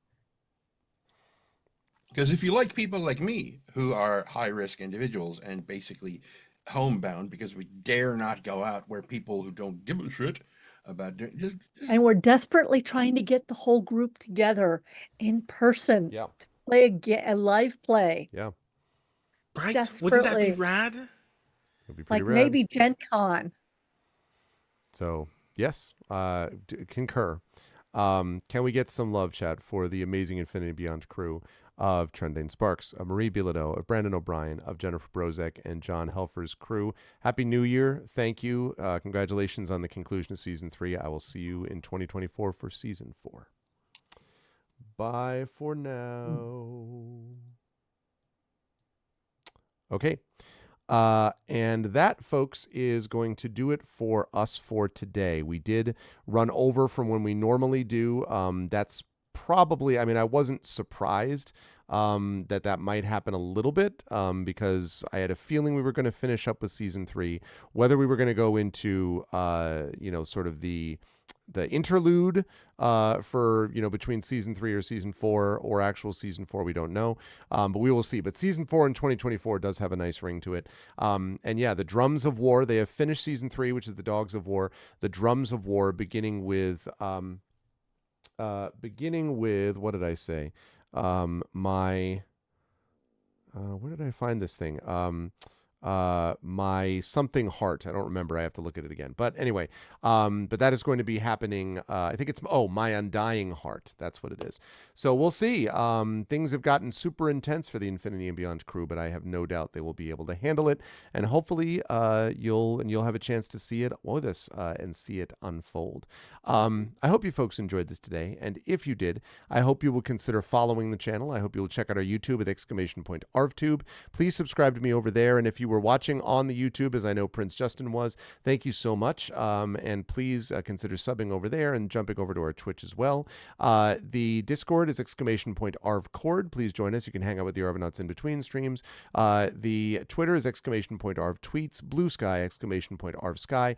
Website, arvanelleron.com. Financially, !ArvShop is the merchandise area where you can get shirts like this with the crew. The best bad idea we've ever had, it says on the back of the shirt. See?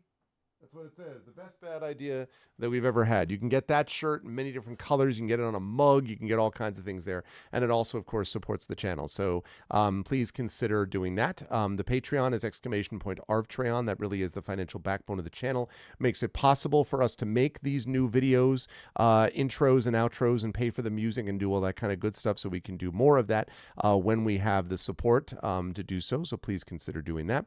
!ArvTreon for that. Subbing to the channel, as many of you did today. Thank you for the 5 gift subs from Hillness. Thank you to all those, the anonymous gifter who gifted the sub to Divinorium, the 3-month sub. All of you who subbed and resubbed and were a part of this, thank you so much for doing that because it really does make a difference. And you get those custom sub badges and emotes to use everywhere across Twitch and inspirations to help the players too. So thank you all for being a part of that. On the publishing side, !Icarus, my graphic novel from Athos Arts. !Library is my Tales and Tomes from the Forbidden Library. That's my 5e adventure and sourcebook from Alligator Alley Entertainment. And again, I'll be doing the live event at the Klein Memorial Auditorium in Bridgeport, Connecticut of Return to the Forbidden Library, part 2 of the Forbidden Library trilogy. That'll be happening live in front of a live audience in the Klein Memorial Auditorium, January 26th. So you'll definitely want to be around for that. I'll talk more about that as we enter the new year. And Greyshade, which is of course, the Grey Assassin trilogy.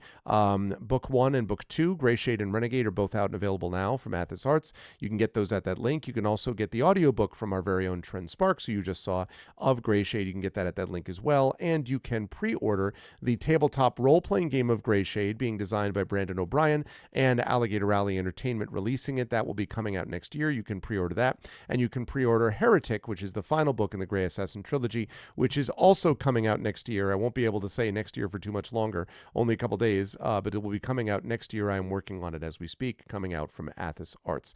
Last but certainly not least, BLM, Black Lives Matter. Important to affirm and assert the significance and importance of Black lives. Help Now, the World Health Organization page on suicide prevention. Important to reach out to others when you need help and reach out to others when they need help as well. And Ukraine, UKRAINE, to help the people of Ukraine as they fight back against an illegal and illegitimate war with bravery and courage, and send the message that we will do so for others in this situation in the future. Last but certainly not least, I want to thank from the bottom of my heart everyone this year. This is our final stream of 2023. I want to thank everyone who made this such a good year for the channel with so many wonderful things that we were able to accomplish. I talked about most of that in the Game of the Year show yesterday, so I won't go through that again. Remember that in January, we're going to be moving to a Tuesday, Thursday, Saturday schedule instead of a Tuesday, Friday, Saturday schedule. So I won't be streaming on Fridays usually, although there might be bonus streams here and there. But I will be streaming same time on Tuesday, same time on Thursday night. So starting at 9 p.m. on Thursday evenings. Then I'll be off Friday and I'll be streaming on Saturday. So Tuesday, Thursday, Saturday now instead of Tuesday, Friday, Saturday. And also remember on Wednesdays, every other Wednesday, I believe it is, we'll be doing the Shadow Crew D&D Community D&D. And we've got a lot of stuff launching next month that I've already talked about. So I'm excited about that. But thank you all for making 2023 such a wonderful year from a channel point of view and a writing point of view. I'm very excited for what the new year will bring. I want to thank my wonderful mods, Dragon Spear, Drew the Damager, Prince Justin, Triffity Mats, for being the best mods in the business. Thank you to all my mods this year for all the amazing work. Thank you to the Patreon supporters and subscribers. Thank you to Dragon, to Drew, to Prince Justin, to Triffid. Thank you to Crit Twitch, to JLC, to Radio Johnny Panda, to Thordax Mommy, to Trendane for all of the Patreon and sub support. And thank you to my wonderful viewers. Thank you to, again, Anonymous Gifter for gifting that to Div. Thank you to Anime Wolf. Thank you to Betrader. Thank you to Big Boss. Thank you to Dino Dutes. Thank you to X Calamity, to Gon Eden, to Impulse Power. Thank you to Jagtress, to Joseph, to Mark, to Mr. Jonas, to Nonstop, to Ocelacron. Thank you to Peculiar ASMR. Thank you to Sleeping Beauty Syndrome. And of course, thank you to the Rising Tides.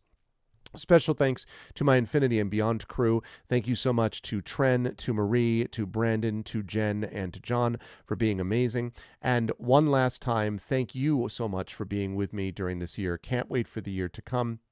have a safe and happy new year in the next couple of days, and I will see you folks on the other side as we enter 2024 and move almost to the middle of the 2020s. Hard to believe that we're almost there, but we're almost there.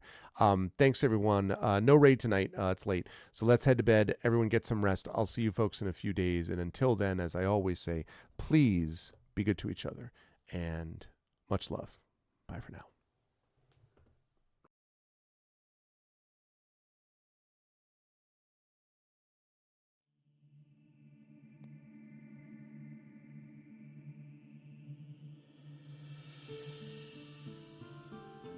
Salvation, on the edge of the gray. Sharn, city of towers. And the link between them? The King's Citadel. The ones who do the job no one else can do. Eberron, the shield. A star-forged Aegis who's lived a long time, who's seen peace and war, and will do whatever it takes to keep the first from falling into the second. Merime, the sword, a Kalashtar bard whose dreams prophesy uncertain ends, but the wisdom of whose counsel and love for her sister are unquestionable. Tantin, the brain, a dragon-marked human artificer whose jovial demeanor conceals deep curiosity and razor-sharp intellect, sharp enough to cut down the Citadel's enemies. Nisiana, the heart, a dragon-marked halfling healer whose love for her sister is matched only by her desire to help and heal the members of the Citadel, no matter the cost. Rowan Shallow, the wild card. For most of his life, he's played a dangerous game. When the chips are down, will he fold or go all in to save his friends? They found an artifact so powerful it could undo the fragile peace between nations, the Oracle of War, which gives anyone who owns it the knowledge they need to win any battle, and which, in speaking lines from the ancient draconic prophecy, could predict all of Eberron's future.